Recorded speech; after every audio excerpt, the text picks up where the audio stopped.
Hello, guys. Welcome to the Stardom cast, your weekly audio source of all things World Wonder Ring Stardom.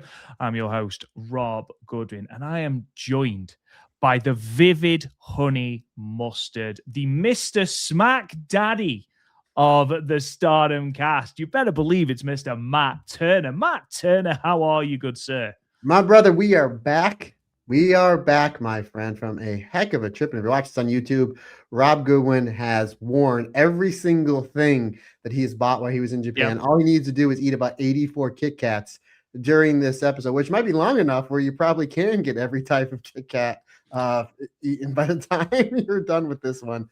But yeah, buddy, it's so good to be back. We had a great, obviously, this is what this podcast is. We're going to review the absolutely amazing time we had in Japan. But it's great. It's great to be back. It's great to be back podcasting with you. You're in your room. I'm in my room, which is getting an overhaul, Rob Goodwin, because my wonderful wife bought me a brand new fancy microphone for Christmas, and my mother-in-law brought me a brand new desk as well. So there's going to be some renovations going on in the podcast room. But man, everything is great, buddy. How's everything on your end? How was your flight back home?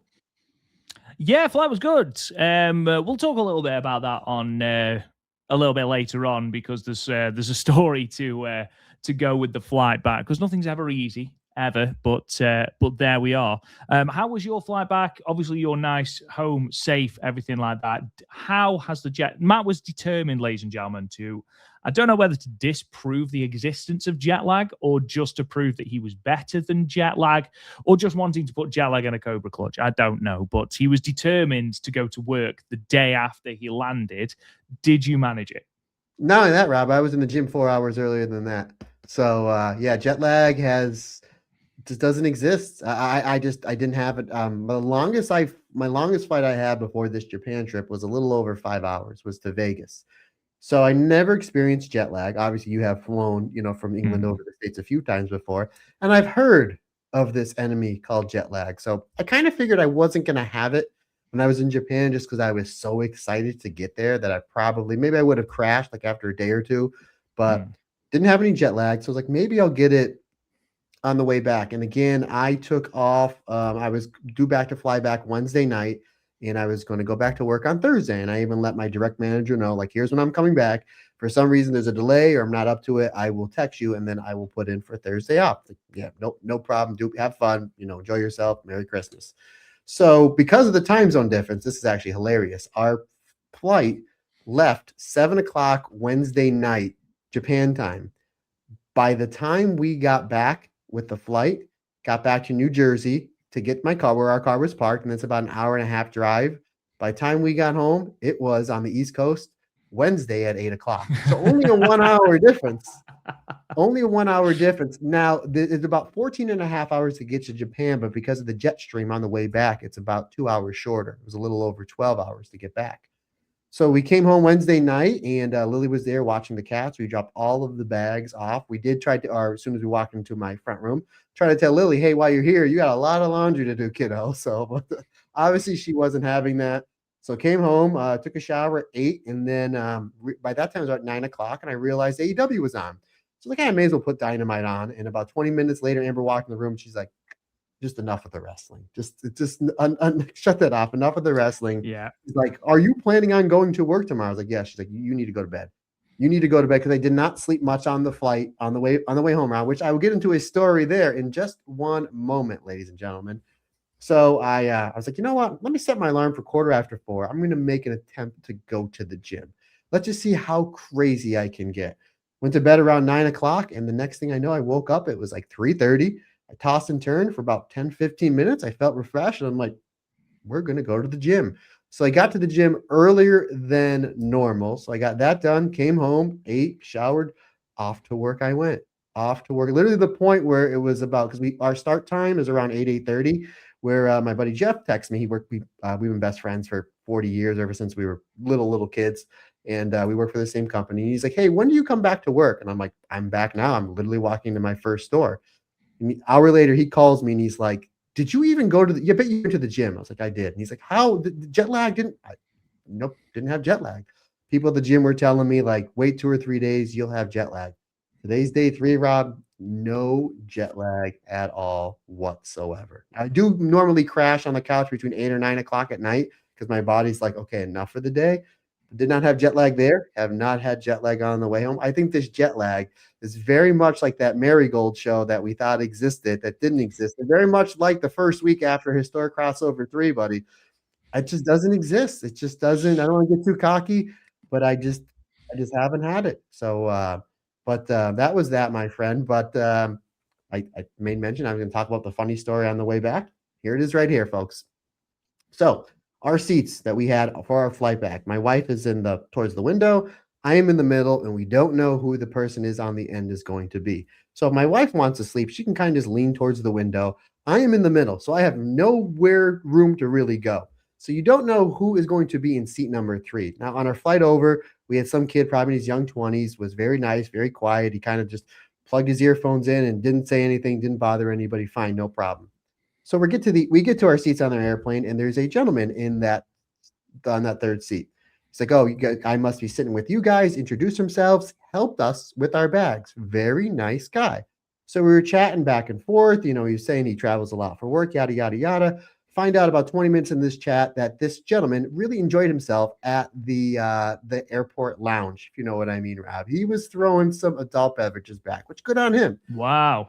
So our flight is in the air, maybe about a half an hour. This guy slams 2 wines as if he's like in the desert and he needs water. Like he's having a good time. Rob, 20 minutes later, this guy goes out. Yeah, good on him. So about an hour into this said nap, I'm like, I'm going to try to get a little sleep. Let me try to get a little sleep. Next thing I know, his arm goes around me, not once, but twice, like spooning me. I was like, oh, so I literally tried to I didn't want to make it awkward or anything, but I'm like, I don't want to be make it more awkward than it already was. I was just like, my wife doesn't get this close to me in bed. So I was literally, and Amber was asleep towards the window. So I kind of moved, and then I woke Amber up. She's like, what's wrong? I said, this guy put his arm around me twice. She's like, what? So then I kind of go back into my seat, and he's kind of almost going again. You can tell that he's not asleep. He's like passed out. You know what I mean? So we wake up. We have our in-flight meal. He has another wine, falls asleep again, and then his hand goes on my knee. So I was like, oh. Needless to say, so this 12-hour flight, I maybe slept maybe an hour, broken up. And I had my iPad, I had my Blu-ray player. I was watching some Tokyo Joshi Pro stuff. They have those screens on there, which I did watch Jurassic Park, which we've had a lot of people asking to review. Absolutely. Jurassic Park. We will get into that, and I need to know if you watched The Godfather on the way home. We will get into the movie, the new segment here, maybe for one time only, the movie review from the Stardom cast. So about an hour before we landed, he woke up, and we were just talking, and then Amber's like, are you going to make mention? I'm like, no, I'm not going to make mention that he put his arm around me twice, and then he started rubbing my knee. But nice enough. You should have done. You should have done. I should have dock carded him. I really should have. I should have had him subscribe to this. As he was doing that to you. Yeah, there you go. Because his hand was right where on my knee, where my wallet is, where my dock card is. So maybe we could have got an extra subscriber to the podcast. That's mad. It's a funny story. Again, the guy was so nice. He was so. I didn't want to. Hey, by the way, you put your arm around me, so I didn't want to. I didn't say anything. I don't to think him. A single person would have thought any less of you saying that, Matt. But I didn't. I was like, what a great trip, and what a great way to kind of end it with that funny story, my good sir.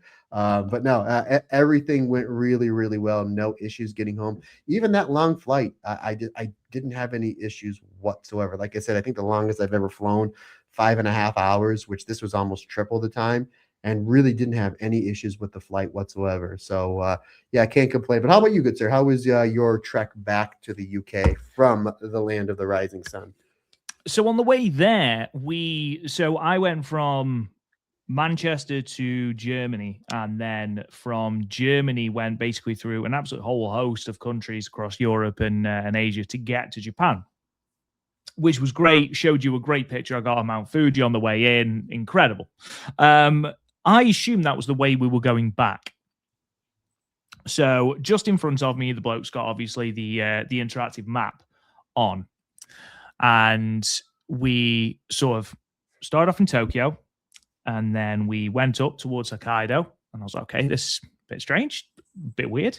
And then we went up towards Russia, and I was like, okay, okay. And then we sort of veered right. So we were right between Russia and Canada. Now, at this point, because I'm really tired at this point, I was convinced that someone had taken over the plane and that was it. This is how I was going to die. I'd managed to get onto the airplane Wi-Fi, and was texting Kirsty. I was like, can you please have a look at this flight and see what the path is saying? Now, what I hadn't realized was that the globe they were using on these maps, oh, mate, the geography of some of the countries was bizarre. In a straight line, you had Canada, Norway, Iceland, Greenland, the UK. So I was like, right, okay, so that's nothing like how the world actually is. So it turns out what they were doing was we just went over the United States and that way. But the way that the sort of interactive map was showing it, it was like we were going to Antarctica. I was like, oh, right, okay, I'm going to freeze to death. This is how I die, which is ironically what happened when we landed, because we landed in Frankfurt, and I got a message from Kirsty saying, yeah, I know I'm supposed to be coming to pick you up, but there has been an enormous snowstorm and I can't get to you. I was like, oh, okay, cool. So I had to spend another night at the hotel in Manchester because Kirsty couldn't come and get me. Because again, and I'm sure I've said this to you before, once the UK, like the moment there is a flake of snow in the UK, the entire country grinds to a halt. Like, we don't deal well with snow. Whereas in America, you get snow and everyone just trucks on. Like, nothing happens. Like, you've got Storm Zero happening outside. Doesn't matter, mate. You are trucking through. No, this was it. Like, cars all over the place. We had cars on fire randomly. It was like a scene from 28 Days Later, just with more snow. So, yeah, it was Tuesday lunchtime by the time I got back, because it was still really bad. The roads were really bad when Tuesday afternoon. So I was like, I'm just going to get a taxi. And then if I die, at least it's not Kirsty's fault, was my thing. Because I'm a gentleman, Matt, if nothing else. So, yes. Look at you. It was what a guy.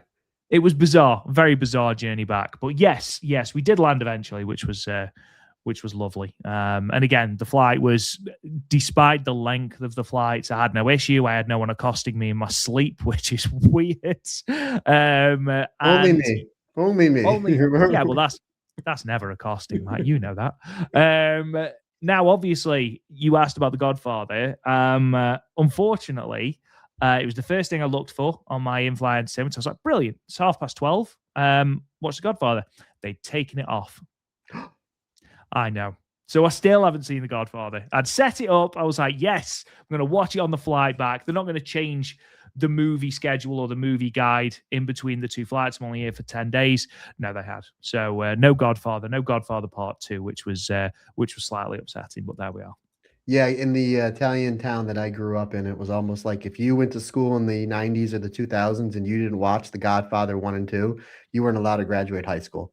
So it was like everybody's seen it. You can recite certain lines, take the, leave the gun, take the cannolis. There's so many great quotable things from said movie. But speaking of snow, Rob, obviously Amber and I told you this when we got to Japan, that we had to drive through a snowstorm and able to get to the airport. It really seemed like the last month or so before the trip, there was like roadblock after roadblock after roadblock, whereas like my one cat wasn't doing well. Like, what are we going to do? We're away from 10 days. And then thank God Lily was like, you guys have fun. I'll take care of it. I'll stay at the house. And she came home. My house was spotless. I mean, she was like she loved it. She was like it was like her own little apartment. So then it was like, I was having problems with my passport. Then we were able to get that. Then Amber is having problems with her passport, and the person filed the information wrong. And then it got lost in the mail. I was like, oh my God, what's going to happen here? And then she's having problems with the eye doctor because our current eye doctor retired and these other people just couldn't figure out the right prescription. Amber's like, I need new contacts. I'm not going to be able to see when we're over in Japan. So there was that. And then finally, it was like 2 days prior, it was like everything settled, Christmas time, we're going to have a good time. And then we find out on the 24th that they're calling for a major snowstorm the night of the 26th into the 27th. When we're when we were driving to New Jersey. So we're constantly, the night before, so the 26th, so the night before, the day after Christmas, I'm in this room because I'm trying to get out 5 podcasts, which I did, by the way, folks. I did 5 podcasts in one day. Thanks to Andy Header for uploading things while we're away. And then my wife is finishing all the packing. She's completely stressed out everything from Christmas. And now we got the snowstorm we have to worry about. It wasn't as bad as they thought. They were saying like 6 to 8 inches. We left at 2:30 and our flight was at 6:30. So that gave us like 4 hours just to have everything there. And there was the only thing that were on the road were just the snow trucks. So it was like I literally just followed that all the way in. So we're like, okay, great. So now we get to the hotel that we're parking at to leave my car to take the shuttle to over to the airport, because they kept looking at the map like, okay, only 50 more miles, only 40 more miles, only 30 more miles. And I'm thinking that in my head. I'm like, roadblock after roadblock after roadblock after roadblock for me to get to Japan. So finally we're like a mile out. I'm like, okay, I did it. I did it. Oh, this is great. We have everything, no problem. Everything settled. We did it. Pull into the hotel to park at. And like, yeah, we don't have any parking. There's no parking. So I was just like, this isn't going down. I said, you better find a place to park, because like, or we need to figure something out. And I'm like, no. So as I'm kind of getting a little steamed and I'm a little tired, but I'm also thankful, Rob, that we got to our destination safe. You got to think positive. I see 2 people at the same time leave. I jump in, and there's 4 other people looking for spots, and they're just like, yeah, sorry guys, no parking. Don't know what to tell you. Like, so I see 2 people leaving, and I'm like, I'm going to be super aggressive. I grab the one spot, bing, bang, boom. Here's my key. Have the shuttle take us to the airport. And that was that, good sir. That was that. But you can only be thankful for those opportunities, my friend. Well, Kirsty, who was an absolute dream, was the one who taught me over the airport. And I think my flight was 6 in the morning, or 6:30 in the morning to Frankfurt. So I had to be there 4 hours early, which meant we had to be there at 2:30. Which meant that I'd have to go to bed if I wanted any sort of semblance of sleep. 9 o'clock, 8 o'clock. And sure enough, didn't sleep a wink. Like a kid on Christmas, as you would say. I was absolutely buzzing, ready for Japan, but that did mean that I was absolutely exhausted. So yeah, and it was an endeavor because in Japan I found that it was rather difficult to find tea bags. And that, Matt Turner, was it was almost a game changer for me. It was almost a game changer because you know how much I like my tea. Thankfully, I managed to find one at one of the plentiful 7-Elevens that were around our area. But we landed, all was good. We met up in Japan, and yeah, had a wonderful time. I just want to give a shout out to Kevin, to Andy, to Mike, all the people we spent time with in Japan, which was awesome. I hope they're all still having great time out there. I think Andy comes back soon. I know that Kevin's still out there. I don't know when Mike comes back. Actually, Mike is, I could be wrong, but I just started watching I only got the last few matches of the Stardom show live. I just started watching the start of the Stardom show. I think he's front row on hard cam side. I'm just finished the opener, which was Hazuki and Fuchan versus Ann Kanai and Kagama. I'm like, I think that's Mike. They're literally sitting right smack in the middle, front row. So good on him. Good on him. But yeah, that was great. It's so cool just to see the reach the podcast has, because I think Kevin is from Scotland, and I think like Mike is from Germany, and Andy's from Germany, and our England. Andy's from Newcastle. I was just going to say, big up Newcastle fan. Yeah, so it's really cool. And he's a fan of the 49ers, which they're playing the Eagles in Philadelphia tomorrow. And we'll probably lose, but they had a heck of a season considering all their injuries. But regardless, you can't play the games for them. So, yeah, so it was really cool hanging out with those guys and just seeing like just the worldwide reach that not only do we have here on the Stardom Cast, but just like Joshi in general. Like there's so many fans from around the world that really enjoy this style of professional wrestling. So yeah, that's really, really cool. And again, thanks guys for especially Kevin, because that first day we had no idea how the trains work. And I was like, I sent him messages and I was like, how do we do this? How do we do that? And he's like, well, Rob should know how to do it. We're being from England. And Rob's like, I'm not going to take the train every day. So I don't know why he put the heat on you. Also, could not read Japanese, at all. It's a little bit different. But no, he really helped us out quite a bit. Yeah, just take the train to Shinjuku. And the people in Japan were so nice.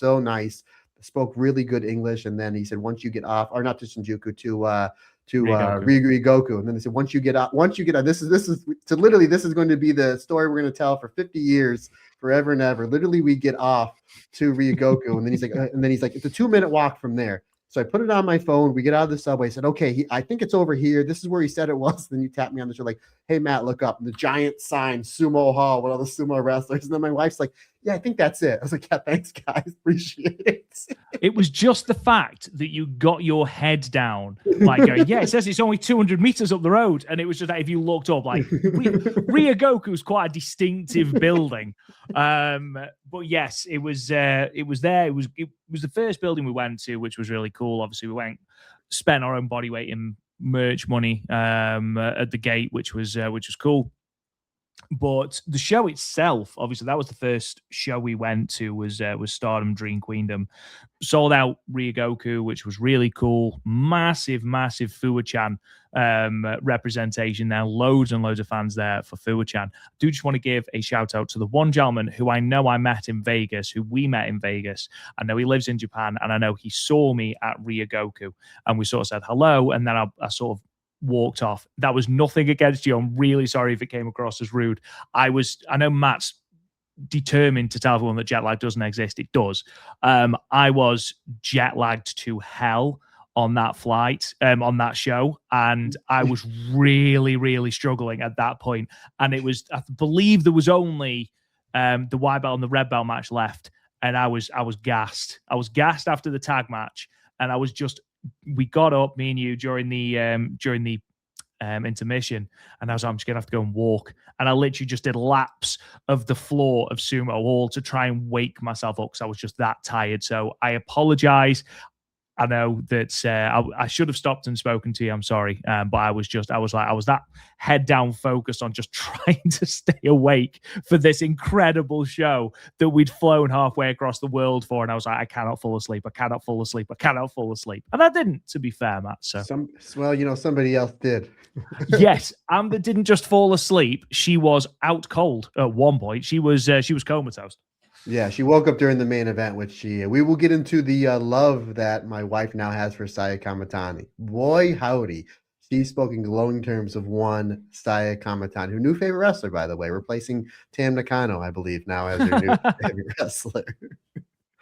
Yes, the aura of Saya Kamatani is truly incredible. But yeah, bearing in mind at that point we'd already spent close to 7 hours at the venue anyway, because I think we got there at 11 and the show didn't start till 5, I think. Pre-show was 4, because remember we were in line for the crepes, and I was like, I don't know if we're gonna make it for pre-show. And I was like, remember, I was kind of looking back and forth, and then once we realized we'd be fine, because as soon as they opened up the doors, that line of people went away so fast.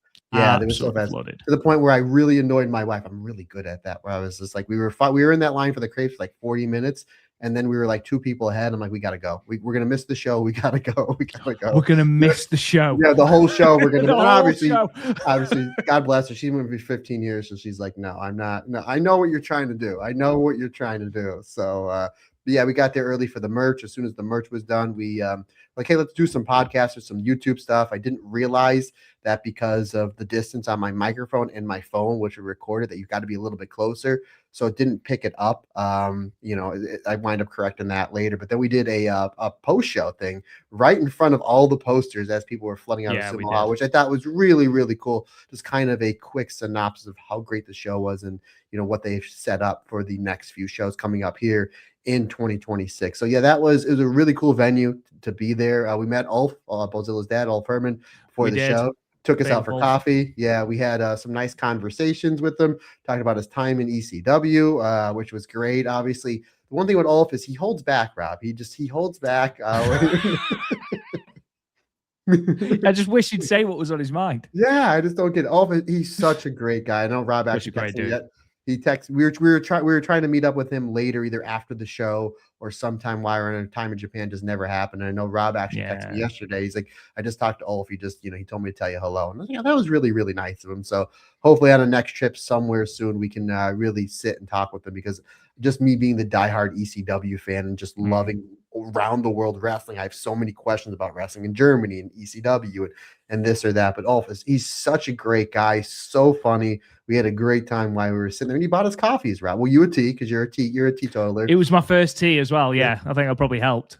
Yeah, so it was really, really great, great seeing him and talking to him. But that whole experience with Sumo Hall was long, but it was great. It was absolutely fantastic, and I was the same way too. As much as I love wrestling, as much as I don't believe in jet lag, and I always get that second and third and fourth shot of adrenaline. About 10 minutes into that tag match with BMI 2000 versus I and Sayaka, I was starting to feel a little bit of it too. I was, but I think just walking around, and as soon as like Saida came out, she had like the war paint on. I'm like, oh Oh, so like man. sort of a Yeah. proto gorilla of destiny. I was like, ooh, Yeah, there you go. There you go. But and then after that match was so good. Literally the point you didn't know. Like I thought that Konami was going to retain, but the yeah. way they built that finish, they gave you that hope. And people were buying into Saida winning that belt. Saida was one of the most over people on that show. Mm, 6,500 people in Sumo Hall, maybe with the exception of Kamatani, Soriano, and maybe Natsupoi. Maybe the most over person on that show was Saida. So my adrenaline was really high. I'm like, I hope it doesn't spike down. But literally from the aura entrances that were back to back with Anu and Kamatani, and then that match, my adrenaline wore off by the time we got back to the hotel. I'll tell you what, man, I slept like a champ. Like I felt like I slept like 3 days. My energy level was on exhaustion, that's for sure. But that was just a great show. Just another one. This their fifth Dream Queendom. Not one of them has missed. Everyone has been A plus plus, and mm. this one was no different, especially with that main event. Maybe the best match Stardom has ever done in Sumo Hall. It's either that or Shuri versus Julia back at the second Dream Queendom in 2022. I actually went back and watched Saya versus Soriano when I got home. And just tremendous, just really next level stuff between two fantastic competitors. Yeah, it was, to be honest, the show as a whole, nothing missed at all. Every match was really good. We did talk about obviously the Goddesses of Stardom Championship match because of could have perhaps benefited from being a little bit shorter. You know, it was 19 minutes, almost 20 minutes. The only real sort of issues that we had in terms of that card, sort of before I go into that, just the impact of sort of walking into Sumo Hall and seeing the venue for the first time, the really cool seating. You know, obviously with it being a sumo wrestling venue, you've got the big flags of the sumo wrestlers. It's a really cool venue, and we had great seats, to be fair, as well, up in the stands. A really, really cool venue. And it was sort of one of those, whoa, pinch me moments, which we'd have a couple of during this show. But it also, Matt, started a little bit of an unfortunate tradition that we would have throughout this Oh, holiday yeah. of sitting in the wrong damn seats, which we managed to do at least twice more after this show, because we did it at the Noah show. And did we do it? We did it somewhere else as well. I'm sure we did. No, I don't think so. I think we were okay. I think we did at Were the we Noah. okay? I think we did at the Noah show twice because I think we sat somewhere and That's they're like, right. and then Yes. like, no, it's not here, it's over here. And then we'll get into the with the Noah show. And to quote you, to be fair, when I got these tickets, now the only three tickets I bought well in advance were Dream Queendom, Yep. Wrestle Kingdom, and the Mhm. Tokyo Joshi Pro, just out of fear of selling out. So I Yep. was like, I just got the tickets, and then All I three was like, shows did sell out as well. yeah, absolutely. So I just got the tickets and was just like, I don't know, like I don't know where these seats are because everything was in Japanese. I thank God for Google Translate on the phone actually works really, really well. Brilliant. Yeah, it was really That good. helped us out, but it was just like there's just numbers, so we weren't sure where we were going. So we were probably in our seats about a half an hour, and then somebody came over and they're like, "No, you're in the wrong seat," which is weird because when you go up the aisleway, it said like row H, but on the Hmm. back of the seat it said like row J. So I'm like, that's really, really weird. But I was like, it's right on the back of the seat. How did we not figure that out? I don't know. But it really turned out that the second seats we had, which were our proper seats, were actually a little bit better than the first seats what we had. They But were. what's great about Sumo Hall, very much like Cork Hall, there really isn't a bad seat in the building. You really can see everything pretty clear. So we had really good seats, kind of looking right down, almost stadium seating on the middle of the ring. So really great stuff there. Again, great opener with Karate Brave versus Starbomb. I thought it was a really great way to start the show. Maybe the only match I will say wish it got more time just because of the participants in it. Could have went 45 minutes and I would have been like, well, I liked a little more. But it was great seeing Starlight Kid back. Sherry's always just a treat. Smoking the Buzz terrific, and Azumi's just absolutely next level. Really, really next level. But I mean, we really started our Japan trip out with an absolute bang. One of the best wrestling shows that I've seen all year in 2025, not just in Stardom, not just in Joshi, but in professional wrestling as a whole. Just really, really terrific stuff. Yeah, obviously we went from that into the Rumble, which was a Rumble. You know, it was a chance for everybody to get their licks in. It was long. I think it's probably the one match where I'd say absolutely needed some time cut off because it went nearly 37 minutes. It was very, very, very long. However, what it did give us was the appearance of Yuzuki Aikawa, who, of course, you know, the inaugural Wonder of Stardom champion, the inaugural Goddesses of Stardom champion as well, alongside Yokobito. So that was really cool. And she's going to be wrestling Uriah Himi, I believe, at the end of the month in Korakuen. So putting on her first singles match since her retirement in Ryogoku back in 2013. So that was a really cool moment. The crowd popped big for that one. And ultimately, Rina won. Rina, perhaps the third most behind Fuwa-chan, the third most over person in that building. Rina has a lot of support in Japan. And it's great that we are going to be getting another renewed Rina push heading into the start of 2026. Yeah, just real quick, I'm just kind of wanting to just go over, my star rating. So the pre-show match, the all rookie tag, I gave that 3.25 stars. The opener, Rob with Starbomb versus Karate Brave, 4.25 stars. The Rumble, it's a Rumble. I didn't rate it. Really entertaining. It was really great seeing everybody come out, and we did the little guessing game of who was going to come out next, which my wife and I always do during the Royal Rumble. So, but nobody did guess Yuzuki Ayakawa. Like that was like No. Me and you looked at each other and like, what? Like what? My wife's like, who's that? And I'm like, that's literally who they built the company. Her and Nanae Takahashi, the first year or two, the first Wonder of Stardom champion. So maybe we get a Yuzuki Aikawa versus Konami match somewhere. Maybe one of these Korakuens, Rob. They had the same styles. You have your new champion versus the first ever champ. I think that'd be a really, really great fun match. But I think the Rumble was fun. Yes, they could have cut 10 minutes out easily. Regardless, I enjoyed the time that we had in the Rumble. Yes, Rina getting the big win. Obviously, as of this recording, she's got a main event match coming up in about 12 hours as the Artists of Stardom champions are on the line. But really fun Rumble. It's nice to see everybody get, their just due at the big show at the end of the year. Yeah, certainly. And I'm not going to begrudge them that by any stretch of the imagination. I think it was more just a case of, oh my God, we have got some matches to see here, ones that I'm really excited to see. One that really surpassed my expectations actually was the next match, the 8-woman tag between EXV and Megan Bain and Mavida Loca. 17 minutes, hard hitting. Crowd wants that Bozilla and Megan Bain exchange. We all do. They're clearly building to something. What that is, I don't know, but I'm looking forward to it. I'm surprised we haven't got it on either the 1200 Korakuen shows that Stardom announced that they will be doing, or indeed, on the third shows. But the exchanges were fantastic. My only complaint, and again, it sounds like I'm being very picky, but to go 17 minutes and then for the match to end in a double count out seems a bit of a cop out. I'm sure there is someone on that card, in that match, that could have taken the pinfall. I'm sure Itsuki Aoki would have quite happily taken the pinfall in that match, but it's a small complaint, man. Yeah, speaking of Megan Bain, she was actually on my flight from Newark to Tokyo. Yeah, it was, again, we got there really, really early because of the snow. And just as they were getting ready to call boarding, all of a sudden turn around. I told Amber, I said, turn around. She's like, is that Megan Bain? I said, yeah. And I was like, you want to go over and say hi? Because obviously we had a great conversation with her when we met her in Vegas, an absolute sweetheart of a person. And she had her headphones on. She looked like she's getting ready to go on that plane. And I'm like, no, poor Megan Bain has flown from the States to Japan about 8 times in the last 4 weeks. So I'm not going to, she had her headphones on. She looked like she wanted to get on the plane and take a nap. But that was really cool that Megan Bain was on her flight. And again, what just determined wrestler going from the States to Japan so many times over the last 5 or 6 weeks or so. It just really shows your commitment to the sport of professional wrestling. I actually didn't mind the double count out just because it was something different. Like you knew your next few matches with your Fuwa-chan match and your Suri versus Natsupoi match, and then your title matches, you're going to get those big finishes, the big falsies, the big boom, the big 1, 2, 3, or tap out, which is exactly what we got. So when they were on like count 14 or 15, I nudged you and I'm like, dude, this is going to a double count out, and this is the best finish ever because it stands out.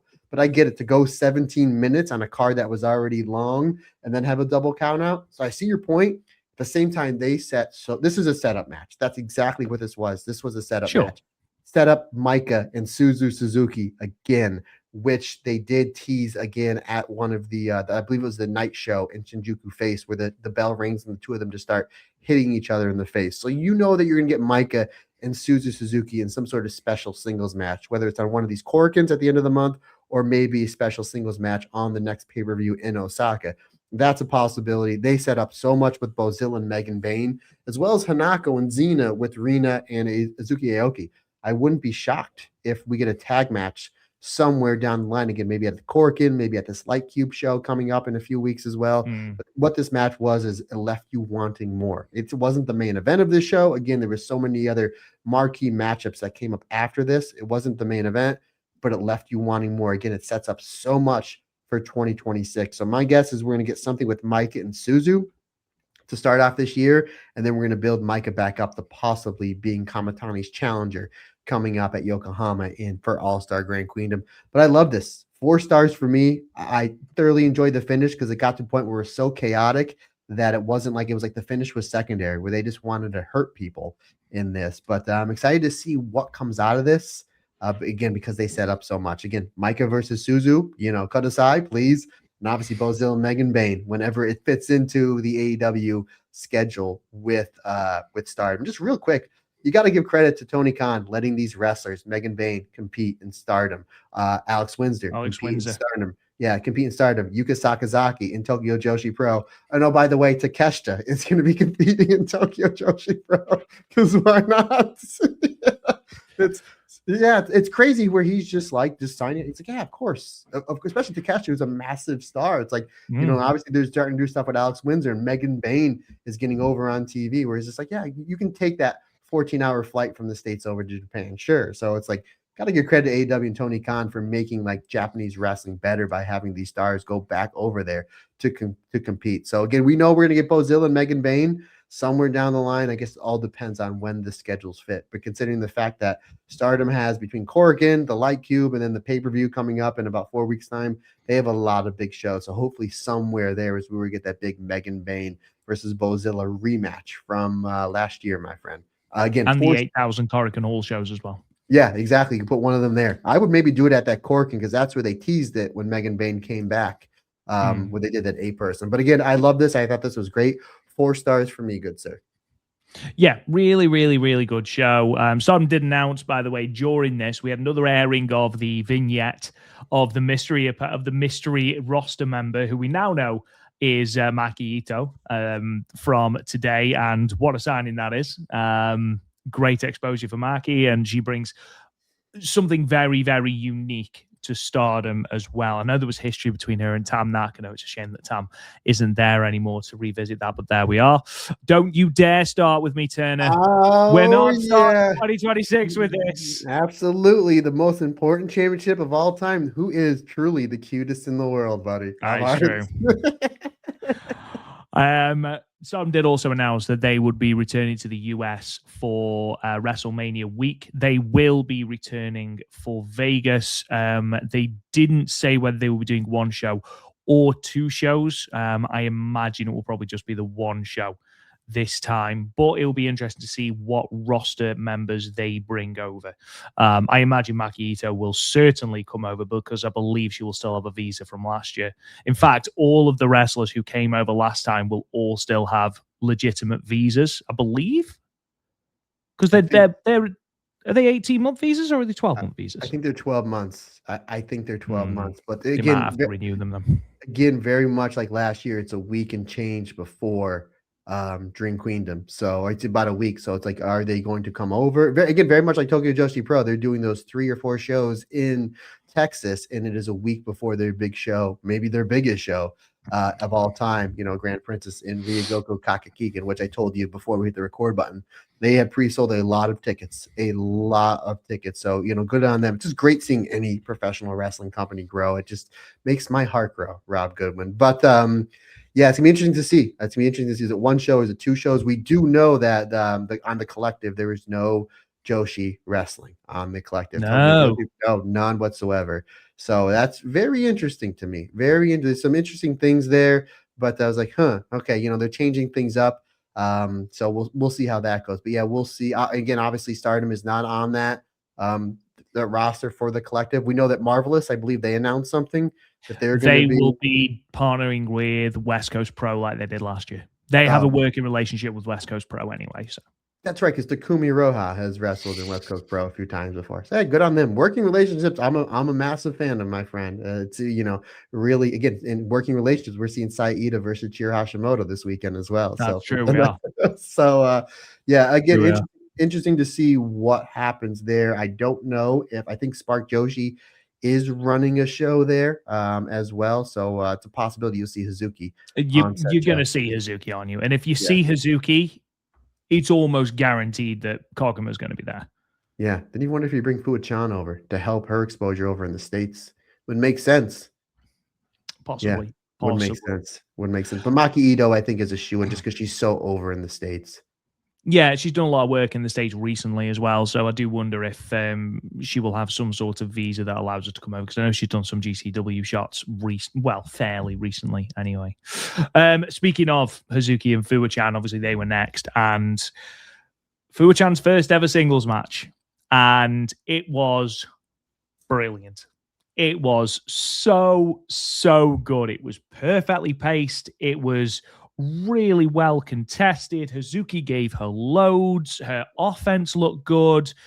She looked like a legitimate star. And obviously, we know that she is a star. She is a very, very, very large following online. But she felt like she'd been wrestling for God knows how long. And I know we've seen, obviously, a couple of different matches with her in tag settings, but to see her in a singles setting in this sort of scenario was really, really quite impressive. And, I'm fully aware that the chances are Hazuki has put that match together and they have gone over the spots over and over and over and over again, to craft this really, really good match. Irrelevant, don't care. The execution of it, when it mattered, was absolutely brilliant, was really, really good. I knew it'd be good because it's very rare that Hazuki has a bad match. Irrelevant of who she's in the ring with, it's very rare she has a miss. Even 8-woman, 10-woman tags. However, I thought her and Fuwa-chan had really, really, really good chemistry. They worked really well together. The crowd was so invested in this match. The longer the match went, the more they were in support of Fuwa-chan.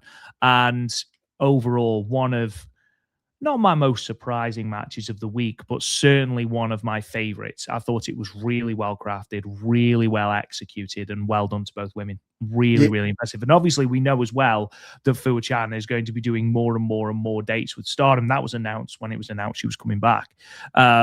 We know that she is going to be doing a handful of dates over January. I think she's got 4 dates over January that she's going to be doing. I know that she wrestled today at Corrigan Hall. I'm not sure if she's on the card for tomorrow. I don't think she is. I don't think so. I actually just saved the picture to my phone. So hold on, Rob, real quick. I'll tell you if she is on the show. EXV. No. I don't think she is. I think I'd have remembered. Yeah, I do like this match with Sherry and Rana versus Sari and Alex Windsor. That's going to be all sorts of fun. Yeah, that's going to be great. I mean, we've already seen Sari and Alex Windsor do a lot of cool stuff, so that's exciting. Yeah, and then obviously Hazuki versus Mei Sarah. And then hopefully Lady C wins a belt, Rob. Hopefully this time tomorrow we'll be celebrating. The C will stand for something more than chaps, maybe champion, as Hurricane and Tomoka Inaba will be challenged for the Artists of Stardom Championship. So we'll see, buddy. We will see. We will see. Really, really good, though. And if that's something we are looking at, maybe we see, again, Hazuki, Koguma, Fuwa-chan. We need challenges for those Artists of Stardom Championships. Maybe that's something that we do. Maybe this is the start of a different faction. Who knows? But I really, really like where it's going. Yeah. Again, just to piggyback on the match. Yeah, it really seemed like Hazuki's the one that set this all up, but it doesn't matter. It's all about the execution. I always say, I don't care if the match is called from A to Z or you're just calling certain points. As long as the match is good and it gets over and the crowd enjoys it and nobody gets hurt, that's what you want to do. 4.25 stars for me. We knew it was going to be good because Fuwa-chan has been she was impressive in her first 2 matches that she had. and then she's been training with Hazuki, and it's Hazuki, so you know they're not going to put a stinker out here. And Hazuki Of did make course. sure, you can tell like she was taking extra solid bumps for Fuuchan just to make sure that she got over and the match got over, which ultimately then Hazuki gets over because Hazuki gets the win with that top rope senton. 4.25 stars for me, my friend. Really enjoyed this one. Yeah, really, really, really enjoyed it. What makes me laugh is what we have next is the only match that Dave Meltzer rated from Dream Queendom, which is Because really odd that it's been that it was Suri and Natsupoi. very odd considering all the buzz behind Kamatani and Anu had, we'll get into it. Every one of everybody's favorite matches of the whole entire, not just this show, again, it's subjective, but the entire week. It was really weird that he did this. He rated this match and then he rated the main event of Tokyo Joshi Pro. So I'm like, that's awesome that he's watching Tokyo Joshi Pro. Absolutely. And the main event. It was a great match. It was fantastic. We're going to get into it, but like, you didn't rate Kamatani and Soriano, which I thought was really, really weird. But don't worry, folks. If you follow us at Talk Joshi 2025 on Twitter, your Uncle MT, he rated this match and a whole bunch of matches. He really did. He really did. He rated basically the whole week, which was really cool. But yeah, I rated stuff from Oz Academy. I think I wrote on there. It's a busy guy.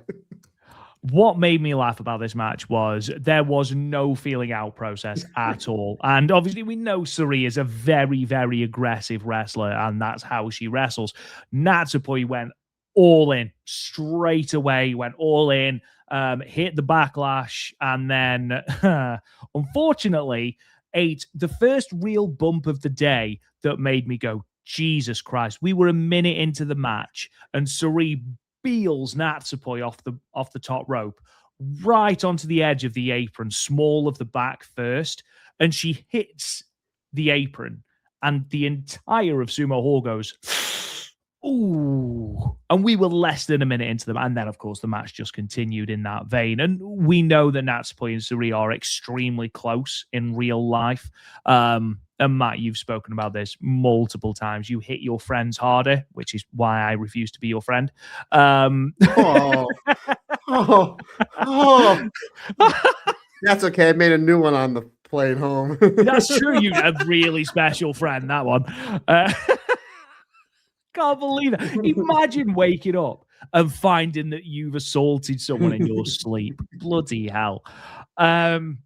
Yeah, this was great. This was a case of, I know that I can hit you harder because we are close. We have that understanding. We have that relationship. These two were brilliant. They were so good. Suri is special. She really, really, really is. And I know that obviously we went through that phase of Suri basically insulting Stardom wrestlers, saying they're nowhere near at the right level. And she was getting booed out of the building by Stardom fans. And that's sort of plateaued off. I don't know if it's just because Stardom fans are like, we can't continue to boo her, she's really good, or whether it's just, I don't know, a level of apathy. I don't know.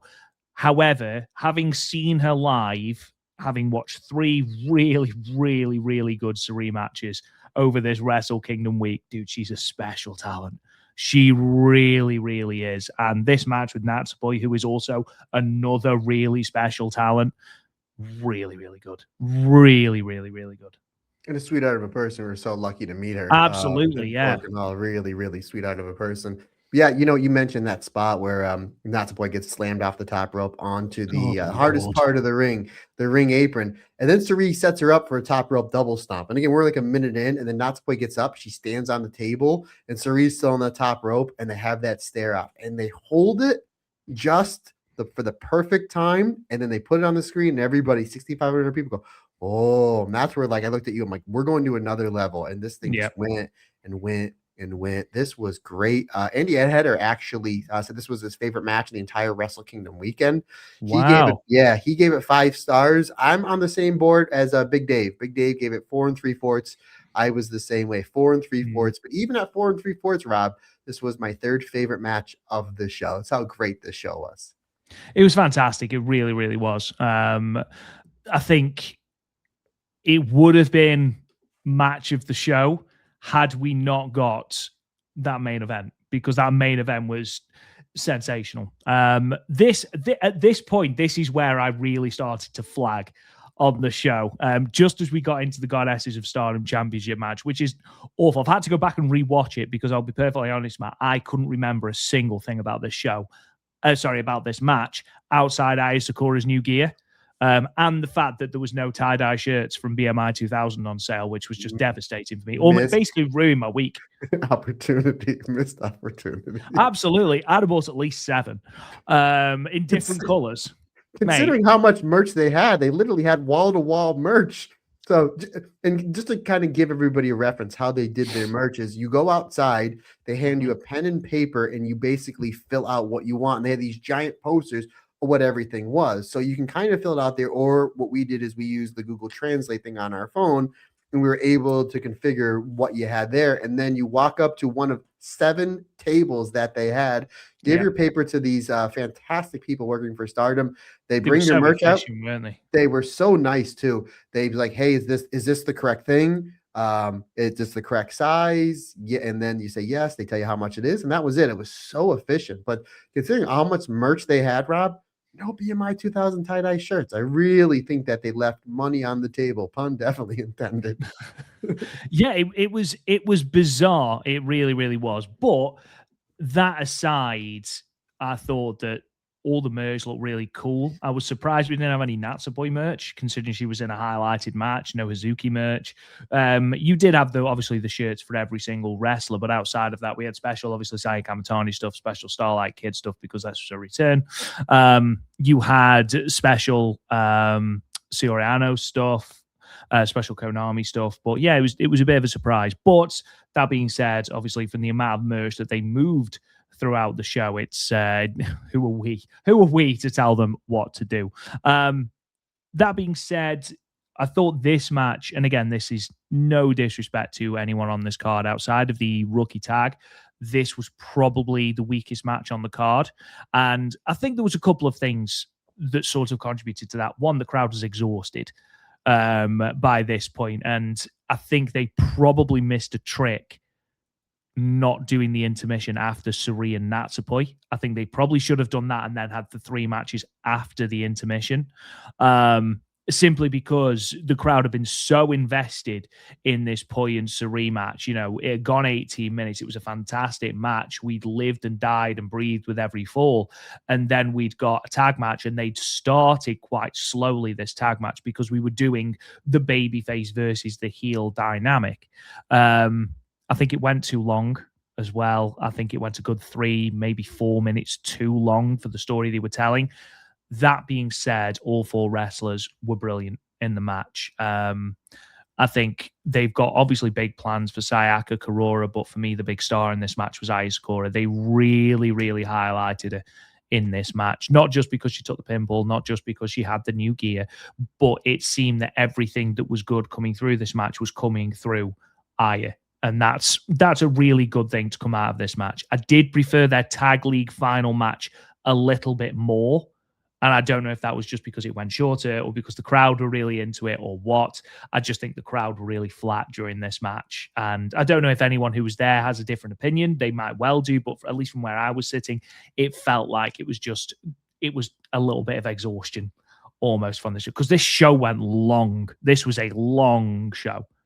Considering the fact that before this, you had Fuchan, who a lot of people there to see, and Hazuki, and then Suri versus Natsupoi almost kill each other in what was one of the best matches of the weekend. And then we know what we're getting after this. Konami and Saida, maybe the best built match of this show. And then the main event that we've been waiting about a year for with Soriano versus Saya Kamatani, where this was kind of smacked in the middle of it. So that's really not indicative of BMI 2000 or Aya Sakura, Sayaka. No, certainly not. The match was not a bad match, Matt, by any stretch of the imagination. I just think it went too long. Yeah, I still gave it up 4 stars, which is a really, really great rating, but it stood out as a little bit different as you had your heels, everybody was booing, and your baby faces that everybody was cheering. Or even though I know like Konami is a heel, but people really like her because she's great.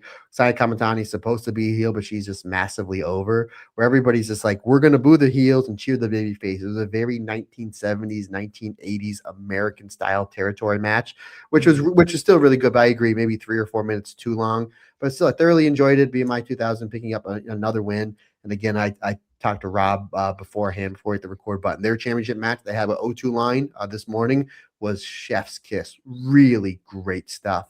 Again, this one was really enjoyable. 4 stars for me.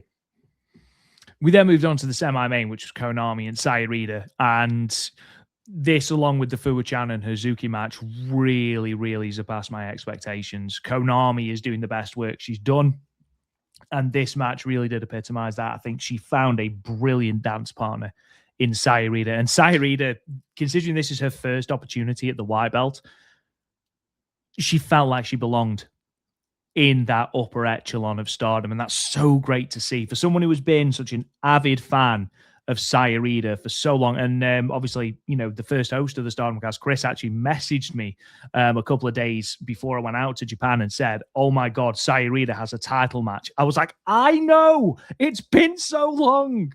And he watched it and really enjoyed it as well. But to see her have this opportunity, to see her excel in that spot as well. She comes out, she's got the half face paint on. You're like, hell yeah, the crowd were behind her. The crowd were hot. They brought the crowd back after the tag match. Really, really, really good match. And you know what? Most importantly, they made you believe the title could change hands. And that was the only thing that stopped me giving the main event a perfect 5-star rating. Was because in my head, I was like, they're not going to give it to Saori Anou yet. Even though it was a star-making performance for Saori, she felt like, pardon my French, she felt like the shit in that match.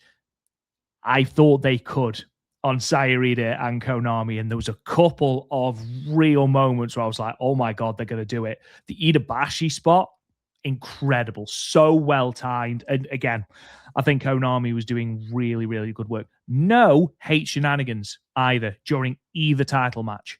Yeah, I know. You're absolutely right. You figured at least get some, but no, we haven't got any, which again adds to the enjoyment for the match, especially for me, for somebody. And I get it's American style wrestling, but like I like that Japanese who is better. You know, who is better? Who's going to come out as champion, which just makes your Wonder Belt mean even more and your World Belt even more.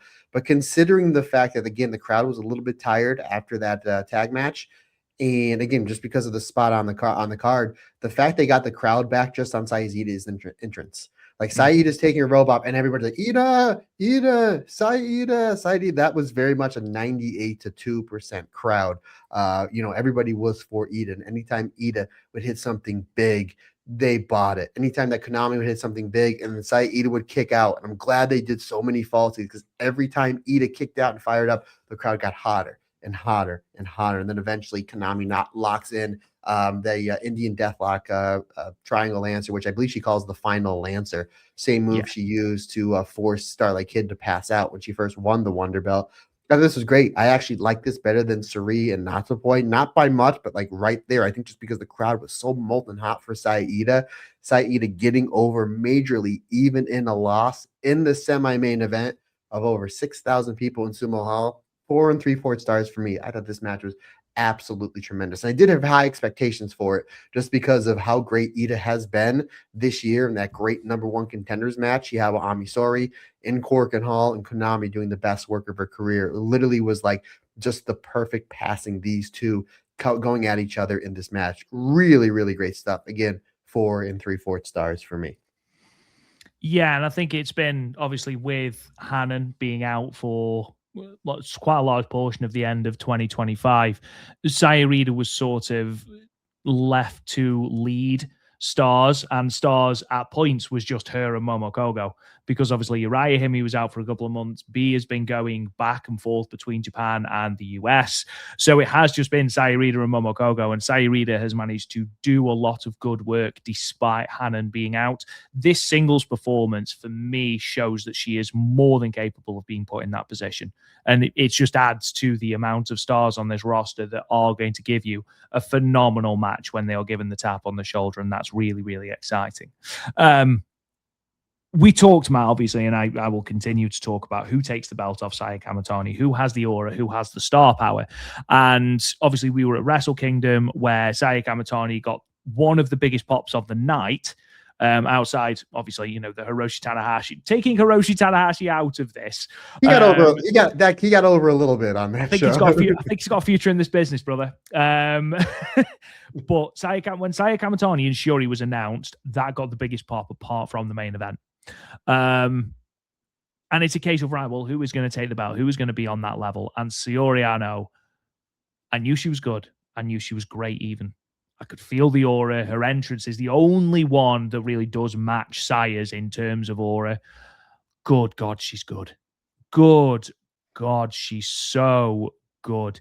And I'm fully invested. I am fully bought in that she could be someone that dethroned Saya in the past. Like, I've talked about Saya Rita and how future. she's, yeah, oh, yeah, absolutely. No, you said in the past. Oh, sorry, did I? Oh. Yeah, do you have a DeLorean? Apparently. That was on the flight. 1, 2, and 3. But I talked about Saya Rita being sort of elevated to that sort of upper echelon. There is a band above that where Saya Kamatani is sort of at the moment in a bubble of her own. And I think just below that, you have Micah. And I think Saori Anou has now ascended to that state as well. And to have the match that she had, which was brutal, by the way, to the point where Saya Kamatani was in hospital afterwards. It was announced on Twitter, wasn't it? I think Saya even put something out herself that said, so I went to hospital.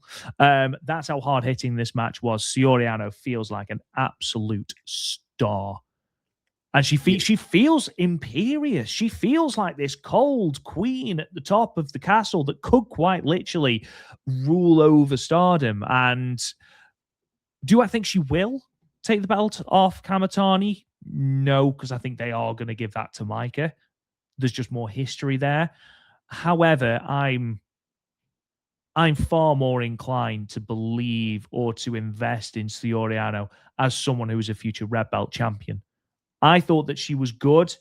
White belt champion, great white belt champion. I thought that was her level. And more fool me, do I look stupid now? Because I thought her and Saya Kamatani put on an absolute masterclass. And again, the only thing that sort of stopped it being a 5-star classic for me was just that nagging thing in my head that was like, I don't think they're going to take the belt off Saya here. Not just before Wrestle Kingdom. That was my only thing. And again, I know that's not a big thing for everybody else. And Matt, I know that's not a big thing for you. For me, it was the only thing.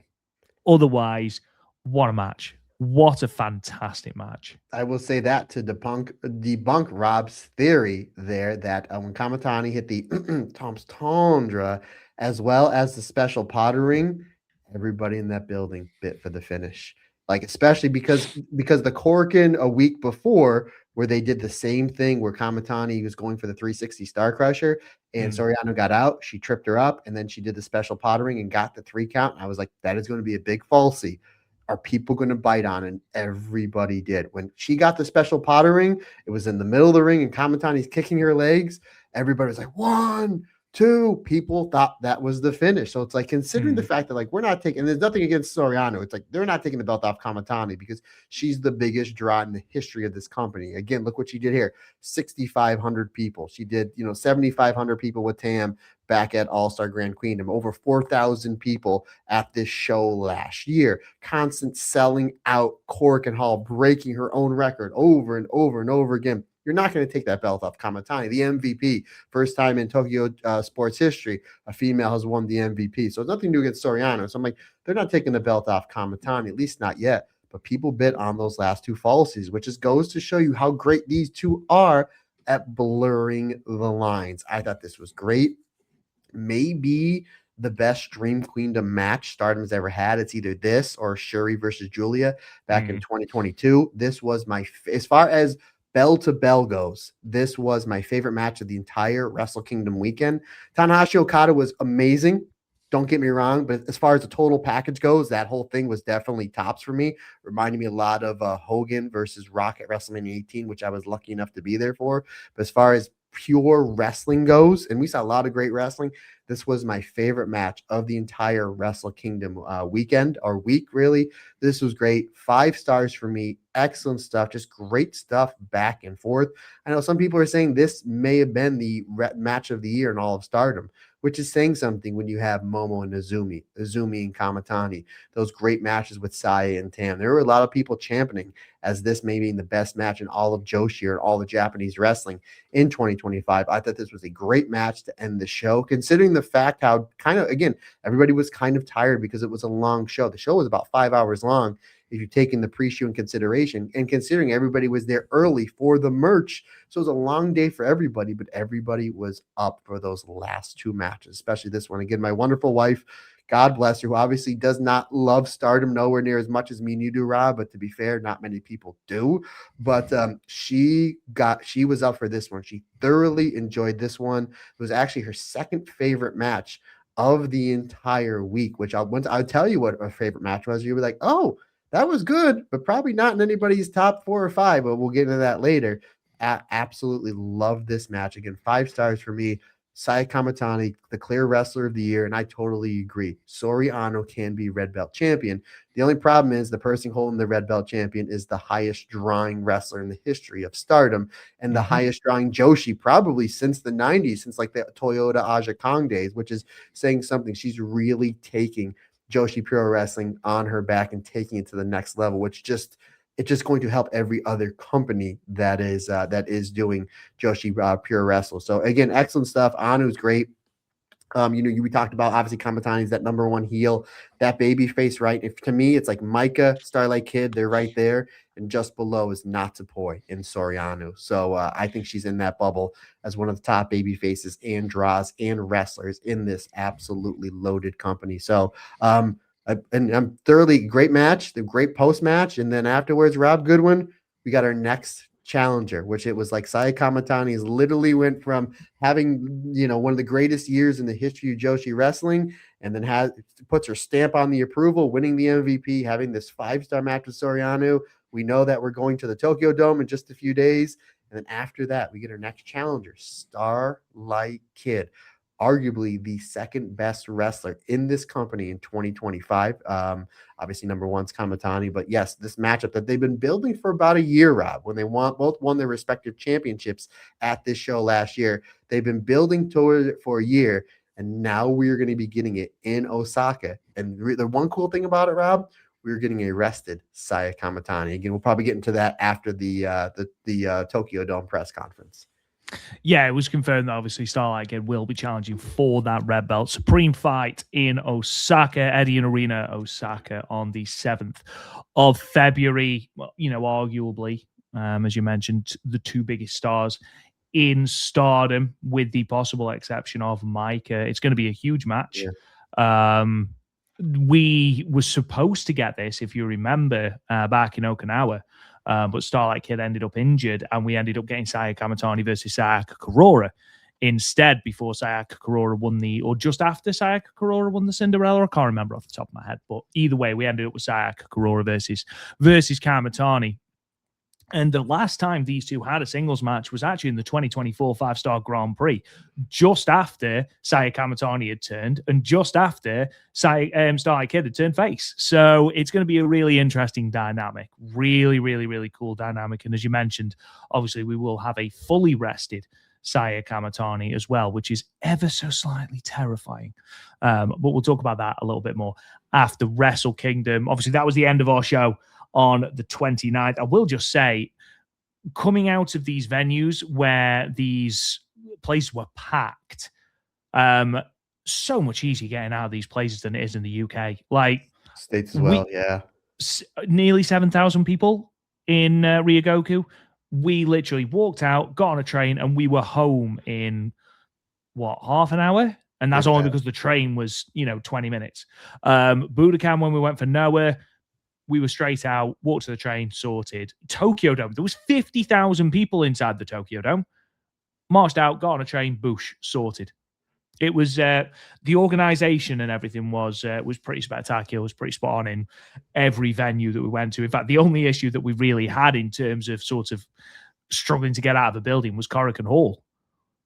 Because so many people in the bathroom too. The Oh bathroom yeah, too. the bathroom line. The bathroom line, the queue for Surrey and the exit were all all in the same direction. So yeah, that was a bit tight, but yeah, credit where credit's due. That was sensational. Rob, real quick, Cork and Hall, what floor do you have to take to get to actual wrestling? 5 floors, mate. 5th floor. F5. It literally said F5. F5 or 5F. And I was like, how poetic is that? Like, we will There never you go. forget that. We will never forget that. Yeah, a great show. The people there in Japan are just so nice. Like when we sat in the wrong seat every time, in the States, it may cause like a fight where it's just like, no, I'm sorry. I apologize. You're over there. And we'll talk about when we get to Budokan. The gentleman literally took us to our seats as if he was the usher. Like he literally took us to our seats. But Yeah, yeah, it was pretty really incredible. great show. My favorite show of the entire week. And what a really great way to start off our first trip over to Japan, my friend, with the packed sumo hall. Great show, start to finish. Really great stuff. We spent half our money in the first day on merchandise. We did. Absolutely. An embarrassing amount of money was spent on that day. And that's just on the crepes that we bought. Oh, yeah, they actually weren't too bad. I tell you, the dollar does go. The U.S. dollar goes a lot further than the yen. We noticed when we were at lunch, I think it was the third or fourth day, we all had something to eat. We all had alcoholic drinks, and then when we paid, it was just like that's like 20 some dollars, like American. Mm-hmm. Like you can't even get an appetizer for that, and they don't accept tips over there. I didn't know, like they won't even take it. And again, I work in a restaurant. I used to work in a restaurant full time. I'm Italian. I like to think I'm very generous. I don't believe in tipping. I believe in over tipping. So it was just like, oh, they wouldn't even take any tips. So yeah, a lot of the stuff was pretty expensive, which I think we just parlayed that into buying more shirts and hoodies. Absolutely. Well, I think that was my thinking behind buying the Mirai shirt, which will certainly will certainly make an appearance during the year, I'm sure. Obviously, that was the end of the 29th. We ended up on the 30th. We made our first bow into Corrigan Hall. We went to go and see Oz Academy, the Glorious Sanctuary show, which was a really, really good show. Oz Academy, over 1,000 people there for Oz Academy in Corrigan Hall, which is obviously a great number. We're not going to talk about every single match on all these shows because obviously we're already over an hour in and we've only talked about Stardom. So again, unless you want it to be a 5-hour podcast, then it's not going to happen. The Oz Academy show, those last 3 matches were really, really, really good. But the most important thing, Matt, I finally did sample that Corrigan Hall fried chicken, and I said it was going to be a one-time thing, and it turned out every time we went to Corrigan Hall, I had some more fried chicken. It was lovely, really, really, really good. Up there with the 7-Eleven fried chicken, which was also tremendous. Yeah, 7-Eleven was great. We actually met a friend as we were leaving the train. So we did, Nigel. Hello, yeah. Nottingham Nigel. Yes, he heard us that we were going to Corrigan Hall, and he's like, yeah, I've been here a couple times. He went last year. So he's like, hey, I said, well, just tell us where we need to. We knew it was by the Tokyo Dome, which as soon as you kind of go down the stairs, you can see the giant Tokyo Dome. Corrigan Hall is not well labeled. Like, you really not well labeled. I'm sure you'd figure out where to go, but we went to the ticket window. We got our tickets. Even said, hey, I'm going to be sitting by myself. I didn't get my ticket. Can we get tickets together? So he wound up sitting by us, which was great. Yeah. We get into the venue, and we were just like, wow, like we are here. We were here. So then you were in line to get your beer and your chicken, and I was at the Suri table. The reason I don't know why that made me laugh. It just is you were in line getting beer and chicken, you loser. No. I'm going to tie that all in, buddy. I'm a storyteller. So not that far away is where Suri's table was. And there was 2 people working there. And I was like, is she going to be doing photos either at intermission or after the show? And the lady really didn't, whoever was working the table didn't speak English at all. So by the time I got my phone, I'll do Google Translate. There was a nice gentleman who tapped me on the shoulder and he goes, I can help you translate. He's like, what do you need to know? So I said, so we were kind of going back and forth. They said, yes, they basically told me this is what you need to do to secure the picture. You have to buy this. They give you this little coin. So then when you come by, you get your photo with Cerise. I was like, I thought that was very, very nice. And the gentleman, I'm almost positive, was American because he had like an American, like Midwestern accent. And he looked American. So again, to that gentleman, I don't know if he's a fan of the show. If he listens, thank you. Because that was really, really nice. And even Amber's like, that was really, really nice of him. Again, that was the States. He'd be like, I can translate. It's going to cost you $20. Like, it just always seems like it was really nice. So then you came back. So then you're like, hey, I got chicken and a beer. Do you want some? I'm like, no, thank you. And I was like, but here's what they're doing. You're like, okay, great. We'll get our picture with Suri at intermission. So then as we're walking up the steps to Cork and Hall, you're like, oh my God, Matt. Oh my God. We are here. We are here. So we get into Cork and Hall. Our seats were one row above or one row below where the highest seat could be. And there's not a bad seat there. I quickly realized we were about 3 or 4 rows above where Mayu and Io would do all those moonsaults kind of off the entrance. And I'm like, dude, before we leave, we got to get our pictures taken. So I post them all over social media where Amber's kind of down below. We're on top of where Io and Mayu and Kyrie have all done all those crazy spots going off like that one entrance way. But Cork and Show, I thought was really great that the main event was terrific. Red Energy was signing autographs, and I was like, I just want a photo. But they're photos where you can take a picture of them, not with them, which seemed to be quite common from some of the Joshis, where they will let you take pictures of them, but not with them. So I was like, all right, we'll kind of pass on that. But then intermission happened. We met Suri. She was lovely. We noticed this giant black and blue mark on her right elbow. So we asked if that was from Natsupoi, and she said no. But considering the fact of how often she wrestles, it could have been from a mixture. Could have been from anything, yeah. From anybody. But I thought the Oz Academy show was great. The seats were a little cramped in there. It was a little warm. But I mean, man, we were in Corkin. We met Suri. You had that fried chicken. You had some sort of beer, and I asked you, what was it? And you're like, I don't know, but it's tasty. I think it's a Pilsner. Yeah, I'll be perfectly honest. I'm not fussy. If it's beer and alcoholic, I will drink it. Yeah, Rob said as long as it's cold and wet, he will have it. He will have it. Which we do have to talk about my final night there, where I got absolutely mic'd at the. I have. Did I ever tell you that? Yeah, I got mic'd. I had sake, and then we bought a bottle of wine, which I drank 3/4 of it. Again, we'll get into that later. So proud of you, brother. Darn tootin'. But yeah, again, it was really cool being in Cork and Hall. 1,000 people for Odds Academy, start to finish, an excellent show. Only 5 matches, which you're out of there in about 2 hours. Really start to finish. By the time we got off the train and back on the train, probably less than 3 hours. A lot different than our 8-hour trip the day before the Sumo Hall. Yeah, and then obviously we went. So you come out of Corrigan Hall, and obviously there is a lot of places to eat. There's a food stadium. There's Noodle Noodle Place. There's TGI Fridays, which is weird. There is a British pub as well called Hub. So there's loads of places to eat, and we were going to eat in the food stadium. And what we didn't realize was pretty much every time we were at Corrigan, there was an Idol concert at the Tokyo Dome. So the place was absolutely heaving. And that first time we went to that massive food court, you couldn't sit. It was absolutely jam-packed. It was more jam-packed for that than it was for Wrestle Kingdom. And we came out of Tokyo Joshi Pro, went and ate there, and then went to Wrestle Kingdom, and we found a table far easier before Wrestle Kingdom than we did during that Idol concert.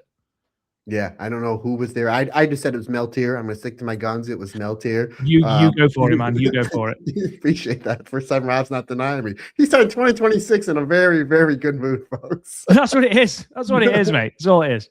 But yeah, we went to the food court, of course. We forgot to mention, Rob. So we were in Tokyo, folks, for about 4 or 5 hours. We're walking around a place to eat.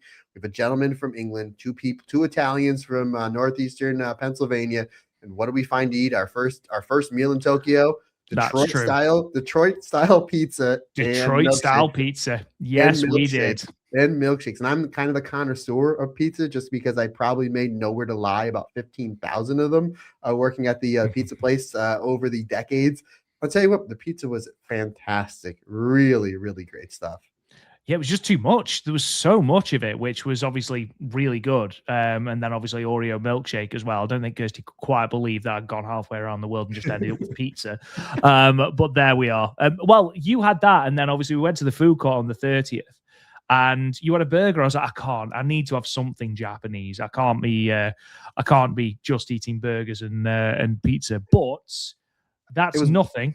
It was Wagyu beef, though, it was Wagyu beef. That's true. Whereas yes. Andy's was just that massive smash burger, which looked incredible. And I did scoff one before Wrestle Kingdom. I did manage to order myself, and I meant to tell you this, Matt. Well, tell everyone this, because you know about my ordering 3 McDonald's breakfasts by accident because of the language barrier. McDonald's was the only place originally that I could find that sold tea bags. So I went to go and ask for a cup of tea and ended up coming away with 3 English breakfasts and 3 cups of tea with 6 tea bags, and genuinely went back to my hotel room and I have no idea how this has happened. But because I'm British, I'm not going to say, actually, you got this wrong. I just sat there and ate. I think I ate 1.5 of them. So I'm not going to complain. I got more hash browns. Moves on. So we're moving on to obviously the 31st of December. And initially we were going to go and see the All Japan show in Yoyogi. And I think there was a couple of days where we didn't do any wrestling shows, and I felt the benefit from that. I thought it was really nice to go and do a couple of touristy sort of sightseeing things. You will feel differently, obviously, because we made you go up the Tokyo Skytree, which you were not a fan of. Was that day we went to the Tokyo Skytree? Okay. The 31st, we went to, so we were going to go to All Japan. We decided against it. And apparently it was a decent enough show, but the main event was really, really good. So we decided to do sort of touristy stuff, and then go to Marigold in the evening, because obviously that was their New Year's show. And yeah, that was where it took you a puzzling amount of time to work out that you'd be going up the Tokyo Skytree. Now, okay, folks, let's take a step back here. I have 4 major fears in my life: spiders, snakes, deep water, and heights. And heights is easily number 1. I am deathly afraid of heights. The only time I'm okay is if I'm jumping off the top rope, or if I'm doing a ladder match and Andy Header is giving me the A-okay. So I need some sort of adrenaline, but we're not going up 8 feet, 10 feet. No, we're going up like 400 feet. So we're walking to this thing, and I just thought you stand in front of it, kind of like the Eiffel Tower or the Statue of Liberty or whatever, and you take a picture of it. I'm like, that's what my wife wants to do. No problem. Whatever she wants. So we're about, I don't know, maybe a football field away, about 100 yards. And Amber goes, "You going to be okay going up into this thing?" And I go, "What are you talking about?" She goes, "Yeah, that's what you do. You go up in this thing." I was like, "Wait, what?" I was like, "You know, my biggest fear in life is heights, right? Why would you make me do this?" She's like, "Well, this is what we're doing." Okay, I'm just going to bite my lip. Now I'm a little nervous, a little upset, right? Like, why? What, love of my life. Why would you make, okay. All right, whatever. Okay. No problem. I guess that's what I get for making you sit through 12 hours of stuff in Sumo Hall, but no problem. There is that, to be fair. Yeah. We did make us sit through a lot of wrestling. So I was like, okay, so I'm just not saying anything. And then we realized once you get in there that you have to pay to go up to this thing. So I was like, all right. So then you have the options. You know, do you want to do the 350 feet, the 450 feet, or you could do the most expensive thing, the combo? Correct. And I said, "Honey, here's my credit card. You do whatever you want." Figured she'd show mercy on me. Nope, she chooses the most expensive option. Straight away as well. Didn't even blink. No, she's like, of course. It's like she would have paid twice. So, yeah. So she goes for the most expensive option. You know what that's like, Rob? That's like saying you're being sentenced to death by firing squad, but you have to pay for the bullet and the gun beforehand. So I was like, this is literally what I don't want to do, and now I have to pay for it. And you took the most expensive. Okay, no problem. I'm like, I'm just going to keep my mouth shut, right? I'm just going to keep my mouth, like, So we realized that we have a half an hour until our thing goes off. We find, and it's like 10 in the morning, there's a place that sells beer. I said, "Rob, I'm getting myself a beer." It was like a little German Christmas market, which was really cool. Yeah. I was like, "I'm getting myself a beer." I said, "Then I will be fine." And then you're like, "I'll have a beer with me." They were these giant German beers. They were really nice. Really good. So that kind of calmed me down a little. And then we go up to the first thing.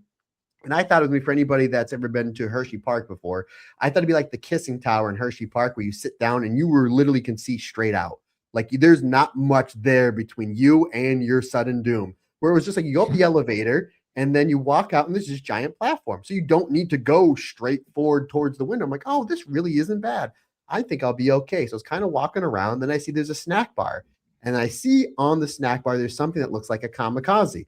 Now, I always heard these stories of Ric Flair and Harley Race drinking kamikazes the entire way to Tokyo. And I'm like, well, I'm in Tokyo. I'm going to try to be like the nature boy. I already got 1 beer in me. You know, I don't drink that much. I don't have much food in me. So I'm kind of feeling pretty good.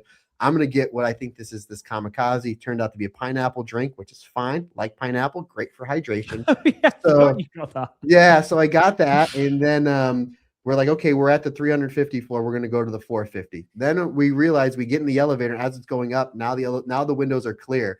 And I literally audibly gasped and went, "Oh my God." Yeah, Rob put one and one together quick. Like, he's half tanked. He's afraid of heights, and now we're going really fast. And everybody was looking at me like, what the heck is here? And I was none too happy because I got really, really weak in the knees. But yeah, that was that. But it was funny because as we were going to the next elevator to go up those 100 floors or 100 feet or whatever it was, the people working the elevators was like, you can't have any drinks. And I'm like, well, there's nowhere to throw this away. It's one thing about Japan.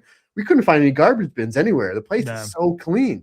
And the gentleman's like, I'll take your drink for you. And I even said jokingly, I said, you're going to finish that, aren't you? And I don't think he understood.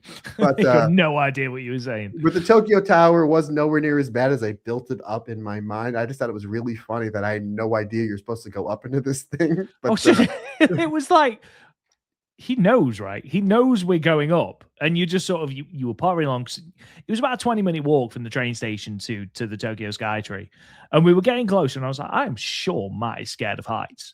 Like, I'm convinced Matt is scared of heights, and he just kept plodding along, and then I don't know whether I'd sort of walked ahead and heard Amber and Matt talking, and I was like, oh, now he knows he's going up into it. Right. Because then I got really quiet, and that's when I got really quiet. And I will say this: I think that might have been the smartest thing for my wife not to tell me, because I would have tried to talk her out, or I still would have gone anyway. But looking back on it, was probably the smartest thing to say as we were approaching it. Like, you're going up in this thing, right? And I was like, oh no. Oh no. Okay. oh no. But yeah, it was really cool once we were up there, and once we were seeing everything and stuff like that. That was really cool. Once we'd done that, then we went to a shrine. Obviously, it was New Year's Eve, and in Japanese culture, it's a time for family and things like that. So obviously, it was a really cool time to go and see one of these really, really cool shrines. I can't remember which one it was. The Meiji Shrine, or was that the one we went to? I think I might have been the one we went to in Harajuku, actually. But yeah, really, really cool to go and see that. And then, of course, we went to Shinjuku Face and saw the Marigold New Year show. We almost didn't, because you remember we were having difficulty getting to the... So what I didn't understand in terms of a lot of Japanese venues, so Korakuen Hall is a prime example. It's just a building, and then the wrestling venue is just on the 5th floor. There's other things on the other floors. Shinjuku Face, the exact same. It's basically like this shopping mall, and Shinjuku Face is on the 7th floor. So for a while, it took us a while to actually find where Shinjuku Face was, because it's only 5 minutes away from our hotel. So we went to go and pick up the tickets for Marigold. That was right. And we were like, right, okay, we'll see what we can do. So we went up, found the lifts or elevator. Press 7. Nothing happened. Press 7 again. Nothing happened. A Japanese man had walked in with us and managed to communicate to us that actually this lift only goes to 4. Even though it says 6 and 7 even and 8 though, and 9. Even though 7, yeah, even though all the buttons are there. So he pressed 4. I think he just wanted to get out, which is fair enough. We pressed 4, got up to the 4th floor, and then we assumed that we just had to get into a different elevator, and the different elevator would then take us up to floor 7. So we went into another elevator, pressed 7, nothing happened. We managed to somehow get to the 5th floor. I'm not entirely sure how we did that, but that was like the laser tag place, and it was just. Yeah, it did look cool. That was going to be my suggestion if we couldn't get to Marigold. So we're like, what the hell is this? So we're pressing buttons, we're getting in lifts. We must have spent 15, 20 minutes just going up and down this bloody building in the lifts going, what is happening? We could have climbed. We could have Spider-Man and climbed there in the time. So this is actually the day before. This is the 30th. And we found out that there was a GLEAT show on that night at 6:30. So we were like, right, do you know what? I'm sick of going up and down in these elevators. Matt has already been up and down in elevators to the Skytree. We're not doing it anymore. So anyway, we'll see what happens. We'll come back when GLEAT's on. Sure enough, GLEAT's on. Press 7, straight up to Shinjuku Face. It just didn't go up to 7 when it was closed. It was like, oh, And then we got up there and they were like, yeah, we don't do tickets till the day of. We felt like, yeah, Right. we walked in there like the $1 Million Man, Ted DiBiase, like we were Absolutely. ready to go. We felt great. We were like, we want 3 tickets for Marigold. They're like, oh, only Lee, come back tomorrow. You have a great day. Yeah, like, absolutely.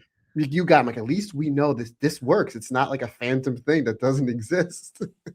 And where did we go for tea that night? Sizzler. That's right. Yeah, that's right. Our journey around Japanese cuisine, Sizzler. So, in case you're kind at home, ladies and gentlemen, that's McDonald's, 3 of them. That is a burger, that is pizza and milkshakes, and Sizzler. And 7-Eleven. And 7-Eleven, yeah, 7-Eleven, because there was absolutely nowhere that we could eat around Ryogoku for Dream Queen, that's something we said. Poor Kevin, big ups to Kevin as well, tried to take us to about 14 different places, and every single one was full to the rafters, so we ended up just eating chicken at 7-Eleven, which was lovely, don't get me wrong, really, really nice. Yeah. Again, just really, really fun. Real quick thing, Rob, before I forget, and obviously I told you the story. Now, everybody that I've talked to about my trip in Japan, they're pop huge on this story, so I need to tell this story. So, when my wife booked the hotel, anytime we go on vacation, she books a hotel, has to have a gym. Just has to it just has to happen. Have to have a gym. Now, can I get away without a gym? I can do some running, stretching, push-ups, no problem. But I just need the gym. I need the gym to kind of get my blood going, to kind of get, just to get going. So she books the hotel. She can book the hotel before you even ask. It has a gym. Great, fantastic. So get in the hotel, and obviously you stayed in a similar style hotel, and in the elevator, it tells you on each floor where everything's at. Floor number 1 is the lobby. Floor number 2 is the spa. Floor number 3 is the laundry. Floor is vending, yada, yada, yada. So, the first morning I wake up, I get up early, and I'm like, I'm going to crush Tokyo. I'm going to have a great gym session. It's going to be terrific. Got my water going. I brought some pre-workout, amino acids, got the B vitamins going. I got the right, clean caffeine going. Day 1, I'm going to, Tokyo, you're mine. I've been waiting since I was 18 for this. 25 years. I'm starting ready to go, buddy. So Amber's still in bed. I said, hon, I'll be back in an hour and a half. You sleep. Here's what we're doing. So go in the elevator, and I'm like, it says spa. Now, my old gym, before I got married and moved up this way, it was a gym and a spa. Maybe that's what they call it. You go for your workout, and afterwards you have your steam, you have your pool, your whirlpool, your steam room, your sauna. Maybe that's what it is, right? So I go to the floor 2. I go follow the signs for the spa. There's a sign. Before entering this door, you must shower. Okay? No food, no drink, no phone, no music, no clothes. Ooh, I've done some intense workouts, Rob. But working out naked with no music. Now as you know, I'm a people. I love people. You get me in a gym, headphones are on. Now, if you want to say hi or you need help or question, absolutely. But my headphones are on. So I was like, no, I don't know if I'm going to work out naked here with no music. I'm like, maybe this isn't it. Before I'm getting kicked out, we've been here 12 hours. Before I'm getting kicked out of Tokyo, a trip I've been waiting 25 years for. Let me ask some questions. So I go down to the first floor, and I was like, gym? Like, no, we don't have a gym. I said, what about the spa? They're like, it's only the spa. Like you're going to be naked in there. Okay. So I go to back to our room. My wife is just waking up. She goes, what are you doing? I said, no gym. She's like, I could have sworn there was a gym.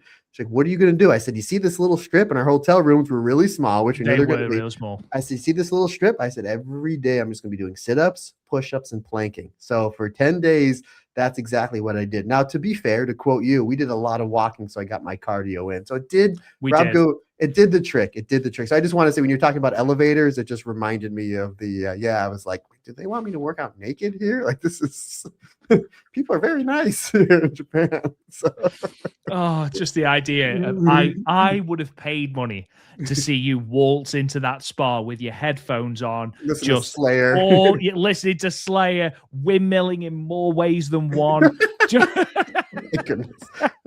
need to make that into a short, and then I'll send that to my wife. Absolutely. But so then we did find everything with Shinjuku Face. So about an hour before we were supposed to leave to meet up with you, Rob's hotel, my hotel room was, only 20 feet away. So before we were supposed to leave to watch Shinjuku Face, Sonny Gutierrez sent me a message, and he was like, hey, let me know where your guys' seats are. I have care packages for you.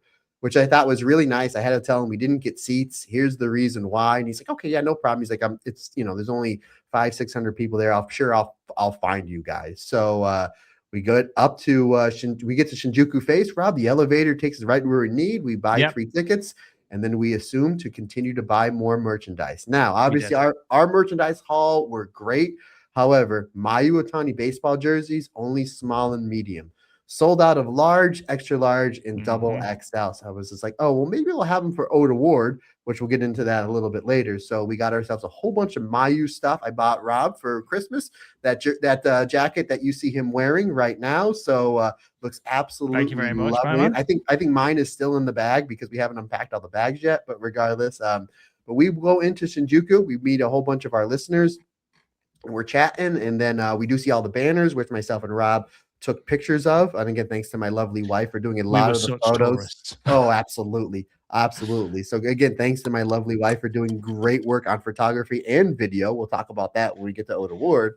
But so then we're sitting down, you're off talking to, I believe, like Kevin or Andy or whoever, and some of our other listeners, which was, again, thanks to everybody that came and said hi to us. All of a sudden I feel a tap on my shoulder and it's Sunny. And he's like, hey, he gives us a whole bunch of like calendars and programs, where that was really nice. Like, you really didn't have to do that. Then he was getting ready to go start doing the filming. I said, let's grab a picture real quick. We did that, and then the show started, and that was an absolute super fun show. Again, Shinjuku Face, very intimate venue. Again, we were in Corkin Hall, 1,500 people. Tokyo Dome, 51,000 people. We were in Sumo Hall, 6,500 people. We were all these big buildings. Shinjuku Face, which I think seats between 550 and 600, something like that. A really great venue for professional wrestling. That's the venue where a majority of the Cerism shows happen. It's the joke I always say, that whenever Cerise is on the show, she has to jump off one of the tables and double stomp whoever she's wrestling.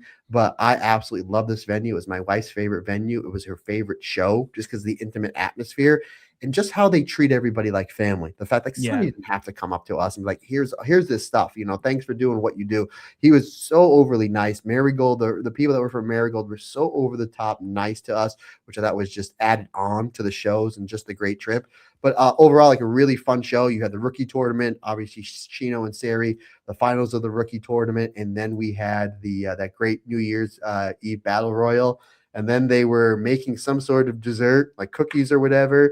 And then like Kazuna Tanaka and Yuka Yamazaki came out with like individually handing out like desserts with it. That was nice. We did the 5, 4, 3, 2, 1 countdown. So it was nice. We were able to spend, New Year's while we're in wrestling, which is really cool, with like Utami and Mayu in the ring, and Utami housing a whole entire thing of wine or whatever it was that she was drinking. I don't think anybody has much fun as Utami did on that show. Tommy's just a great wrestler, just a wonderful person. But that was really cool. Then we're texting back home, Happy New Year, and they're like, 10 o'clock here. I'm like, yeah, it's New Year's here in Japan. So because they're 14 hours there. But I thought overall, a really great atmosphere, a really fun show. Shinjuku Face, one of my favorite venues to see pro wrestling in. A really great intimate atmosphere, and just you can hear everything bouncing off the walls. And it really makes it for that great sound. And again, a really terrific show. And again, my wife's favorite show of the entire week.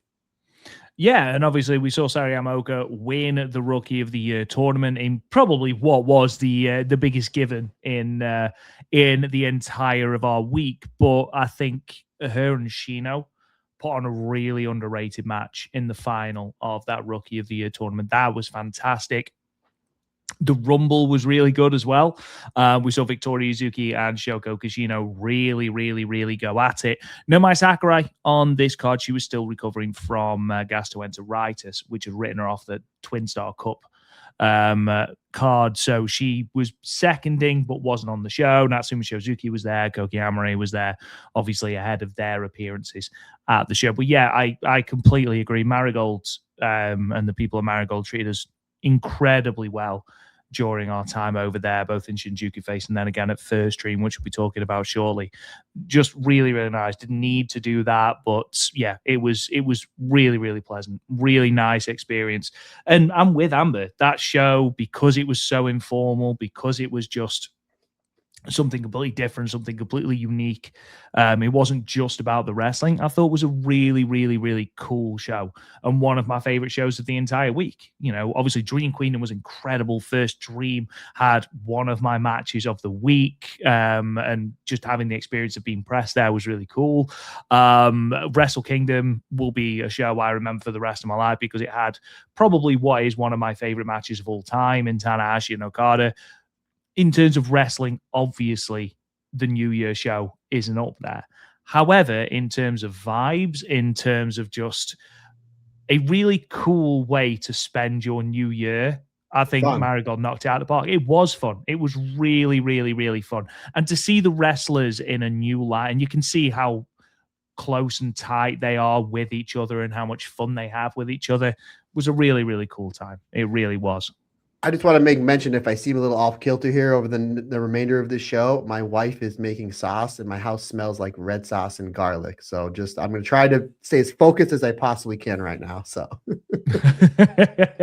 feels so good in here. Oh my goodness. But yeah, what it was, and obviously we had the Marigold Awards as well. Unsurprisingly, Mayu Iwatani versus Io Sky won the match of the year, which, you know, again, probably wasn't surprising. Miko Ono getting the award for MVP. She got really teary during that, which, again, she's a tremendous wrestler and, in my opinion, thoroughly deserved that award. So really, really cool show. And again, one of the most underrated shows we saw. Very odd that Io didn't come to pick up the award. Like, does seem a little bit lazy. I'll be perfectly honest. Slacker, but thank God Mayu was there. Thank God for Mayu Iwatani. I mean, all I'm going to say is Megan Bain traveled, so that's all I'm saying. That's all I'm saying. Okay. I mean, to be fair, I don't know if Io was there. I mean, I know that Evil was obviously in a fairly decent match at Wrestle Kingdom, so I don't know if Io was there. I'm assuming she wasn't because I think she was on Raw. Yeah, they won the tag titles. They won the tag, and it wasn't taped, was it? It was live. So yeah, fair enough. Fair enough. Moving on from that, then we bought in the new year at the Shinjiro Otani benefit show at Korakuen Hall that was put on by Toshigi Pro Wrestling. Another really, really cool show, and we got to see the venue from a completely different light because we were standing and we were up on the balcony, which was really cool. We were right above the Suri banner, which was amazing. We also got to see John from Wrestling Omakase, who was lovely. Spent a lot of time chatting to him. He's a really cool guy. Go and listen to Wrestling Omakase. It's fantastic. So it was really cool to meet him. And we saw Mirai versus Suri, which was an absolute banger. It really was. And what made me laugh was Suri got the pinfall. We knew that Suri was probably pinning Mirai. Mirai, by the way, absolute sweetheart. Absolutely like she is on screen, just a sweetheart. Smiling all the time, was playing with a child, despite the fact that there was a queue of about 50 people waiting to meet her. She didn't care. She spent the time with everyone. She's awesome. But her and Suri put on a fantastic match. One of my favorite matches of the week. They just hit each other as hard as humanly possible. And the one move that was missing from this match was Mirai's lariat, the one that we saw her batter Utami with throughout the build to their match. And I remember distinctly turning to Matt and saying, this match beats Suri and Natsupoi for me if Mirai had hit that lariat. I wonder why she didn't hit that lariat. And then the main event happened. And the main event was one of the most bonkers matches I've ever seen. Absolutely crazy, Matt. Yeah, we got to the building and then like there's standing room only. I'm like, oh, this is great because we know it's to benefit Shinjiro Otani, you know, a junior that changed professional wrestling forever. So I'm like, this is great. When we get to the building, they're like, it's, you know, it's okay, we'll go. And Rob, when I told Rob, I said standing room only. Like me and you were really excited because we know where standing room is. We're going to be above the banners. This is going to be really, really cool. And then we find out like they only kind of sold like half the building. It almost seemed like 2020 during like the COVID crowd because there was a lot of seats that were empty. So I was a little confused on why they did that. But regardless, we went to the show to see Suri versus Mirai. Find out that Aja Kong's on the show. So I was like, sweet, it's Aja Kong. And then you're absolutely right. Yeah, we were above the Suri and Mai banners where literally we had people were taking pictures of us that on the Yeah. banners that got sent, which I thought was was it John that sent us those, or No, it was Mike. it was Mike. Yeah, it was Mike. He sent us the pic that we, and it was looked really really cool. It's like me, you, and Amber, like we're just looking, and then underneath is the Serene Mariah banner. I'm like, how about that? Like that was awesome, really cool stuff, and big ups to Mike for that. But so yeah, we the Sari Mirai match was just very violent and like in a safe way, like exactly what you think Mirai versus Sari would be. So you know those lariats are going to come, and they're going to be really really in there because of how the match is building. So like we know we get the Mirai lariats, and they're going to be bonkers. And then it didn't happen. I'm like, oh, all right, great match. I actually gave it 4.25 stars. Really thoroughly enjoyed it. And the main event happened, where I think it was the Saito brothers versus two other gentlemen I never heard of before. It was just crazy. Like they were shoot headbutts. There was like 40 lariats. And after like the fifth or sixth lariat, I turned to you and I'm like, you do realize why Mariah and Sari didn't do lariats, Yeah. right? Because they did all of them in the main event. So I'd love to see Mariah like ran back again where Mariah's able to use the lariat. But really great stuff. The main event was crazy. It was great to see Otani in the ring. And then Marufuji came out, which obviously Otani's a big influence on Marufuji and Marufuji's style. So I thought that was great. We got to hear Otani's music a few times. We got to hear Electric Eye from Aja Kong a whole bunch of times. Absolutely. A whole bunch of times. But I thought the show overall was really good. That main event, and again, apologies, I didn't know the names of the wrestlers in it. The main event was crazy, but Sari versus Mariah was absolutely fantastic. So a really fun show, and the fact that we did have those seats in the balcony, which I thought just made it for just a really cool atmosphere. Considering, Rob, we were in that building 3 times that entire week, and each time we were in different parts of Cork and Hall. I thought it was really cool. We kind of got like the full, almost like 360 experience from Cork and Hall. But again, really good show. 5 matches. I don't think there was an intermission. I think it finished clocked in a little under 2 hours. Yeah, it did. It wasn't a long show at all, which helped for us because we went to Budokan afterwards. Nippon Budokan, which was about a 20-minute walk away from Corrigan Hall, I believe. Incredible venue. Obviously, walking around it and seeing it come into light was a breathtaking moment, especially when you consider the stuff that's happened in there. And then that was only sort of really topped by going in and seeing that ceiling. The huge Japanese flag, that iconic ceiling that you pan down from during all those 90s All Japan matches, all those 80s All Japan matches. It was a breathtaking moment. And we said that we were never going to Noah for the wrestling. And that's no disrespect to Noah. We know very little about pro wrestling Noah.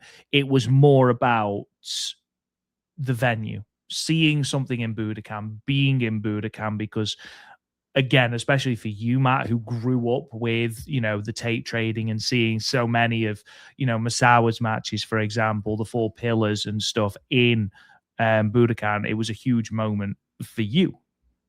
Yeah, it was. Kabashi's last match was there. Kabashi has said that even though he's wrestled in the Tokyo Dome a handful of times, he prefers the Budokan because of just the sound quality, and that's home to him. So his final match, he was very adamant that he wanted to have it in the Budokan, the final burning. I think they did like 18,000 people. Like they had to shrink the stage, the whole 9. So yeah, when we walked in there, I looked up. The first thing I did was looked up at the ceiling, and like I got like weak in the knees. Not because we were high up. Adrenaline took over. Adrenaline.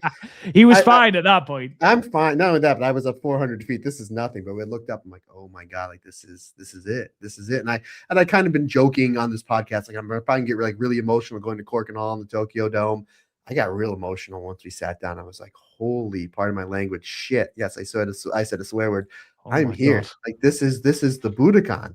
So it was just like, the wrestling was like the opener was really good. Hiromu's match was really good. The main event was good, but kind of left a little bit more of the imagination. It was like, wow, we were here. So we were 5 matches in. We're settled in. It's just like all these emotions are hitting. And then this fine gentleman and his wife walk up. I'm like, yeah, you're in our seats. I'm like, we're an hour and change into the show. We're 5 hours It was in. just before the intermission. Yeah. So I was like, this is really weird. And I was just like, well, here's where they told us to go. And he's like, is this your first time here? And his English was very good. I said, yes. He's like, I've been here a whole bunch. I will escort you to your seats. And I was like, Yeah, it Oh, was lovely, to be so fair. not only I was like, wow, again, the Japanese people are just so nice. So he literally took us to right where we needed to be. It's funny, as we're walking by, we saw Andy, and he's like, "You guys getting kicked out?" And I'm like, "No, we're in the wrong seats." And he's like, "We're 5 matches in." He literally just like fist bumped all of us. I don't know. At least we were consistent at that point. Absolutely. But our seats were actually a little bit better because we were kind of like right above and across from where the giant Noah sign was. Again, the show was really solid from the little bit. Obviously, I know Marufuji, I know Kenta, I know that era of pro wrestling. I know Keno, massive fan of. Again, I thought this was a really solid show for them being like 84 matches on the card. I think it was only about 3 hours long. The Good Brothers match I thought was really terrific. Obviously, Kato Kiyomiya, massive fan of. Jack Morris is really good. So overall, I really enjoyed the show, but it was just the atmosphere being in the Budokan. And they drew really well. I think like 6,200, up about roughly 1,000 from last year. So it's good to see growth in pro wrestling, Noah. Yeah, and look, I know the show got a bad rap. The main event was slow. A lot of shtick from Ozawa, and I was really excited to see him. And obviously, I think Inamura was really good as well. But I was really excited to see what the fuss was about, because again, I've seen so many people painting Ozawa to be the second coming of Noah, or the resurgence of Noah, or whatever. And the guy is charismatic as hell. Like, he has, again, I know I've said this word about 830 times, but he has aura. He really does have aura. The problem was, like, it was a 23, 24-minute match, and 15, 16 minutes of it was just Stalling. shtick. Holy mother of God. Like, there was no pace to the match whatsoever. And then it just ended. Like, Inamura got rid of Team 2000X, hit his splash, which he calls the discharge, which is gross. Hit it, won, and me and you literally turned to each other and went, "Oh, okay, cool." It was, for me, it was the most 3.5-star match I've ever seen in my life. Which is such a shame, because again, I know that Ozawa is a really good wrestler. I know that Inamura is a really good wrestler. I know, Matt, you've seen Inamura versus Kenzie, Inamura versus, was it Keno as well? Yeah. And he had really good matches with them. Great wrestler, considering the fact that's the biggest house they're probably going to draw all year in the legendary Budokan. And there's all this buzz on Ozawa's return, and you just got an okay match, considering, in fact, how great the junior match was right before. Hiromu versus Amaxa. Amaxa. I'm going to call him Amaxa. Incredible match. Yeah. Again, it was just like, we figured Ozawa was going to win, and then it was I think was it Dragon Bane that came out to take out the rest of Team 200K team. Yeah. 2000? So the match one of the matches I was really excited about was Dragon Bane versus Alpha Wolf for the national title, because I'd seen what they were capable of when we went to go see them in Manchester. And yeah, it was just this really poorly executed turn for Alpha Wolf to join 200X. I saw far too much of Yoshitatsu on this show. Far too much. Like, it felt like he was always out. He was like, "Go away." Literally the definition of "go away." It was X-Pac. He was like Bobby Heenan at WrestleMania 3, except everybody likes Bobby Everyone Heenan. likes Bobby Heenan. Everyone's like, "More Bobby Heenan." No, it go away, Tatsu. But yeah, he came out to wipe out Team 200X, obviously after the turn. But then, like, the match that should have been where we started at an actual wrestling match. And instead, because that's how they'd paced it, and instead it was just boom, discharge, done, which is still gross to say out loud. Boom, discharge, done. Yeah, and that was it, which was a real shit. Like, we then had, obviously, Naito come out, Naito and Bushi, his first appearance in Japan since he left New Japan. Enormous reception. The guy is over as hell, as you would expect. It's Naito. His knees are gone. Like, it's so sad to see. And whereas Tanahashi, obviously completely different, because Tanahashi in the Tokyo Dome basically went, "I'm going to do everything I possibly can, because, tomorrow's Tanahashi problem." Naito, I don't think has got to a point yet where he thinks he needs to amend his style, because he's still trying to do all of the same stuff that he was doing when his knees weren't blown to pieces. And yeah, it didn't flow at all. There was quite a couple of missed spots. I don't think Bushi was very good either. It was very much all about the shtick, and then the ending was just weird. I don't know if you heard me. I turned to you and said, "There's no way they're having Marufuji get pinned by Bushi."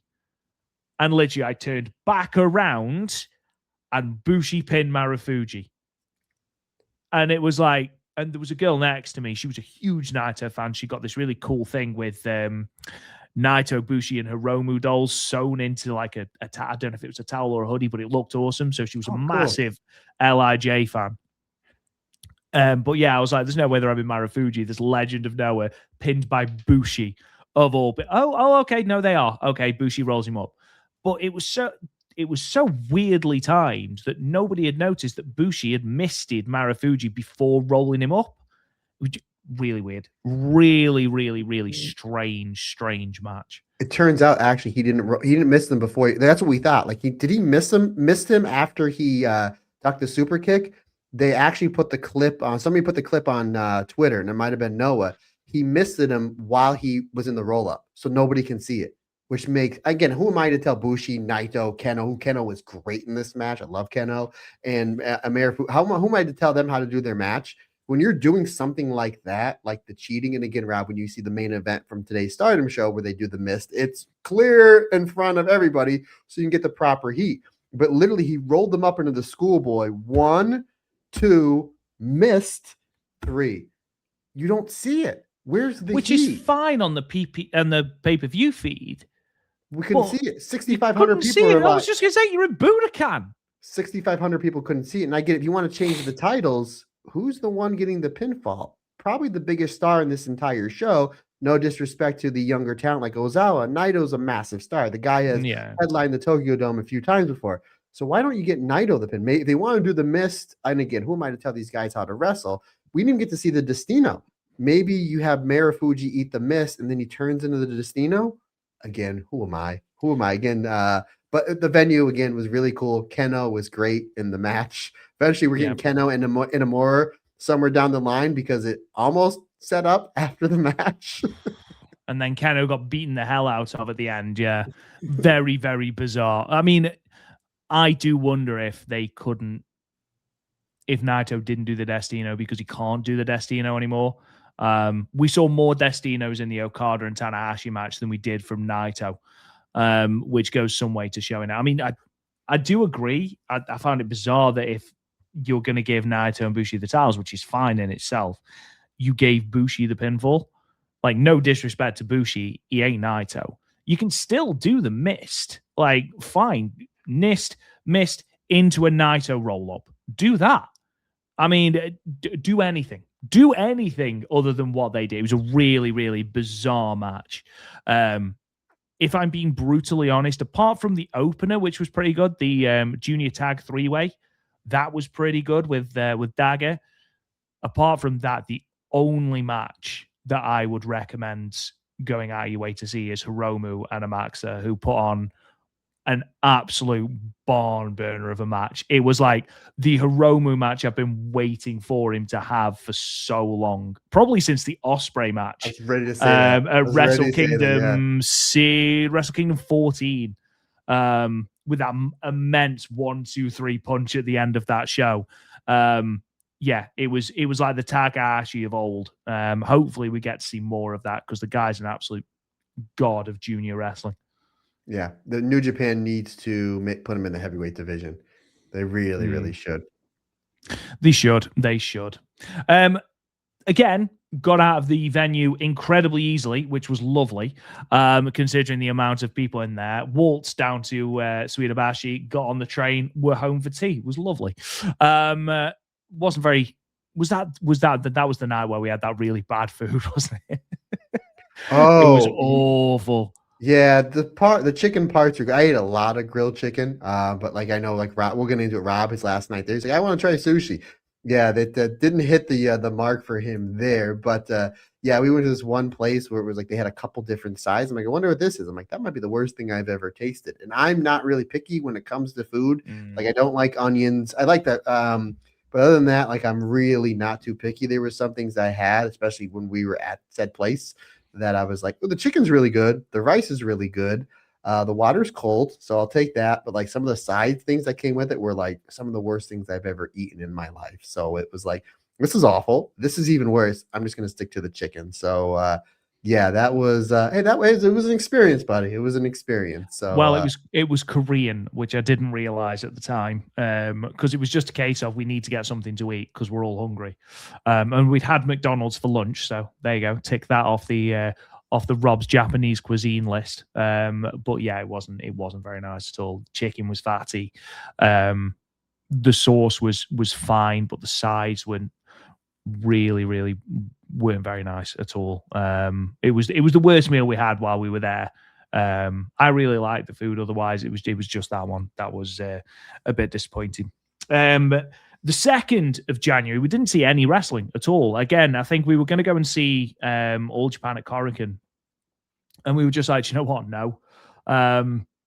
Because it's such a full-on intense wrestling experience, you do need those reset days occasionally, and it worked out quite well. We went to Harajuku, went down a very, very famous Haji, I believe it's called Takeshita Street, which was really cool. We bought my cats a toy, so there you go.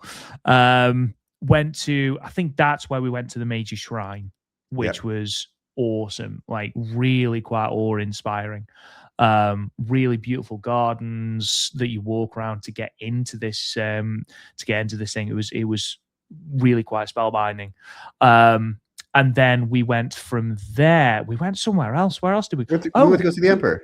We went to the Imperial Palace and accidentally ended up in a state address from the Japanese Emperor. Apparently, the Imperial Palace, according to Amber, is only open to the public twice every year. Once is on the Japanese Emperor's birthday, and the second is on the 2nd of January. And was like, right, let's go. And me and you sort of nodded and went, yeah, okay, let's do that. And yeah, it was incredible. It was a bizarre experience because I assumed that we'd be able to go and sort of, stand, take pictures, sort of take our time. But no, we marched round, didn't we? After we'd had all our bags scanned and everything, I think, did you say it was like getting to Disneyland? Yeah, we like kept the amount of security and stuff. Yeah, and there was people on bullhorns, and it was like, yeah. And then we got our bag scanned, and then I had a water bottle, and the lady's like, "You need to take a drink," and she was very nice, but I'm like, I get it, just in case there's something poisonous. Absolutely, in it. Yeah, of course. So I was like, "How did you know I was thirsty?" And I popped her, and then Amber like rolled her eyes. I was like, "Hey, I'm over," but yeah, so we got to go see that, and then yeah, you're right. The Emperor came out. They gave a countdown when he was coming out. He came out. He cut a promo, very short promo. I don't know if I was. We left, and I told Amber I thought it was beautiful. She really enjoyed it, and I was a little upset. She's like, "Why are you upset?" I said, "We didn't see Micah because we saw the Emperor. You think you see the Empress?" So I was a little upset. Disappointing. Obviously, I didn't say that, but no, it was really, really cool. Obviously, we did the majority of the reason why we were there was for wrestling, but like the kind of the side projects or the side quests that we did were really great. I mean, Japan is a beautiful, beautiful country. So I was glad that we got to see some of the sightseeing and some of the stuff that we did. Yeah, thoroughly enjoyable. And obviously, I know that you did a little bit more upon me sightseeing once I'd gone, so you can tell us a little bit about that afterwards. Once we'd done that, I think we were just like, right, we've got to actually put our heads together as to what we're going to do for Marigold, because we were doing press for First Stream the next day in Outer Ward. So we went to the food we had that night was incredible, was really, really nice, but Jesus Christ, it was hot. Oh, it's right by our hotel. That's right. We had a hotel. Yeah. And we were like, right, let's have a meeting. We'll discuss what we're going to do. We'll discuss what we're going to take, stuff like that. Got to this place because we were going to eat at your hotel just because it was easier. Because I don't know what it was, but my hotel restaurant never opened, not once while I was there. We did Amber was really, again, her which the research she did for this was like 2 or 3 months in advance. So we paid like an extra maybe $200 for us to have a breakfast buffet in the morning, which ran from 6:30 to 10:30. And the TVs would tell you how crowded the breakfast buffet is. They told you how The crowded TVs were insane. They were they tell you so good. they told you how crowded the elevators were, Yeah, the nude spa, which I found out 2 days later that it was nude. So I was like, all right, cool. Everybody's having a good time down there. It's very interesting too that all the massage parlors on the sides of Shinjuku, they had hotels you can rent by the hour. So I put one and one together real quick there. of course. Yeah, So yes, but we were going to go to the hotel, which Amber and I did our last night there, which I'll get into. That's when I got mic'd, which is our new thing for getting drunk now. Rob absolutely. coined, we're going to get mic'd. But we went there. The food was really good. It was extremely hot. Now I like spicy stuff. Incredibly, yeah. However, next morning, and not to get too gruesome, it kind of doesn't agree with me. However, I realized maybe about 10, 11 years ago that if you have something milk-based afterwards, it puts the Emulsifies it. fire. Yes, it puts the fire out. Now, the night before, I found these amazing ice cream sandwiches they had at 7-Eleven. So I convinced Amber, I said, let's go to 7-Eleven. I can get more ice cream sandwiches. So I wound up getting two. I did not have a stomach ache. And Amber's like, did you really need to house two ice cream sandwiches the moment we got back into the room? I'm like, did I have a stomach ache the next morning? Did I feel good? Yes. So I am giving all the credit in the world to those fantastic ice cream sandwiches that did not last long, my friend, once we got back to the hotel room. So, yeah, food was really good. The great amount of garlic. I love garlic, and I'm smelling it right now as I'm talking. Because it's my mother-in-law's birthday, so we're having a party. So I'm glad. So anywho, but yeah, the food was really, really good. Just a little bit too much on the spice side. But yeah, we got our game plan for first stream. And it was funny because then after we left you, Amber and I, we went back to our respective hotel. We knew with the interviews there's going to be an issue with the language barrier because obviously I only speak a little bit of Japanese. A lot of the people in Japan were really good with the English, but we just didn't want to assume that we were going to be able to do these interviews or what interviews we were able to get, that we were going to be able to have a great translation. So on my Google Translation app, there was two different things. Amber was she said, you should have your questions prepared. This way you're good to go. And I'm like, I got that, but I like general conversation because if I'm going this way and they give me an answer there, I don't want to continue down that path. So I do have a part on the app where you hit the conversation. You just basically say it's going to be English to Japanese and you can talk. So Amber, again, she did so much research for this trip. About a month before we left, she was doing Japanese lessons online. So she was getting pretty good at certain things. So me and her were having conversations with me in the English, her in the Japanese, kind of going back and forth. And it was picking up really well, Rob. So that was my idea going in. But again, we were going to get into that in just a few moments, good sir. So yes, the next day was the third. We went to Oda Ward for first stream. We did, and that was how we spent all of the third because we were told basically because you're press, you get to go in early. So I believe the show was 2:30 starts. We got there for midday, got in, immediately got lost, obviously, but were pointed in the right direction. We met someone from the Marigold staff who said, "You must be with Sonny," and we went, met Sonny Gutierrez, met Tom Fane, met Stu Fulton. The commentary team did a great job on the show. We were able to record a podcast in front of the Marigold backdrop, which was really cool, which you can see on YouTube.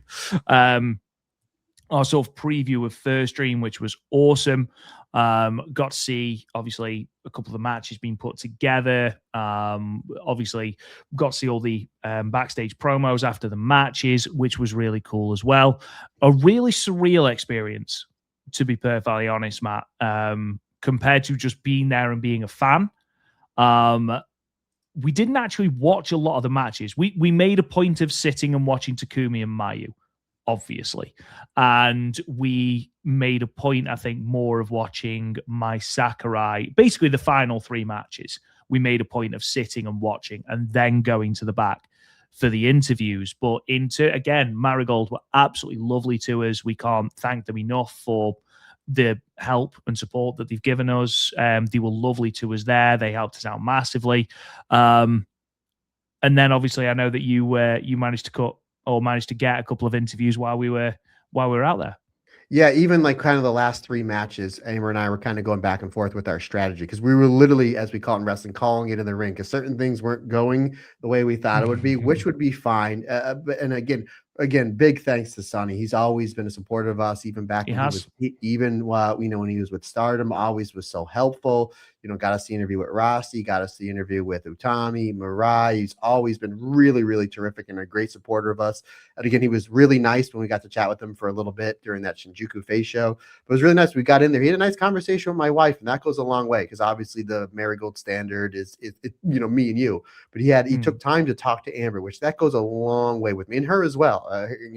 Amber as well. She really dug everything that we did that entire week, but she really dug the marigold stuff just because of how accepting and inviting they were to not only just us but her as well. Sure. So again, I thought that was great. I did go back and watch. I think the next day in my hotel, I did watch the show, so I do have my star ratings. But as far as the interviews go, so what would happen was Rob was doing the photos, and then I was going to go back and do the interviews. And you always see the interviews online where they on their Twitter or wherever where the winning team or losing team, they cut a quick 30 seconds to 1 minute promo. Then everybody kind of pans out, and I was like, let me see if I can try to get some interviews. And again, I didn't know how I was going to play it. Very much kind of will call it on the spot. I'll kind of feel the vibe and see what I can do. But I noticed after the first match, there was a couple people trying to get interviews with Sarah Yamaoka, and Shino was just standing there. Like, let me see if I can get an interview with Shino. So I was talking to her, and the app thing was kind of working. However, Rob, it's so sensitive, and it was so loud in that building. Remember when It we was walked in? really loud. We walked in, they were doing a sound test, and Sonny was trying to tell us like the do's and don'ts, and we had to keep stopping because it was so loud. It was so much bass. So much bass. All about that bass, baby. But so what I realized when I was doing my interview with Chino is picking up on the music coming in and everything around. So it would be like, what did you think of your match? And as it's translating, it would be like, what did you think of car, bus, dog, or whatever was going around? So they're like, so I was like, okay, like I have to come at this with a different level. And then I realized I'm doing this interview with Chino, nobody's recording. So I took, a snapshot of what I said. We'll probably put that into some sort of translation. Took a selfie with her. She was lovely, so nice. Go back to where our kind of perch was. And I said, hey, I'm going to need somebody to record. And Amber's like, I got it. Like, I explained the situation. Like, don't worry. And I said, here's else what we're kind of dealing with. So I'm just going to kind of go through that, and then we'll kind of go through the matches and my star rating. So I was able to get a little bit from Shino. Koki Amare, I was able to get an interview with, again, about halfway through. The conversation thing would just be taking over of all the other sounds going along. Yeah. Koki Amare was lovely. Then I kind of realized I need to come at this with a different way where I need to have 1 to 2 questions kind of prepared on my phone so we can kind of go that way. So again, got a little bit of interview with Chino.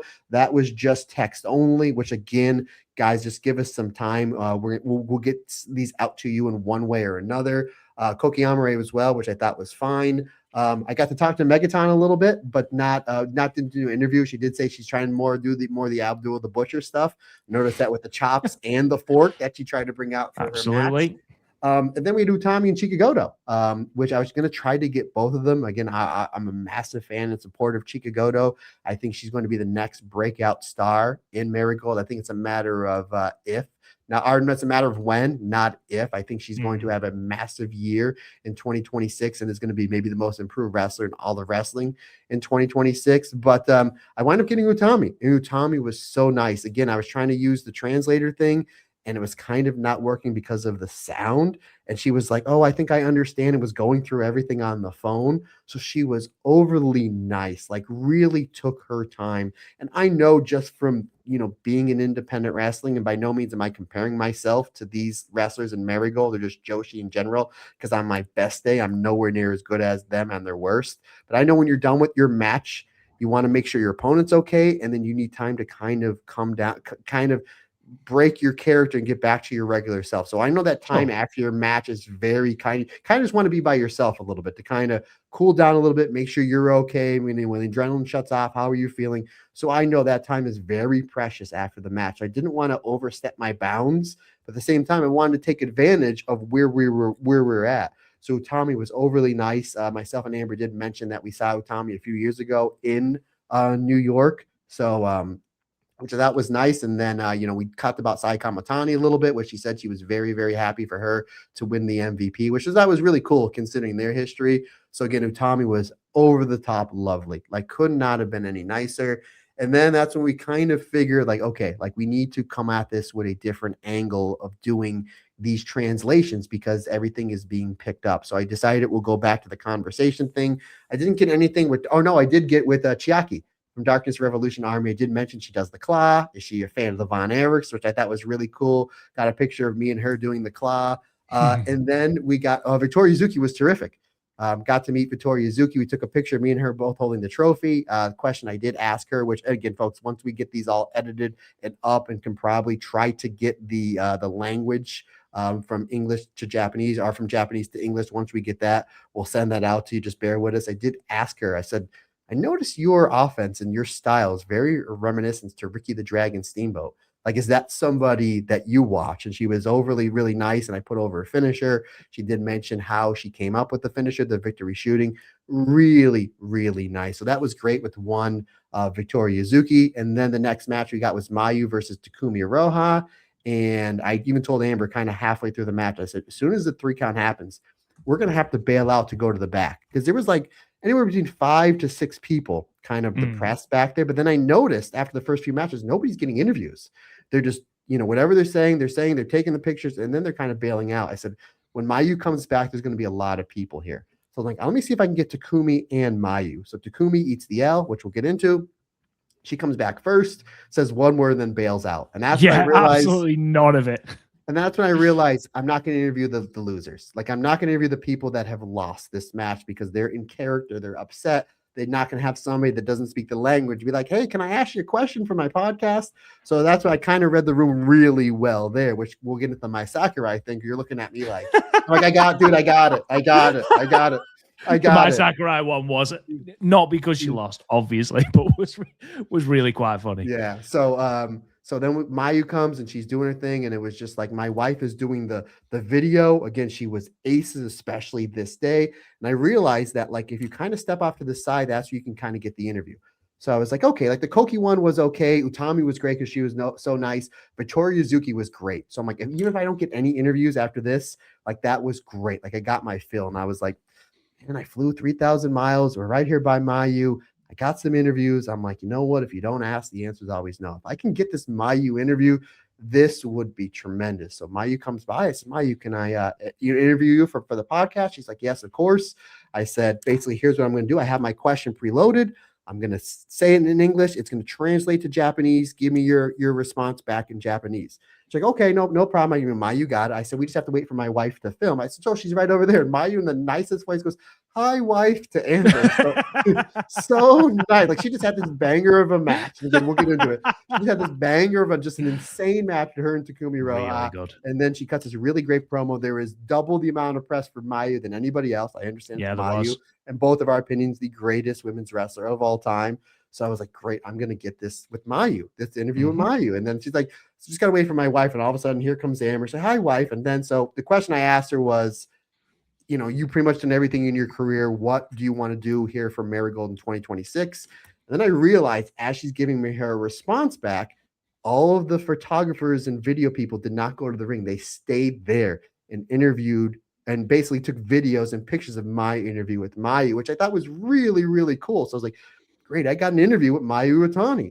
I didn't realize until 2 days later when Amber's like, you do realize that after she won the Noah title, you were her first interview? And I was like, that's pretty cool. That's pretty cool. So we go back out, go to watch the Kokiyamare match, our Miko Ano versus Mai Sakurai. And I knew I was going to have to go back and watch the show just because we had so many moving parts going on. You're taking pictures, posting things. We're trying to watch the match. We're only catching it in bits, so we're kind of not getting the story and the psychology. But again, I went back and watched everything. I'll give you my star rating. And then we go to Miko Ano, Mai Sakurai. And Sakurai just got this gash on her leg from the table spot. These two just wailed at each other. She's crying, and you're just looking at me like, kind of like, you shouldn't interview her. I'm like, no, I got it. After the Takumi Iroha thing, I got it. So I got to interview Miko Ano. She was great. And as I'm talking to her, I can see underneath her left eye, it's black and blue, and it keeps getting bigger and bigger. And I'm like, oh my God, these two absolutely crushed each other. I did make mention that who would you like to defend the belt against, maybe outside Marigold. And she did give me some shoot style wrestlers. And then I said, what about Marvelous, Miyamoto? She said, oh, maybe Miyamoto. But I thought that was really great that I was kind of the only one really doing these questions after the show, which I thought was maybe a missed opportunity from some other people there. I thought it would be pretty difficult, but I was just kind of at the right place in the right time. And again, thanks to everybody in Marigold for taking those extra 2 or 3 minutes for me to be able to ask questions. So again, massive kudos to my wife. It was just like, she knew what she needed to do, hit an absolute home run, made sure the sound was good, sent me everything. Again, I know I have to send it over to you, Rob. And again, folks, we're going to see how these come along. The first two may have been a little bit difficult, but we'll try to get the best quality we can out. But those last ones that I got with Utami, especially with Mayu, with Vittoria Zuki, and with Miko Ano, we'll try to get that up and maybe try to use some sort of translator app. I know Hype Talk TV, that you can see whenever he does his interviews, the English subtext comes out. So that's what we're going to try to do. Again, folks, just bear with us. But the fact that I got like Koki Amare, Utami, Mayu Iwatani, Vittoria Zuki, and Miko Ano, I thought was really, really cool. So hopefully we'll get some really fantastic content coming out. But again, this was great. That whole experience was terrific. Again, nothing but thanks to everybody at Marigold, especially for Sonny, putting us in the right place to help. Basically, our job here is what we're trying to do is we're trying to get as much great content out so we can help the Joshi community grow, whether it's Stardom, Marigold, Tokyo Joshi Pro, Oz Academy, Marvelous, Sendai Girl, so on and so forth. We're just like, we're all, I always say at the end of the podcast, and you're going to hear it again in the next hour or so when we sign off, we're all in this together. What I mean is there's no reason why we can't win. There's no reason why we can't help Marigold grow. And, and again, Sonny basically gave us the ball and was like, here, this is what you guys can do. So there's no reason why we can't help the Marigold standard grow and help Marigold grow as well, and vice versa, which is funny because Marigold is a flower. I just realized what I was saying. You did make mention we did get to talk to Stu Fulton, and he was so nice to us. I didn't realize like how tall he was. Yeah, and so how tall he was. He is a giant. Just when I thought you were the tallest person in Tokyo, which enormous. Yeah. And then obviously Tom Fain, he's been a big supporter of what we've been doing since he started the monthly Puro magazine years and years ago. So we got to talk to him, and then we went out with him for a few beers, Rob Gunn, which I guess we'll get back to a little bit. But I guess, do you want to talk about these matches real quick, good sir? Because like I said, I have my star ratings. Hell, let's do it, my friend. So we started with that 6-woman tag, the Marigold Youth tag. Koko, Sari Amioka, Shino, Kazuna Tanaka, Kamomo Minami, Yuki Yamazaki. And we've said this multiple times, man, that Marigold is in very safe hands in the future if all of these women are going to be there or thereabouts, if they can keep hold of them, if they can stay fit. Marigold are in a very, very special position because their harboring of youth is tremendous. Sari Amoka is just different level. She really is. Shino, considering she is less than a year into her career, is 16 years old. Incredibly special talent.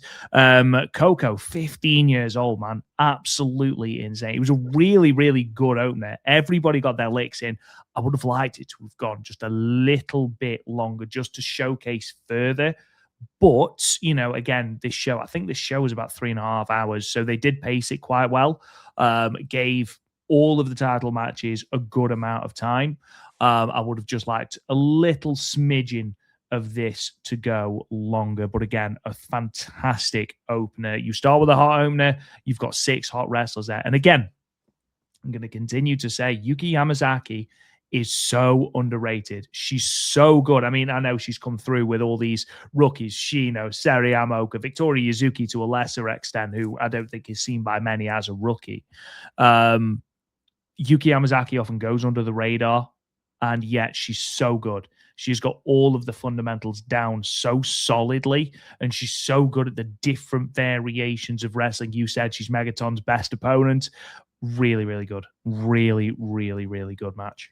I mentioned when Coco, Sari, and Shino came out, I mentioned to you, I go, Sari's the oldest person on that team at 18 years old. It's honestly, the average age was about 16. It was crazy.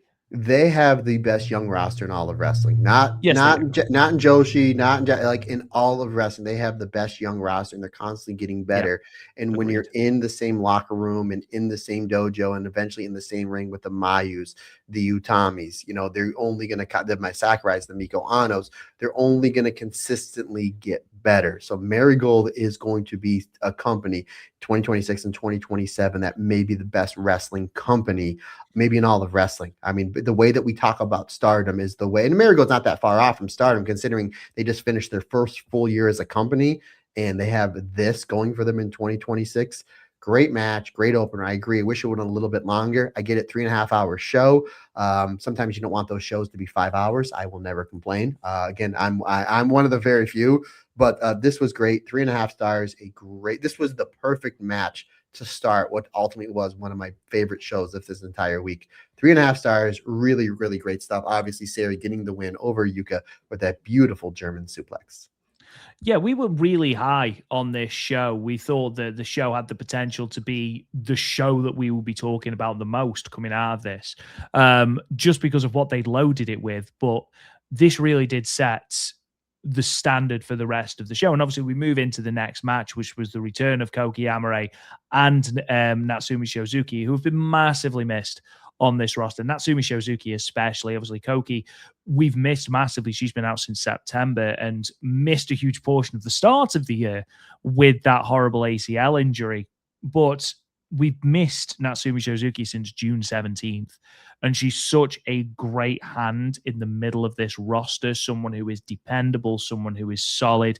And we saw that here. And it was great to hear the reaction. All of the reaction I know is going to be for Koki Amare, who Rossi Ogawa, again, recently in an interview has sort of highlighted someone who, if they can go on and really avoid that horrible record of injuries that she has, can, get right to the top of Marigold eventually. I mean, she's got the aura, she's got the look, she's got the moveset.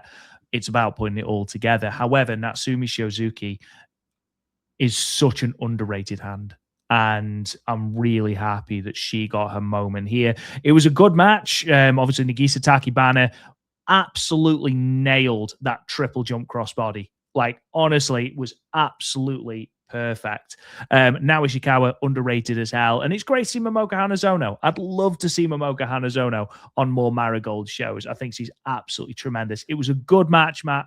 Really great introduction to bringing Koki Amare and Natsumi Shozuki back into the fold. I see Momoka Hanazono versus Megaton. I think that would be loads of fun. That would absolutely, be with the bubble gun and the whistle, like all the bells and whistles fun, I guess. Intended. Agreed. I think that'd be a really, really fun match. This was really good. Natsumi Shozuki coming new hair, like new gear, like she had. She looked incredible. She looked incredible. She's like a massive, massive star. And I'm really excited to see what she's going to do in 2026. Ultimately, I think this might have been the easiest match for us to predict, maybe for the entire week. Koki Amare's back. They have high hopes for her, and rightfully so. Koki Amare getting the win with the amethyst butterfly. I think her and Natsumi looked really good in this match, which I think was really important for not only them, but for Marigold, because I think they're going to have a big, big year here in 2026. I like this one just as much as I like the opener. 3.5 stars. So you start your show off with two really great openers, especially that multi-person matches. So you have 12 people that you saw here within the first 20 some odd minutes of this show. Really great way to start off this show, my friend. So then we had the debut of the Popular K, which you actually found out because you actually saw them backstage, so you knew what it was. But it would turn out to be Kuroshio Tokyo Japan, who people might know NXT wise as the man with the watermelon jacket. That's how I knew him, unfortunately, because I'm incredibly uneducated. This was shtick, but it was really entertaining. The crowd loved it. The crowd ate it up. Apparently, my camera's just died, so apologies. The crowd ate it up.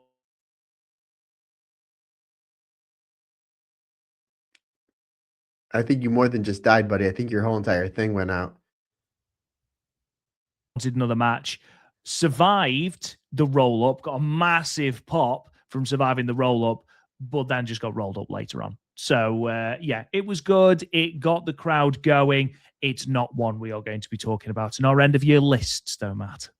No, it was fun. Again, the crowd was into it. Megaton pulling out the forks, which again, when I got to talk to her afterwards, and she did say that, more of the Abdul the Butcher. So I guess it's Megaton the Butcher. Rob Goodwin is what we might be referring to. Megaton the Butcher. There you go. Yeah, we might be referring to her in 2026. Yeah, fun enough match. Obviously, I didn't rate this for obvious reasons. This It did what it needed to do. You're right. It was shtick, but by no means was it Okada versus Tanahashi. No, no, certainly not. Certainly not. We then moved on to Utami and Chika Goto. This was really good. This was really good. Both women, hard hitting. Chika Goto, another tremendous performance. Unfortunately, fell to the German suplex. We talked about this on the Marigold standard. I would have loved Chika Goto to get the win or for it to go to a time limit draw just to show that progression up the card. Obviously, that didn't happen here, but obviously, it was great to see Utami secure the victory. It would not surprise me to see Chika Goto have a really good run in this year's Dream Star. Now, I'm not talking winning it. I'm not even talking going to the final. I think we see her have a great run. I see her having a Marigold World title shot before the end of this year, without a shadow of a doubt, because that's what we've been building to with this whole angle with Miko Ano. Yeah, she's, obviously I love Miko Ano. I love Utami. Mayu, again, I think is the greatest women's wrestler of all time, still in her prime. Victoria Zuki, in 10 years, she might be the greatest women's wrestler of all time. But the wrestler I'm most invested in, maybe not just in Marigold, maybe just in Joshi in general here in 2026, might be Chika Goto because of her progression and her story. And she comes so close and then she falls down, but then she gets back up. That's something you can root for. And we've seen her reactions getting over and over and more over. And the fact that she moves merchandise. There's a lot of those new pink Chika Goto shirts. We saw a lot of them here bought by the fans and worn by the fans in Ode Awards. So she's somebody that the crowd is definitely investing in. So a really good match. It's a really great spot for her. I love Utami. I really thought Chika Goto should have gotten the win here. But again, she's a matter of if, not a matter of when. She's going to be a big, big star for Marigold, is going to be really the one of these wrestlers that is going to be carrying this company into 2026s and 2027s and 2028s. She could go to, she's right there. She's almost like missing one piece of the puzzle, Rob. But eventually she's going to find that piece. And once she puts everything together, there's going to be no stopping one Chika Goto. Again, massive fan of Chika Goto. This match I thought was really, really good. 3 3/4 stars. Again, I'm really interested to see what Chika Goto is going to be doing here in 2026. Obviously, I know that this isn't a proper podcast. We're sort of talking about everything. What do you think the ceiling is for Chika Goto? Because again, we know that Rossi is not someone who will put the red belt on just anyone. I mean, Momo Watanabe is the name that jumps out massively. Do you think she has what it takes to be the head of Marigold, the face of Marigold, the winner of the Marigold World title? Or do you think she is more of a case of someone who is in that Momo Watanabe mold, someone who is there or thereabouts, but is always more of a bridesmaid than a bride?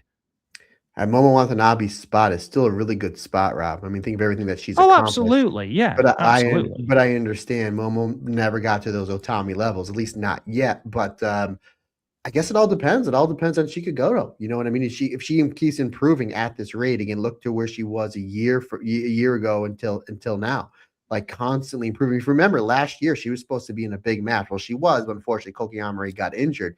I think she was in that third match from the top before they got those two amazing championship matches that we got last year at this show. Where again, she's in a big spot here. She has, wrestling Utami. One of the aces of this company, one of the best Joshis in the last 5 or 6 years in all of Japanese wrestling, has a great match here with Utami. I think that her ceiling is whatever she wants it to be. I would like to see her take the slow burn to get there. Do I think she can be red belt champion? I really do, but I'd like to see her maybe get close to winning the Dream Star, get knocked down a little bit, build back up, give her a run as United National Champion, because it really seems like the crowd gets behind her when she gets so close, gets knocked down, and then she gets back on the mountain. That's when the crowd really gets behind her. You do that to her a couple times and keep giving her more momentum on the way up, and she's going to keep improving. She can be a massive, massive breakout star here for Marigold and somebody that can be leading the company in the next 4 or 5 years. So I really think sky is the limit for Chika Goto.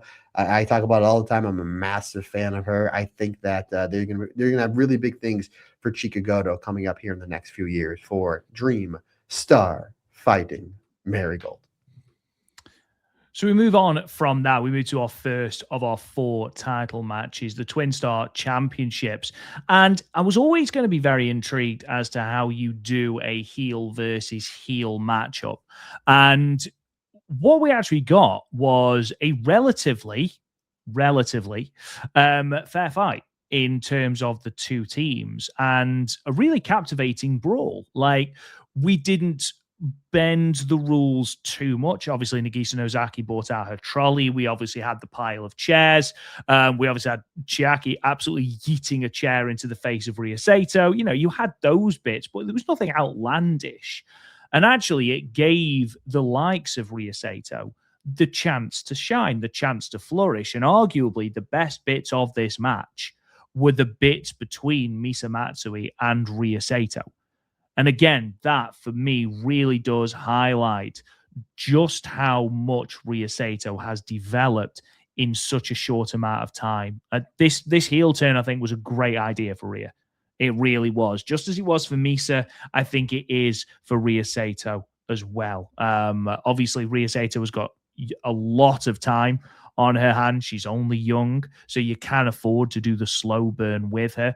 But I think she has got a lot of upside, a lot of potential. And again, considering this, it could have gone very sticky or nonsensy. I thought this was a decent. It exceeded my expectations. Let's put it that way. Yeah, I thoroughly enjoyed this. I thought this was great. Again, they had to come off Utami versus Chikagoto. Again, Utami, her and Mayu, the two biggest stars in this company. Chikagoto, I just made mention, she is somebody that is going to explode here in the next year or two. So to follow that up with not only a tag title match, but heel versus heel in the same stable could be a little tricky and could be a little, tough to do. But these 4 ladies absolutely knocked it out of the park. You had great wrestling, you had brawling, hard hitting, great teamwork back and forth, especially with Misa and Chiaki, which makes sense. They're the tag team champions, so technically they're the best tag team in this company. We get the ref pulled, we get certain chairs getting thrown in. So again, if you that this is a straight up wrestling match, you might have been scratching your head. Like, you have your 4 biggest heels in this match for the championship in front of almost 2,000 people on pay-per-view. You kind of wanted some of the cheating, some of the heel stuff to happen. And we got it, but they didn't overdo it. I totally agree. Again, I got the Nagisa's terrific. I think when they're ready to pull the trigger on her, I think she could be a big baby face for this company because the people really get invested into some of the stuff that Nagisa Nozaki does. Again, when the time is right. But ultimately, buddy, you're absolutely right. That last closing sequence with Rhea Sato and Misa Matsui was really the cherry on top to ultimately what was a great title match. Eventually, Misa hits that beautiful flying knee, as you call it, the best flying knee in the business. And then Damn right.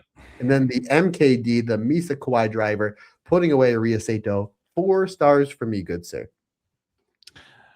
We move on then to, I know this match, Victoria Yuzuki and Shoko Kishino is getting a lot of, or it did get a lot of talking about the finish. And obviously we will talk about that finish. What I want to talk about, though, is Shoko Kishino. Because Shoko Kishino, and this was something that we mentioned in the preview, comes into this match a complete unknown in terms of big matches in Marigold. She's got this push. She's got this match with Victoria Yuzuki for the United National Championship, and yet we haven't seen her really wrestle a high-stakes singles match. Yes, as Flying Penguin, she had that match with Mayu. But again, it's Mayu Iwatani. Mayu Iwatani will be able to have a 4-star match with me. I want to see that. I want to see that, folks. Let's get that you going. You think that, Matt Turner. You do not want to see that. Yeah, let's get it. Let's get it, folks. But again, it's sort of an anomaly there. I was really intrigued to see how she would do here. And what we saw from her was so much positivity. She came into this match and laid it all on the line, from the powerbomb on the outside to the gritty determination at the end to withstand an onslaught from Victoria Yuzuki. She put her heart and soul into this match, and I think has come out of it smelling of roses. Yes, she ate 3 gnarly looking finishes, which again we'll talk about in a moment, but she comes out of this with more positives than anything else, Matt. Yeah, she's the one. Her stock for me on this show really grew the Oh, most. absolutely, yeah. Which again, and we even mentioned it in our she plug for our preview that we put up on our YouTube channel. That as far as Chikagoto and Shoko Kashino probably had the most to prove, and even though they both ate L's, I think that they proved us that they were going to be big stars for this company in 2026 because their stock, again, even in losing, which just goes to show you how great Chikagoto and Shoko Kashino are, even in losses, they came out better than they did going in. We kind of, this is a big spot. We made mention this, like, okay, we know Miko Ano and Sakurai are going to deliver because they're great. They've been great since day one here in Marigold. They had a great match for the United National Championship a year ago. We also know Mayu and Takumi is going to be maybe one of the best matches that we see all year, and we're going to get in that in a moment, which obviously it was. But like, and Victoria Zuki is the future and the now of professional wrestling. I wouldn't be shocked in 5 or 6 years we're saying Victoria Zuki is the best wrestler in all of wrestling. That we're not talking the States, we're not talking Japan, we're not talking just Joshi. I wouldn't be shocked if Victoria Zuki in 5 years is the best overall wrestler in all of wrestling. And she's great now. She's fantastic now. Like, more people need to know about Victoria Zuki. So what's Shoko going to do here? And this was terrific. And again, we kind of knew like Rossi wasn't going to put Shoko in this position if she can fail. It was either sink or swim, or, and I guess pun intended, Rob, either fly or don't fly. And obviously the former Flying Penguin flew here. This was great. It started off really hot. You mentioned Shoko hitting the Regal Plex and that just insane power bomb on the floor. And again, credit to Victoria Zuki for like getting this match over in minute one. It was like, yes, I'll take these two crazy bumps, one in the ring and one on the outside, to really get the violence up in this. And then Victoria Zuki brought it with the forearms, the super kicks, those great near falls towards the end. And there are a couple of near falls there that Shoko, that a lot of people were biting, that Shoko was going to win the belt, would have been a massive upset. But eventually, though, Victoria Zuki hits that beautiful pump knee. She does that wrist clutch backdrop suplex. She misses the first victory shooting. Shoko with a roll up, which a lot of people thought that was going to be the finish. And Yuzuki did a great job selling it. Like, she can't get out. She was going to get caught here. That scores a 2.9 count, which really, really gets the drama and the suspense of the match going.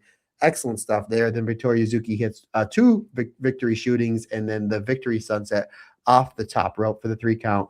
4.25 stars. I thought this was really, really a great match. And just goes to show you, 1, there is a lot of potential for Shoko, and 2, Victoria Zuki can really make magic with anybody on this roster. At just 20 years old and about 2 years wrestling, we saw it here. We saw it Ria Sato. We saw it Misa Matsui. We saw it the entire time in the Dreamstar Grand Prix. And again, when she's in the ring with those Utamis, those Mayus, those next level wrestlers, Victoria Zuki's having like a match of the year candidate. Again, thoroughly enjoyed this one, my friend.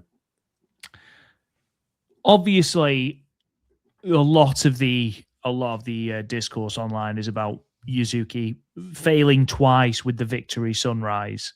The victory shooting, and then not really connecting properly with the victory shooting. The victory sunset. Oh my God, there's so many names. What are your thoughts on that? Obviously, incredibly ambitious to go for all of them anyway.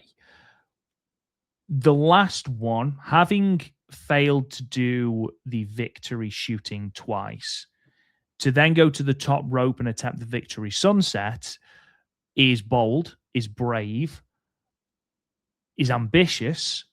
However, is it a little bit too ambitious? Is that where Victoria Yuzuki needs to learn and go, okay, so I'm not going to be able to do that? Because we saw that with Mayu and Takumi Iroha when Mayu went for the Fubuki Rana.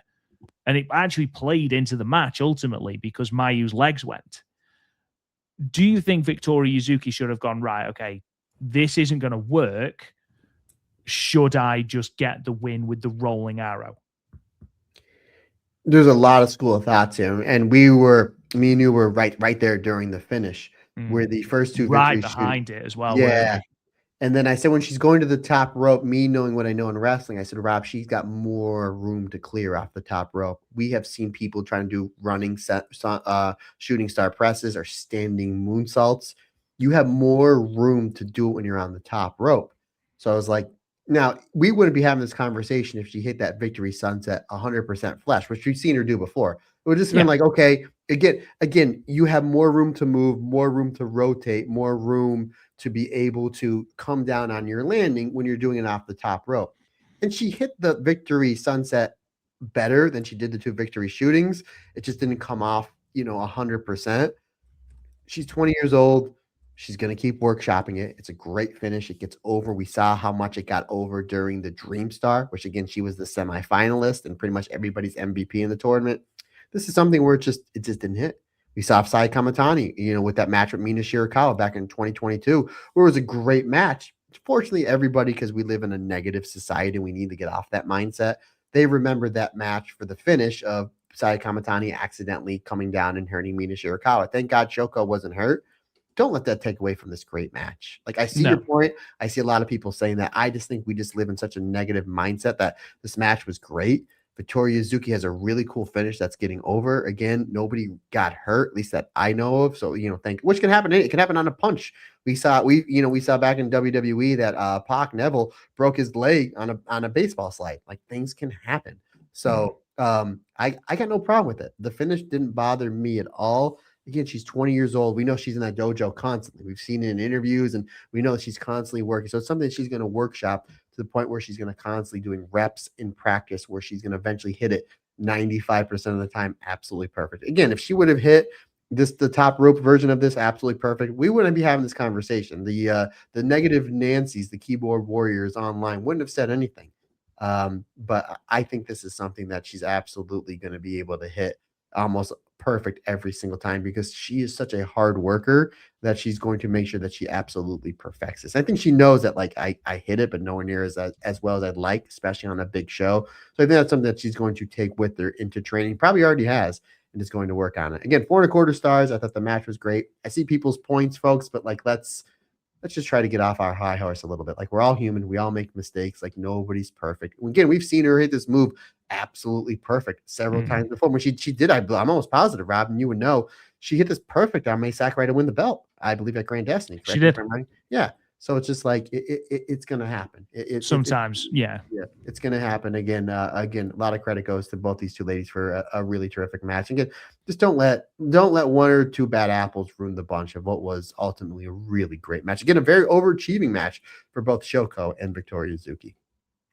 Do you think that there is some merit to, and again, she is still very young into her career. She's 2 years into her career. She's 21. She has got an incredible amount of upside. And again, I want to make sure that people understand this is a great match, a really, really good match. And it is a coming out party, especially for Shoko Kishino.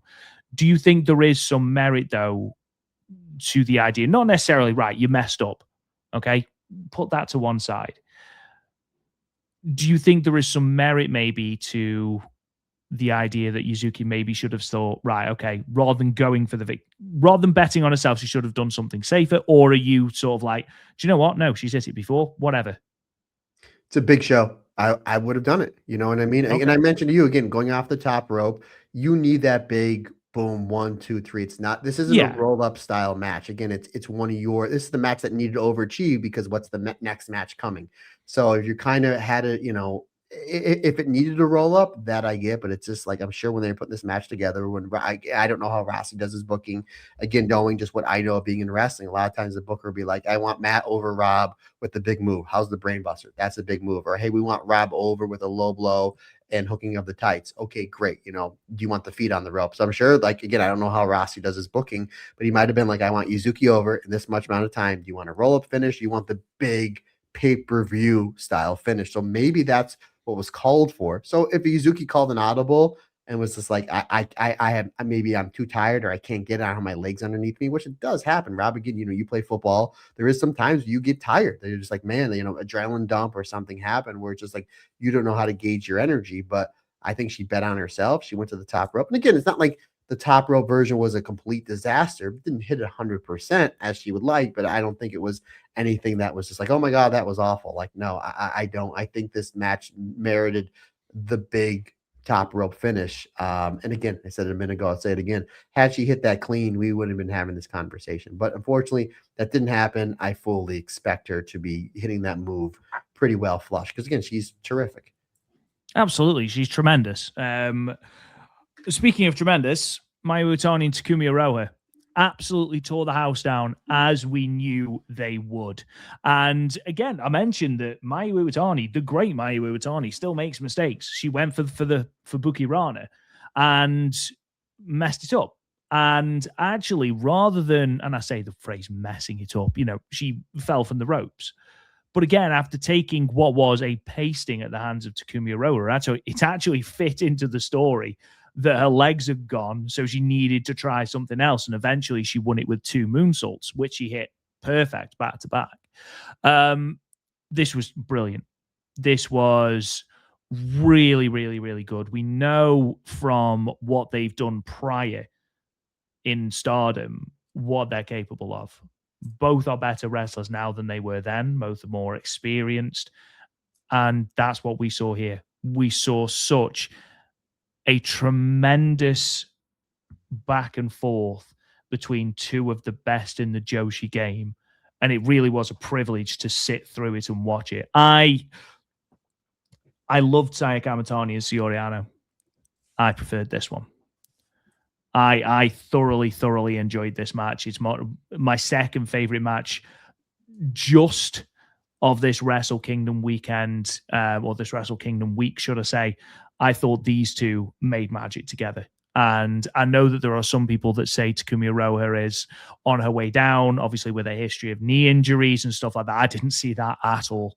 I saw an absolute killer, an absolute calculated monster beating the ever-loving Jimmy out of Mayu Iwatani, and Mayu Iwatani resisting, and being able to capitalize on one mistake that Takumi Iroha made. It was a brilliant wrestling story. It was a great match. It makes absolute sense for Mayu Iwatani to win the belt. The first person, by the way, to win both the GHC and the IWGP Women's Championships, even though both those matches, both those titles are in their early infancy.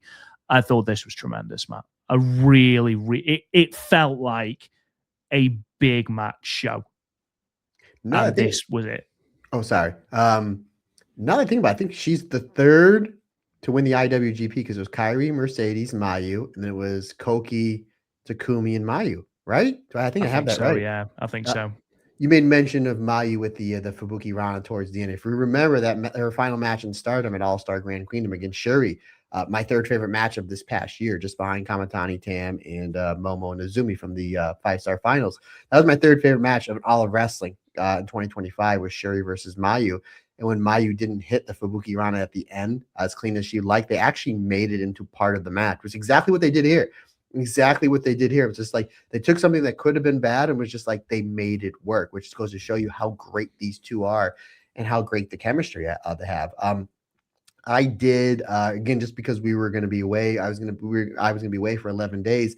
I tried to load it up as much content as possible. So what I wanted to do, and I did free watch along audio only of the Mayu versus Takumi matches from 2022.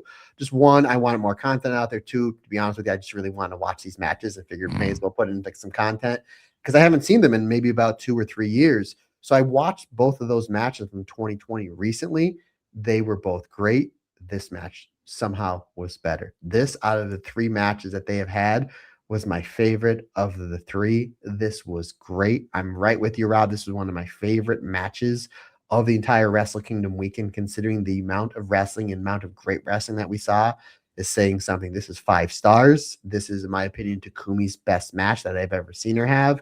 This is just another amazing match in Mayu's catalog. This, I'd have to think about it, but I think this is right up there with Suri and Utami as my favorite non-EO Marigold match in the company's short history. That's how good this match was. They did so many callbacks to their matches back in 2020, to the Mayu of escaping the running 3, not once, but twice. Just the insane, and they did some different stuff here. Like those 2 matches in 2020 both happened in Korakuen Hall. This match, like, obviously different venue, but they brawled all over the building. So they added to it. They did the old Mayu takes the kick and Mayu tumbles down all the stairs in Korakuen Hall. Mayu's like, we're not in Korakuen Hall, but we can do that spot where Mayu tumbled down a whole bunch of stairs in Oda Ward, which I thought was brutal yet funny because it's Mayu. Mayu comes back with that brutal dragon suplex onto the apron. I mean, this match just didn't let up. Like, it had your pacing, but there was never a moment where you're just like, I need to look away, or I'm going to look at my phone and let me talk to this person. Like, you were invested the entire match, which just goes to show you what great masters these two are at pro wrestling. Just Mayu selling strikes. Is there a better wrestler ever to sell like hard hitting strikes ever than Mayu? Like, I don't know. I don't think so. Mayu selling here was so believable. She put over just the deadly strikes and the deadly offense that is Takumi Roja. Then Takumi is able to repay the favor towards the end, like, taking the Germans and the Dragons from Mayu and those super kicks, like the way just the selling, the timing. This was a great babyface versus great babyface match. This is a great main event style match. Again, 5 stars for me. One of my favorite matches of this entire weekend, which again is really saying something. This was just, we knew it was going to be great. Our expectations were high. Somehow they absolutely blew it out of the water. They even, again, when going into a match, it's like, I know this is going to be great. Can they meet that expectation? They actually somehow surpassed it. Again, my favorite match between these two, which again is saying something for how great those matches were back in Stardom some 5 years ago. Now, I must admit, the main event, my Sakurai Miko Ano, is the one match I haven't actually gone back and watched. I believe there are moments that you can tell that my Miko Ano is really struggling with a concussion. Obviously, there was a moment where my Sakurai sets Miko Ano up for a pile driver on a table, and the table is broken in the middle already before they even start. And they, with, I don't know whether it's on a wing and a prayer or whether credit needs to go to Chikagoto, and I think it might be Utami as well, who is holding the table desperately in place. And they do the pile driver spot, and Miko Ano takes a gnarly bump right on the end of the table, to the point where we were sat right where Yuki Yamazaki and I believe Seri were bringing the table backstage, and you could see the chunk off the edge of the table where Miko Ano's head had hit. A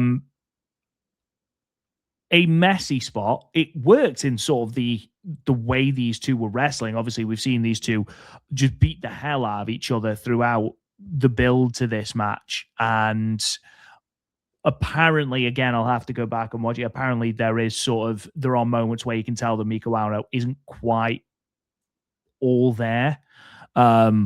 Which, if that's the case, then she deserves all the credit in the world, because I still thoroughly enjoyed this match. I thought this match was great. But yeah, there was a couple of moments. There was a couple of kicks from Miko Ano that it's only when you're in the venue you realize just how hard she is kicking people. There was moments where she kicked my Sakurai and genuinely echoed around Ota. What were your thoughts on this one, Matt? And obviously, you have watched this back. Are there moments where you can see that Miko Ano isn't quite with it? Not really. I didn't notice that. I thought this match was great. I think the one from last year I liked a little bit more. Again, that's such a great legendary match. That's tough to do. I think the fact that these two had to follow Mayu and Takumi, and again, we put the pressure on them. It's like, we know Mayu and Takumi, especially Mayu, are the next level wrestlers for years and years and years. Where it's just like, you need to follow this. Like, this was still great. I had it 4.5 stars. Loved it. My second favorite match from the show, probably my top 5 favorite 6 or 7 matches of this entire week, which again is saying something. Miko Ano's first title defense, this needed to be really important, because again, you're taking somebody that somebody kind of newer in the Joshi scene, because she hasn't worked for those bigger companies up until the last 2 or 3 years here. So it's like, and you put your main championship on, not only that, but throning Utami. So this needs to be really, really important match, and it needs to deliver. And from the moment Miko Ano's music hit, which by the way, my wife loves that theme, she felt like a bigger star, like the newer. And I think she had that same robe when she beat Utami for the belt, but now she has the belt to go with it. So it's a different presentation. She's coming out last out of all these massive stars that are on this show. Takumi, Victoria Zuki, Utami, Chikagoto, Mai Sakurai. The last entrance you hear is one Miko Ano. So it needs to be important. It needs to be special. And it was. She just has this new aura about her because she has that belt. Yes, it's a prop, it's an accessory, but at the same time, it's something that takes you to that next level. Like, this is our champion. This is the champion in a company that's all these great wrestlers and wrestlers that are going to be phenomenal over the next 2, 3, 4, 5, 6 years. This is who we're putting all of our chips on. So, and again, credit to Mai Sakurai for really having just an insane match. Like, yeah, that table spot was crazy. Yeah, it did look like that. It might have been Miko Ano that cracked her head off the back end of that table where the metal is.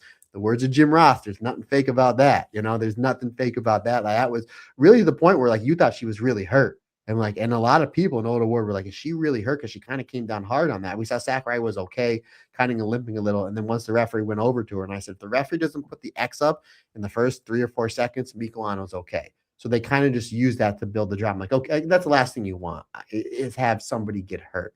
And especially your champion in the main event of just a fantastic show. So it was like, okay, she seems to be okay.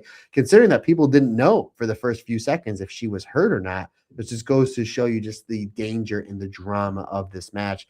And then once you get in the ring, we just pick things up. And again, I made mention a little bit ago when I was so lucky to interview Miko Ano right after this match that there was swelling in a big black and blue bruise underneath her right eye. I believe it was her right eye. So you could tell, you can go back and watch this match, the slaps, the kick. These two weren't holding anything back. It's just like, we'll hit hard, we'll apologize later. These two absolutely took it to each other.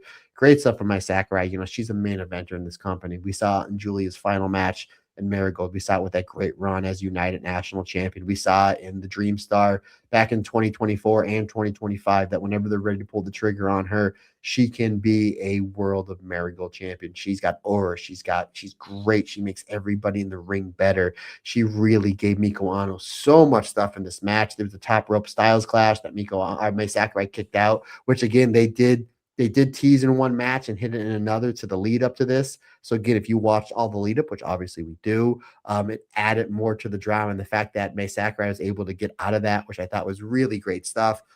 Great stuff back and forth, literally the point where you thought maybe they're going to change the belt here on a V0, which we didn't think was going to happen because Miko Ano is clearly the person they're putting a lot of stock in, and rightfully so. But again, they did a great job blurring the lines here. Sakurai hitting a reverse Rana after escaping the 1 second EX.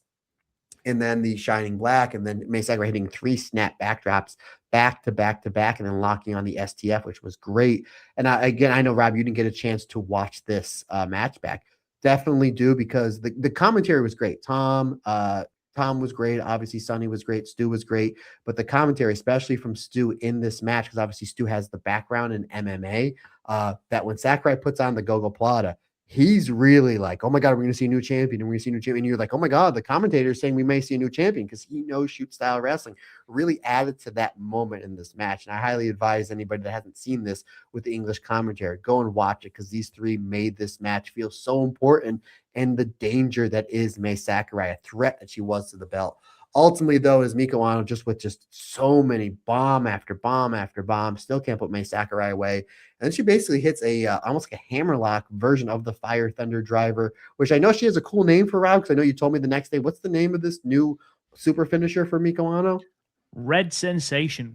I love it. Love it. Just a great, and again, that's the last move you see on this dangerous match. Great stuff. Miko Ano retains 4.5 stars. Thoroughly enjoyed this one. This was a great match to end. Ultimately, it was my second favorite show from top to bottom on this loaded week of shows that we saw, buddy. Again, ultimately, start to finish, great stuff. Tremendous. Again, great way to end the show, but not the way we ended our night, Rob Goodwin. That's for sure. No. So we went out and had a drink with Tom Fain, obviously. Had a chat with him. Met Mayu and Victoria Yuzuki backstage, which was really cool. I refused to have a picture with her because I'm a coward. And then we decided that we'd go out for a drink with Tom, find something to eat. Turns out that Tokyo completely shuts down at 8 o'clock on the 3rd of January, because we went to multiple places to eat and they were closed. We eventually found a food court and were basically hurried out of there before we'd finished our food by a security guard who he was very pleasant, obviously, but looked like he was like, why are you still here? Go away. Yeah, most of the places closed at 8, so it was like quarter after 7, 7:20. They're like, "No, you can't come in." And I'm again, for me working in a restaurant as long as I have, and we never like there were times literally the door would be locked, and we'd open up the door. I'd be mopping at 1 a.m. like turn the ovens back on. Somebody wants some pizza, and I was like, come on, like I want to eventually go home. Like I can, and I'm in that headspace, and I know this is a completely different part of the world, a completely different culture, but I'm in this headspace. If somebody wants to come in, like you never say no. So it's like that was really weird to me. And it was like, well, it's 7:25. And again, I like if me and Amber are going to a restaurant and it closes at 10 and it's 9:01, I don't go in there. Even like we're open for another hour. I'm like, no, I get it. I get it. So at the same time, we're starving and I'm outnumbered 3-1. So I was just like, okay, wherever you want to go. And obviously, Tom's been living in Japan for 2 years. So we're just following his lead. He's like, everything's shut down. It was 7:25. And they're like, the last order is 7:30. Like, it's only 7:25. And the lady's like, no. Like, just basically giving us the X. Like, nope, you're not allowed in here. And then, yeah, we did find a place where we were able to get some beers. And then we got some pre-made sandwiches. And they're literally like, we were shutting the doors. And we're like, and you were like the one kind of holding the table. I'm like, Rob, you need to get in here because they're literally going to be like, no, we're shutting everything down. So then it was 7:55, and this little cafe closes at like 8 o'clock.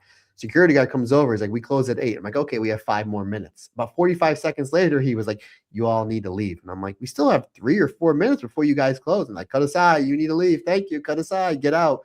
And as we're like slamming our beers and literally are just finishing chewing our sandwiches, they're literally closing the gate. And I'm like, technically, you guys don't close for 3 more minutes, but I get it.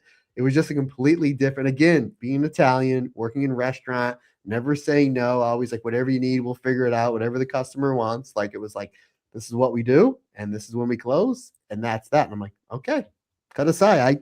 I respect that. To me, that was just really, really wild. Again, it's just a completely different culture over there, my friend. Absolutely. I managed to get my food though. I think that was that was the only thing I'd had to eat that day as well, because it had been such a long day. And because of everything that was going on, I hadn't been able to sneak out and get something to eat from the venue. There wasn't anywhere to eat in the Because we venues. couldn't find anywhere. These venues, one thing we failed to mention, these venues very different from the States where like you leave your seats and there's a place that sells hot dogs, pretzels, burgers, beers.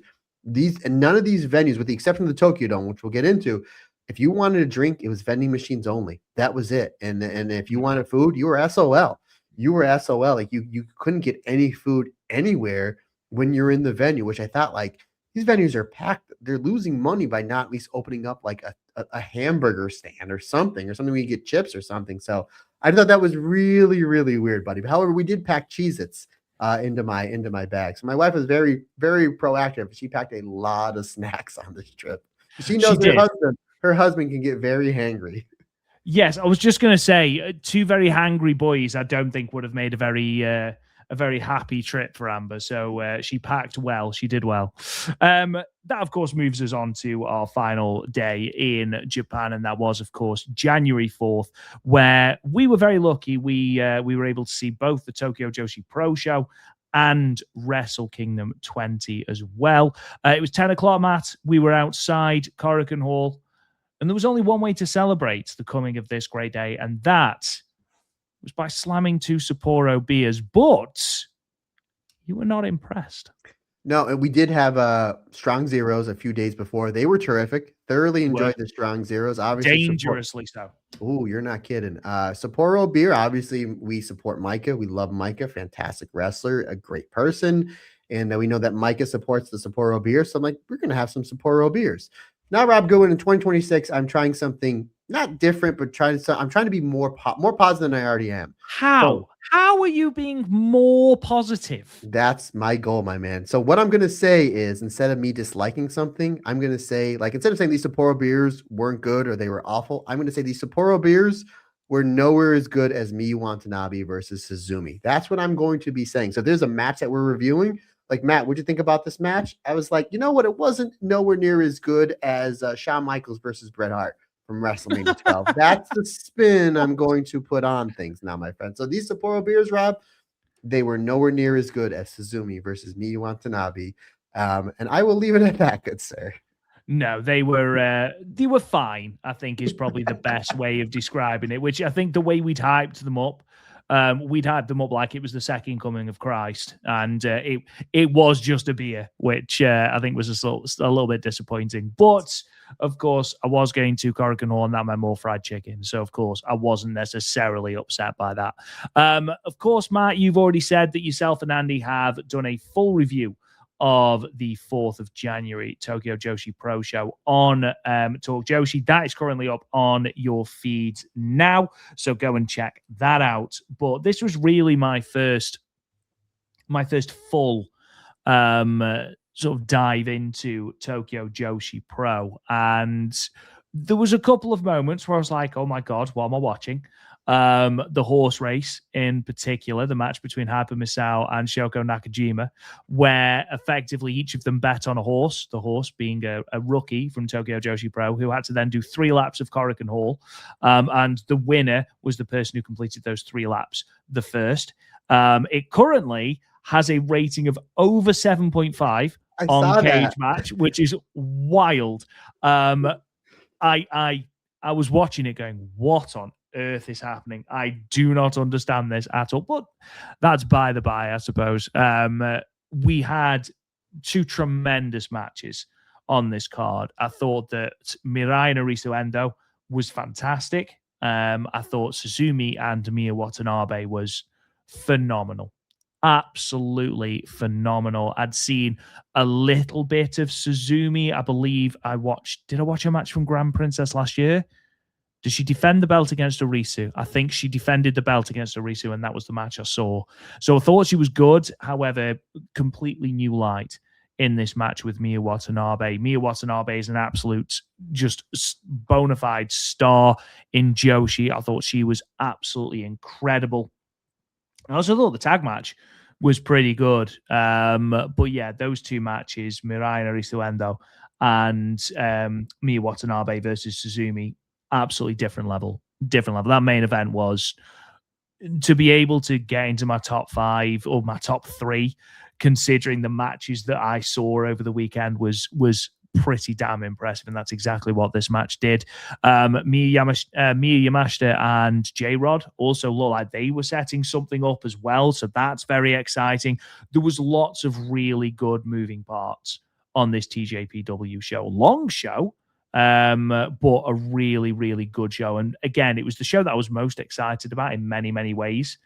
And it's something that was completely different to everything else I saw. And for that reason, it was a real home run. I think I'd have enjoyed it more, Matt, were I not very, very, very, very close to your wife.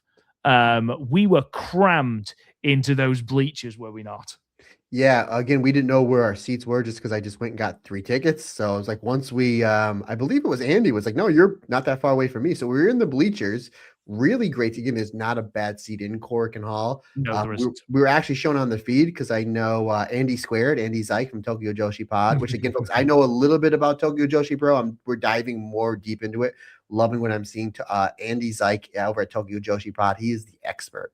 Definitely follow him. Listen to his podcast. He does great over there. But both him and Andy Header, they were watching this show live. I know it's 9:00 p.m. on the 3rd from when this show live. I don't know, because I know Andy Zyke, he drove from California all the way back over to Pennsylvania to be with family. So I don't know if it was either 6:00 his time, because the West Coast is 3 hours behind, or if he was still over here in the Northeast and it was 9:00 his time. But they watched the show live, and we were kind of texting back and forth before the show started. And they did make mention, not only that, but a lot of our listeners, like, you guys are on the feed. You guys are on the feed. And like, boy, howdy, it was cramped. Before we even said that, there's a lot of people there. And they sold it out. It was 1564. It's the highest they've ever done in Cork. And so again, Tokyo Joshi Pro is a company that is definitely on the up and up, attendance wise, match quality wise, storyline wise. So yeah, really great show. Again, full review myself and Indy Header did on Talk Joshi. So that is up on the Stardom Cast feed. Go and give it a listen. But yeah, it was literally the point where we were sitting in the bleachers, and then the seating people are like, you guys need to squeeze in a little bit more. I'm like, I don't know where more to go. Tokyo Joshi Pro has a lot of great up and coming talent. And again, the last 6 or 7 months where I've been watching pretty much everything from TJPW, you see wrestlers like Kaya Toribami, who teams with Miyu Yamashita, getting better. Mifu Ishida, who teamed with J-Rod. She's the cheerleader, constantly getting better. Shino Suzuki, not only upping her game in the ring, but a completely different look on this show, upping her game. So you see wrestlers improving. And buddy, we talk about with Chica Goto. I'm a big fan of wrestlers improving. When you see wrestlers constantly getting better, that goes to show that they're putting in the hard yards, as you'll say, behind the scenes when nobody's looking. Again, it's another reason why I absolutely love Chica Goto, because she's getting better constantly each and every outing. And we're seeing that with a lot of wrestlers. But yeah, those, again, the really solid show. Those last 3 matches, Mirai and Risa Endo, was fantastic. Shocking to see Mirai getting the win. Didn't see that happen. I'm like, oh, that means we're going to see her more in Tokyo Joshi Pro over the next few months. So once after Mirai defeated Risa Endo, I ran to the bathroom real quick, which was smart because there was nobody there. And then when I was coming back into actual Korakuen Hall, I hear people chanting Toga, Toga. And I'm like, oh, did I walk into the set of Animal House? Like, am I like, yeah. So obviously it was Toga, the younger wrestler that is going to be challenging Mirai for that International Princess Championship, which will be taking place in Korakuen Hall on the 14th of February, Valentine's Day, which is actually the finals of their Max Heart Tag Tournament. So, yeah, really excited for that. And then, again, tag team match I thought was really, really terrific. Haru, who I've only seen a little bit of, I thought was the MVP of that match. Again, another young wrestler. And I know they said that she is in her final year of school, which to me means that she's 18. If she went to Old Forge back in the 90s, that could mean that you're 21, 22, 23. Anywho, another story for another day. But I was like, wow, she's 18 and she's this good, added to the list of great teenage and younger wrestlers that we're seeing in the world of Joshi. So I thought they did a great job highlighting Haru in that match. But that main event, I even told you when we did our giant preview, like you're going to be wowed by Suzumi Miyu Watanabe. And I had high expectations for that match, but Rob, that blew it out of the water. I like that match almost as much or just as much as Mayu versus Takumi Iroha. Literally the point where I'm going to be, after we get done recording here, I'm going to be doing my top 5 favorite Joshi matches from this past week. And obviously I did Dream Queendom while we were in Japan because it fell on that Saturday. I don't know what my number 1 is going to be when I do this. Obviously, it's going to be either Miyu Watanabe versus Suzumi or Mayu versus Takumi, which just goes to show you how much I loved Miyu versus Suzumi. I did talk to Andy Zeik the day after that show, and I said a lot of people are calling this the best TJPW match of all time. Like, do you agree with it? And again, he's very much on the same page as us.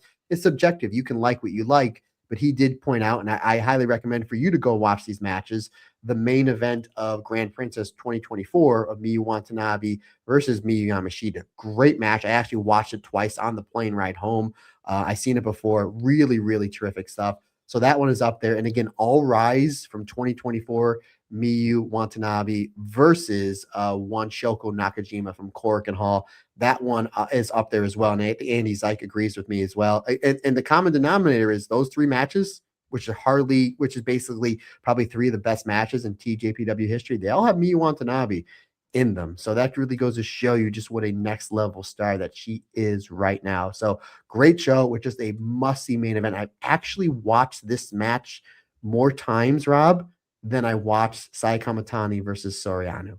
That's how much I really enjoyed. Which I'll tell you right now, my favorite match of the entire week, and I think I already said it before, was Sai Kamatani versus Soriano. But I think it might have just been the atmosphere. Don't get me wrong, 6,500 people were losing their minds in Sumo Hall, but just how loud Korakuen Hall is, and just like the levels of what this is doing for TJPW. I mean, it's really upping their stock. Like, these two were trending.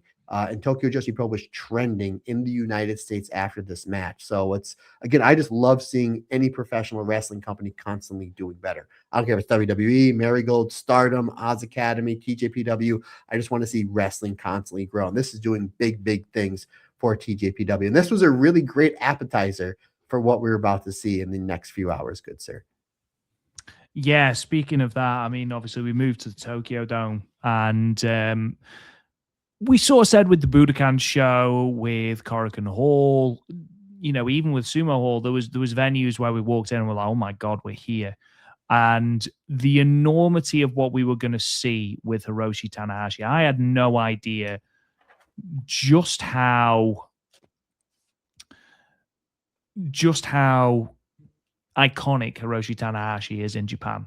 and obviously I had no sense of it not having gone to Japan, but being there and there being little cards with your food and it being Hiroshi Tanahashi, there being stickers when you buy your products and it's Hiroshi Tanahashi, it's on national television. There are posters everywhere for it. You get some semblance of what an icon this man is. And again, we spoke about it on the preview about how he's almost single-handedly responsible for dragging New Japan from the point of obscurity in the mid 2000s. And what New Japan are going to do with the rest of this year following that is a different conversation for a different podcast. But you walk into the Tokyo Dome and it's like, oh my God. I mean, I've watched every single Wrestle Kingdom and I've seen this venue countless times, and I'm here, I'm watching this incredible show, this iconic moment. And it really was incredible. For a start, it was the first show where we actually found our seats to start off with, and we didn't get shifted, which was great. Credit, just to enter credit where credit's due, because we walked in there and like we didn't really know where to go. We kind of were trying to figure out with the ticket, and then we found an usher. And again, everybody in Japan, so nice. Now, again, from going to venues in America or wherever, hey, where am I going? They kind of just point you in the direction. This guy, well, I said, here's where we're at. And he's like, hold on 1 second. He literally walked up 2 flights of stairs and took it. Not to like, oh, you're somewhere over there. Like, good luck. Literally took us to, you're here, here, and here. He stopped what he was doing. And I understand it's his job. He's an usher. But he went up all those stairs and literally took us right to where our seats were. So I even told you, I said, if we're in the wrong seats, I don't know what to tell you, because this guy who works for the Tokyo Dome literally took us to, you sit here, like basically like you're a child that is being disobedient. This is where you're at. Sit here. So I just want to just interject that gentleman, very much like everybody in Japan, overly nice, like really went above and beyond to make sure we were in the right place. Yeah, he was tremendous, and again, that was the culture that we found over there. Everyone was super helpful, and even people from England, America, Germany, whoever it was, everyone there was just a collective sort of vibe over there to just help people out, and it made for a really special trip. But yeah, we found our seats. We sat down. We had some drinks. There was people coming over to us with Sapporo beer. We were like, no, we'll take the other beer, thank you. So it was great. It felt very much like a sports, like we were in a baseball stadium, which I suppose we were. But it felt very much like a sports event. And we were privy to some tremendous matches. Saya Kamitani and Shiori blew it out of the water with what they were given. We were worried about how much time they would be given. They were given 12 minutes, which, again, a little bit less than I would have liked and a little bit less than I think everyone else would have liked. But, it wasn't the 5 minutes that was afforded to Kyrie and Tam. So I suppose that's something. We did time it afterwards. The entrances for the 8-man or the 10-man tag was more than the runtime of Shiori and Saya Kamitani. So I'm just saying. Also, I will just say, and it was my only real negative about Wrestle Kingdom, because I thoroughly enjoyed it as a show. There was some blinding matches on there. The opener was an absolute cluster. Like of the main show, such a mess. Yeah, the opener of the main show, the Never 6-man gauntlet.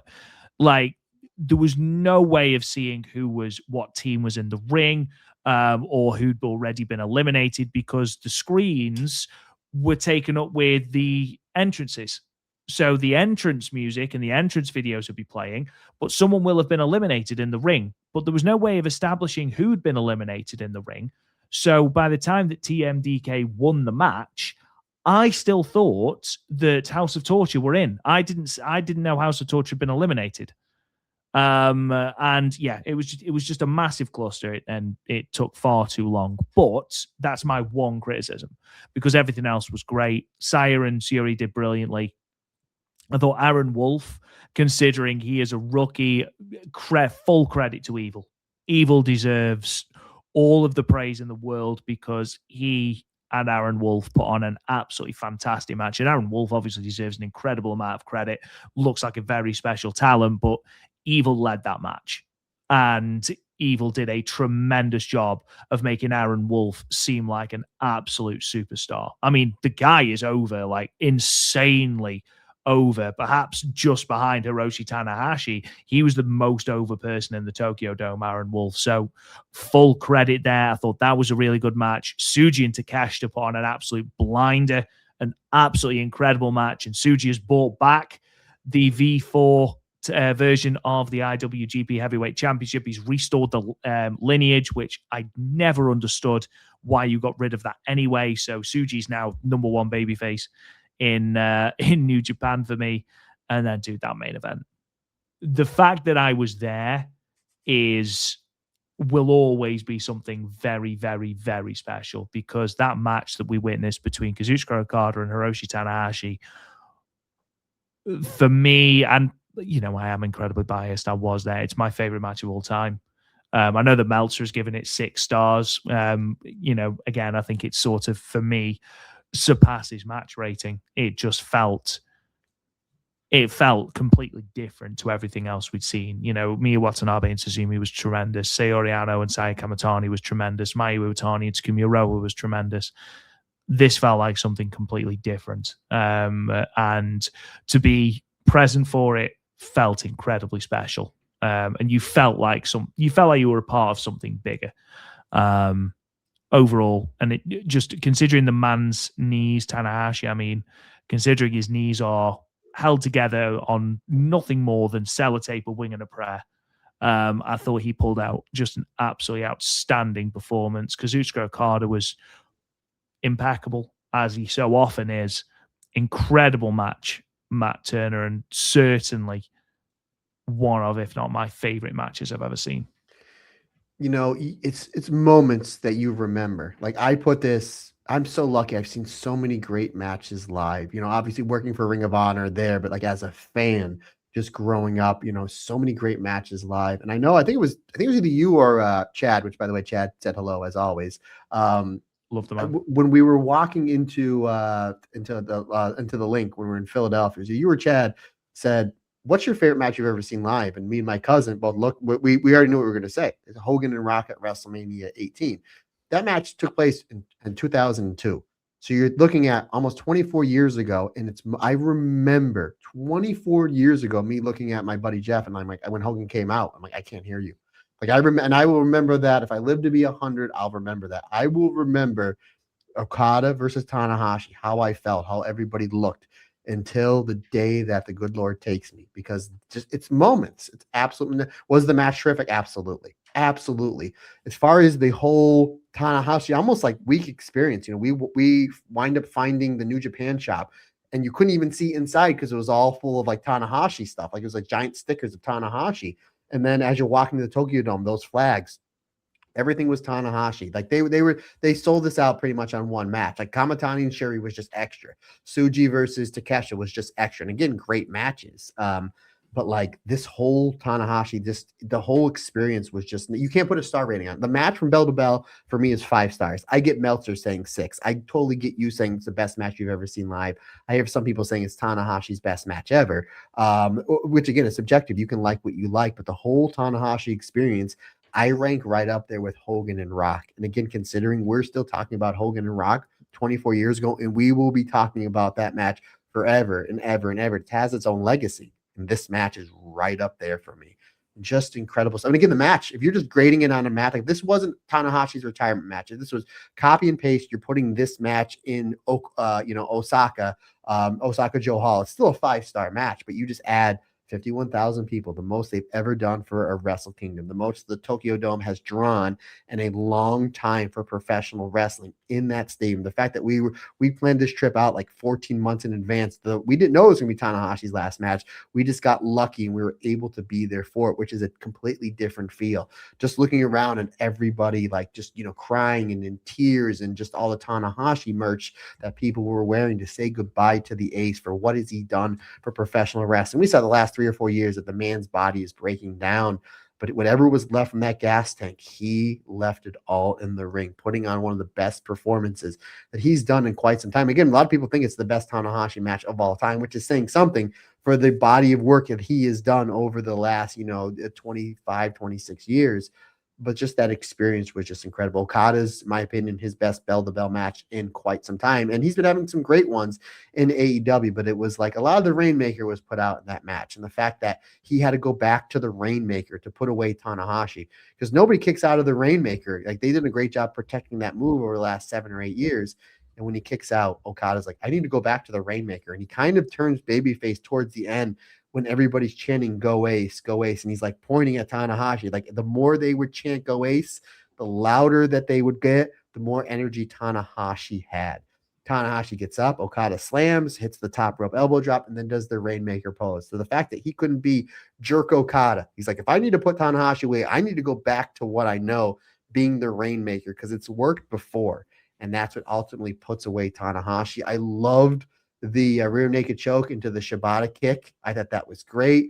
I love the Nakamura Bamaye. I thought that was terrific, as we're kind of shouting out that last generation that helped, along with Tanahashi, pull New Japan out of those muddy waters and financially some of their most successful years that they had in decades. Thoroughly enjoyed that. A lot of people, great near falls, which a lot of people were biting on, some of those high fly flows.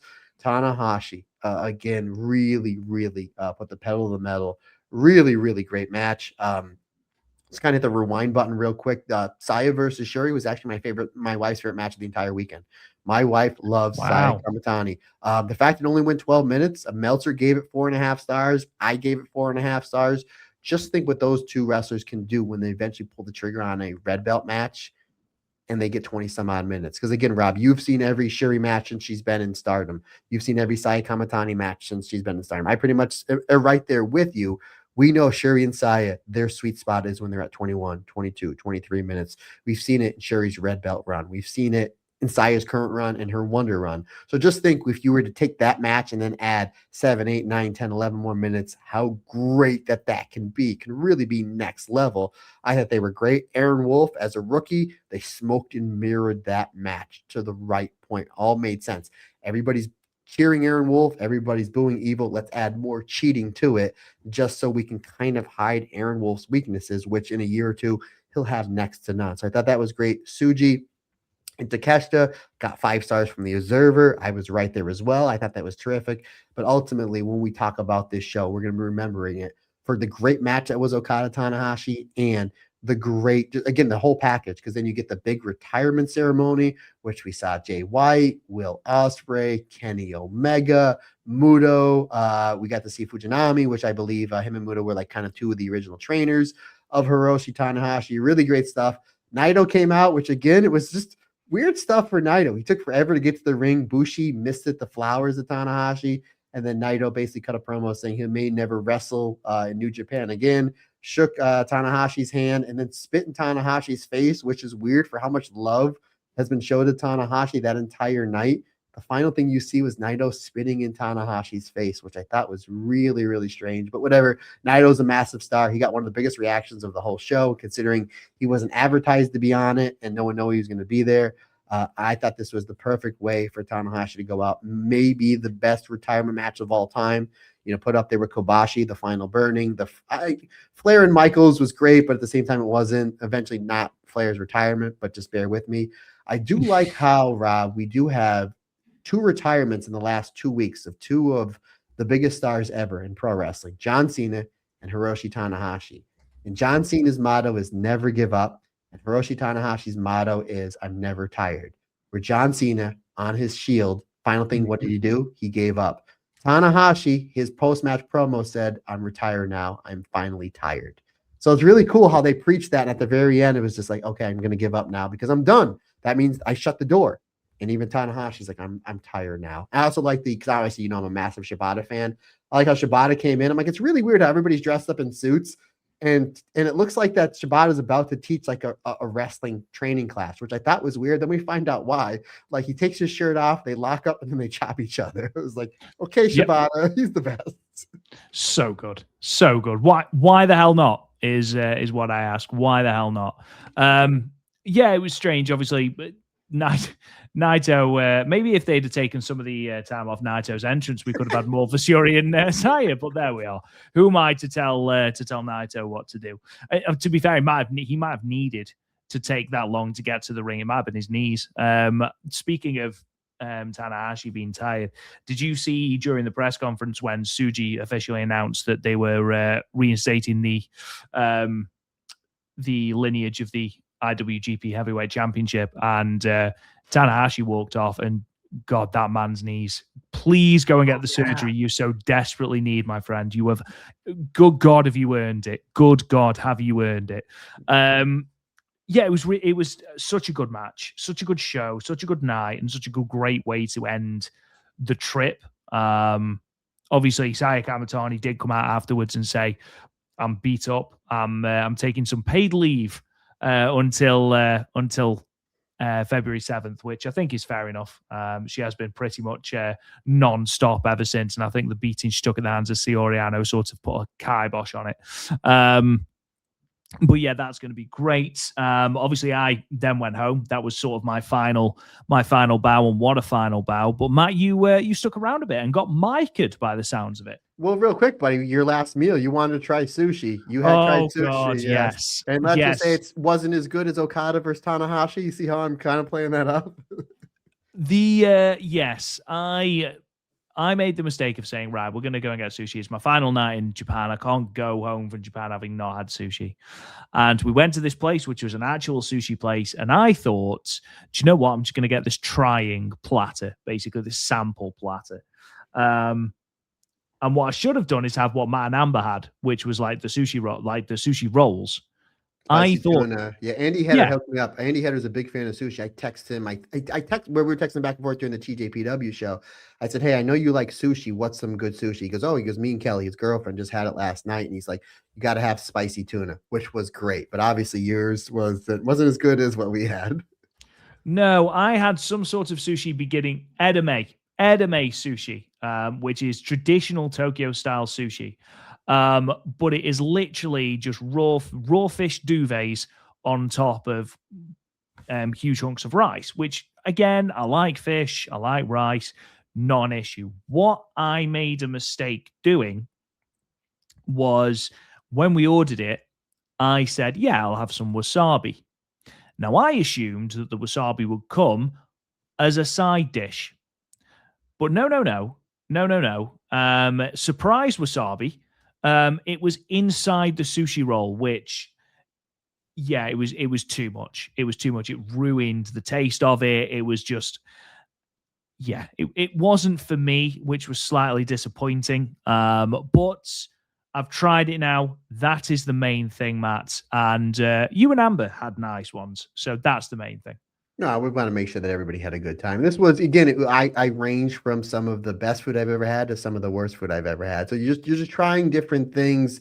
But yeah, then you left, and the next day myself and I told him, because she was like, I'd like to stay 2 days later just to do non-wrestling stuff. And I'm like, look, whatever you want to do. We're in a completely different part of the world. A lot of this is wrestling. And she saw a lot of wrestling. She did, yes. Yeah, a lot. And again, she was, especially at that Oda Ward show, when I was like, I need somebody to record. She's like, I got it. She was over the top, like just so aces. Again, she did so much packing. She did so much of the the book the hotel, obviously helped you with the hotel, the whole nine. I mean, my wife she was just aces. She's very, very structured in things. So it was just like, yeah, whatever you want to do afterwards, these 2 days are yours. So the first day, on the 5th, we went to some sort of museum where I didn't know what we were going to get into, but I was like, fine, whatever. And then as we're waiting in line, there was food carts out there, and there was one guy selling sweet potatoes that he would be singing sweet potato over and over again, literally the point where it's like, that's me and Amber's thing now. We call each other sweet potato. He just kept going. And if you go on YouTube and type in Tokyo sweet potato, there's a picture, there's video of this guy in the car just singing sweet potato over and over again. So I thought that was really funny. So then we go to this museum where there's different parts to certain things. One of it is you go into this virtual forest and you download, as you're waiting, you download this app, And as you walk into this, when you get on the app, you can either capture the animals on the wall, like a deer or an elephant. And then once you capture it, you read about it, or you throw a net onto the floor where you capture fish and frogs. It was really, really cool. It was really cool seeing all like the young kids that were there learning about animals. I thought that was really great. And then there was another one where you draw like a picture and then you scan and then you give it to this lady, she scans it, and then it goes on like this movie screen style thing. That was great. And then there was another one where you have to take your feet off because this is the water part of it. Now, I made mention at the start of this episode that I'm afraid of deep water. Literally the point where me, Amber, obviously my wife, and my daughter Lily, when we go to the beach, I will get in the ocean and it'll hit my ankles, and then they'll be like, "Oh, is it too deep for you? Is it too deep for you? You think you're gonna drown?" I just go with it, Rob. I like being the butt of the joke. So when we go to this part with the water, there's literally it's hitting my feet, and I'm like, "Honey, I don't like this. This is this is way too deep." There's all these people that are there to help you just in case you need anything. I'm like, "You guys have life preservers? Or I don't see lifeguards here. What do I do?" And then I was like, "Stop, you're gonna get us kicked out." But anywho, that whole thing was great. Like we didn't know we were gonna get into. It was absolutely amazing just how technologically advanced Japan is. Like it was just absolutely beautiful. It was really great. And then we left there, and then right outside was a ramen place, which obviously you and Amber did have ramen. I didn't have ramen at that trip. So I was like, I'm going to have some ramen. And it was out of this world. It was Yeah, it's really fantastic. good. Then our last day, we went to Mount Fuji. Unbelievable. Absolutely beautiful. Really beautiful. But like once you're there, there's not much to do. You take a whole bunch of pictures. Everybody's there taking pictures. There was this nice older couple where they're like, "Oh, do you want us to take the picture for you?" And then we're like, "Yeah, sure. Yeah, that'd be really, really nice." Now, Rob, as much as I love people, and I love people, I don't fully trust them. So I'm sitting here thinking, what if they run off with my wife's phone? However, this guy was 80. So I was like, I'm pretty sure if he does run off, I can probably catch him. Like certain things, I just don't know what it is. I just don't fully. Again, I love people. I love talking to different people from all over the world, which is what we did on this trip. But he takes the picture and then he goes, "You go here, you go here." Then his wife is going, and they spoke pretty good English. He goes, "He used to be a professional photographer." So the photos Oh, that this cool. guy, the photos that this guy took of us with Mount Fuji were breathtaking. Which is, I kind of feel bad because in my head I'm like, I could probably take this guy if he steals my wife's phone. And then he took the most beautiful photo of me and Amber. Leave it to me. I'm thinking, I could probably trip this guy up and put him in an arm bar. I'm like, this is the nicest picture. Something wrong with me, buddy. I don't know. All those kicks to the head over the years. But Mount Fuji was great. And then we're trying to go to different places by Mount Fuji because we're probably we had to take a bus to get there. So we're probably about an hour and a half away from Shinjuku, which the bus ride was nice because I was able to take a nap. But then once you get there, you're just like, what else can we go to? So now we're taking cabs to different parts of the 5 lakes by Mount Fuji, and everything is closed or only open one day a week. So after it's like $5 cab ride, nothing you can do. $10 cab ride, nothing you can do. And Amber's like, let's just get a cab ride back to the bus station. So we did that, and then we walked around for a little bit. And then we finally were able to have dinner in our hotel. Now, it was the same place where we would have breakfast, which, by the way, I don't know if I made mention this to you, but when we were going to the Oat Award show, Amber was wearing a Marigold Standard shirt. The one chef goes, "I really like your shirt," to Amber, right? And I go, "That's me there." And I pointed to him, and he kind of laughed. So it's like, maybe he's just being polite. So as we're sitting down eating, I can see him looking at me and looking at his phone, looking at me, looking at his phone. We go to leave, and he points at his phone. And he goes, "I really like the show." So I was like, "Oh, a chef knew who we were." That's cool. Cool. So we go to dinner and we walk in, and it's a small place. It only sits like 20, 25 people. And we're like, "Hey, we're going to go upstairs to put our stuff down, we'll be back in like 5-10 minutes. Is that okay?" Like, "Yes, we'll have seating for you." And then the chef's like, "Oh, I remember you from breakfast." So I was like, "Great." He was actually the master chef there. So we kind of had like a hibachi. So we're kind of looking at the menu, and they're like, "Let's just get the nicest thing here." It comes, we did this after we ordered our drinks. Now, as you know, Rob, my wife rarely drinks. She ordered a beer, which I figured I'm going to have to finish that beer. I ordered sake just because I haven't had sake since I've been in Japan. It's our final night. So we get this nice hibachi, the steak, the Wagyu steak, the whole nine. But we really didn't realize until after we ordered, it comes with a bottle of wine. I'm like, she already has a drink. I already have a drink. I'm like, what? I said, "Hun, let's just, whatever we drink, we drink." Long story short, Amber finished her entire beer, and then we drank an entire bottle of wine. By we, I mean Amber maybe had a quarter of this wine. I had my sake and 3/4 of a bottle of wine. And Rob, I got Mica'd. I got I'm my proud of you, brother. Now, I'm so proud of you. that was the only night because we would have a beer here or there, and I know I wasn't gonna get too torn up just because how busy we were. But yeah, I got properly Micah that night. The every dish that they gave us was amazing. The soup was terrific. The two chefs there were so funny, so nice. It's really great. Maybe the best food we had while we were there. It was our final meal while we were there. But then we because our plane ride wasn't until 6:30 on that Wednesday, so we walked around a few forests, which are really nice, and a couple other things. But Japan was just absolutely beautiful. Absolutely beautiful. And I know, just kind of put a bow on everything, I know that we talked about that if the rumors and everything they're building is true with Stardom running the Tokyo Dome, whether it's this year or next year, whenever, more than likely we'll be there. I know Andy Header told me, we talked off air. He said if Stardom does run the Tokyo Dome and there's some notice for it, he would like to go, which is funny because he's never flown. So our first flight is going to be 14 hours. So it's Jeez. Come on, but he doesn't complain about anything. So I think he'll have the time of his life. But I know we talked about, more than likely, if things line up, that if Stardom does run this Tokyo Dome show, I feel like we have to be there. But Amber and I both talked, like we want to come back. This may be, once every 12 to 18 months. I would love to, she wants to come in the summer. And I'm thinking in my head, well, if we're going to be here, we're going to be here for wrestling. So I'm thinking the end of tournament season, maybe that's something we do. I want to come here in the fall to see the cherry blossoms, All-Star Grand Queendom. So I think I fell in love with Japan so much, and so did my wife. I think that this, again, things change, life happens. I think this Japan trip may be once every 12 to 18 months for us. So, which is good because we loved it that much. Absolutely loved it. Again, the people, the culture, the food, the wrestling, the strong zeros. Just I absolutely fell in love with Japan, and this was great. And thanks to everybody helping us out with booking hotels and telling us where to go. Again, this was a team effort, and I can't say enough great things about this entire 10, 11 days that I was gone to Japan. This was terrific. And the fact I got to do it with you, Rob Goodwin, is the cherry on top, my friend. Would not been able to do it without you, my friend. So this was really, really tremendous. And again, hopefully I will see you and lovely Kirsty this summer over in England. And Rob, I'm putting this on air. Rob did tell me if we do come over, we are spending a day in Birmingham, so I can see the Black Sabbath Bridge and the Aussie tribute station that they have over there. Oh, Kirsty is already fully aware. She is organizing that trip as we speak. So you don't really have a choice, I'm afraid. You and Amber have to come.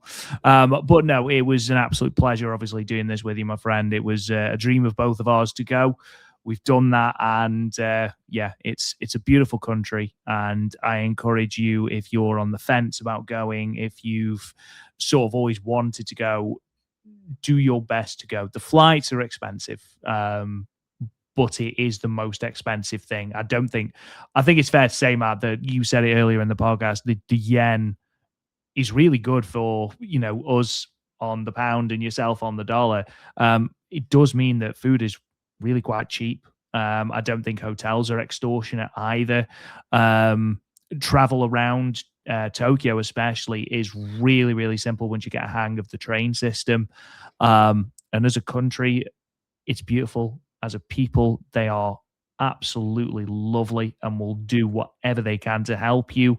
It's a once in a lifetime trip, and I actively encourage anyone that is listening, if you love Japanese wrestling, go and watch it if you can.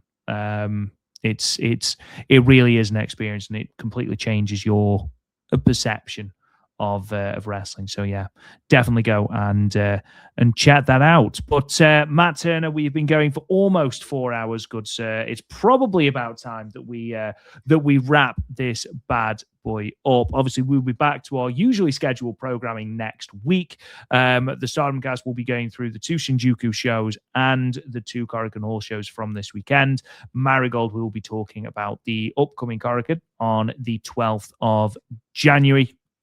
And then obviously Matt and Andy have dropped Talk Joshi this weekend, and we'll be back next weekend as per usual. And then, of course, there's all that good stuff coming up on Patreon. Lots of interesting, really cool things happening behind the scenes as well. Hopefully 2026, my friend, going to be as big a year, if not bigger, than 2025. One final thing I do just want to say, you can get your votes in for the Stardom Cast End of Year Awards and the Marigold Standard end of year awards as well. A couple of days left in the voting for that. We'll be tallying up and closing those dates on the 14th of January. So this coming Wednesday. So make sure you get your votes in. Loads of people have voted already. Really good uptake. So thank you very, very much if you already have. If you haven't, please go and get your votes in. Now the links will be in the podcast description for you. But in the meantime, thank you so much for listening. We truly do appreciate every single one of you. We hope you had a lovely Christmas and a wonderful new year. Don't forget, check out the Patreon, patreon.com/the Stardom Cast. You can check out the podcast wherever you get your podcasts. If you think we've deserved it, a 5-star review and a comment really does help out the podcast. You can find us on social media at the Stardom Cast, unless, of course, it is Instagram or Blue Sky or Threads, where it is Talk Joshi. You can talk to me on Twitter at Real Rob Goodwin. Mr. Turner, good sir, sign us off. Folks, questions, comments, suggestions, anything you need from me, Matt Turner OF on the Instagram and the Twitter is the easiest, fastest, and bestest way to get a hold of me. Or you can shoot me an email. The email address is thestardomcast22@gmail.com. Folks, that's going to wrap it up for this mega episode. We greatly appreciate your support. Can't do without you. Like I always say, just not my podcast. It's our podcast. Because we're all together. Everybody's different. Everybody's special.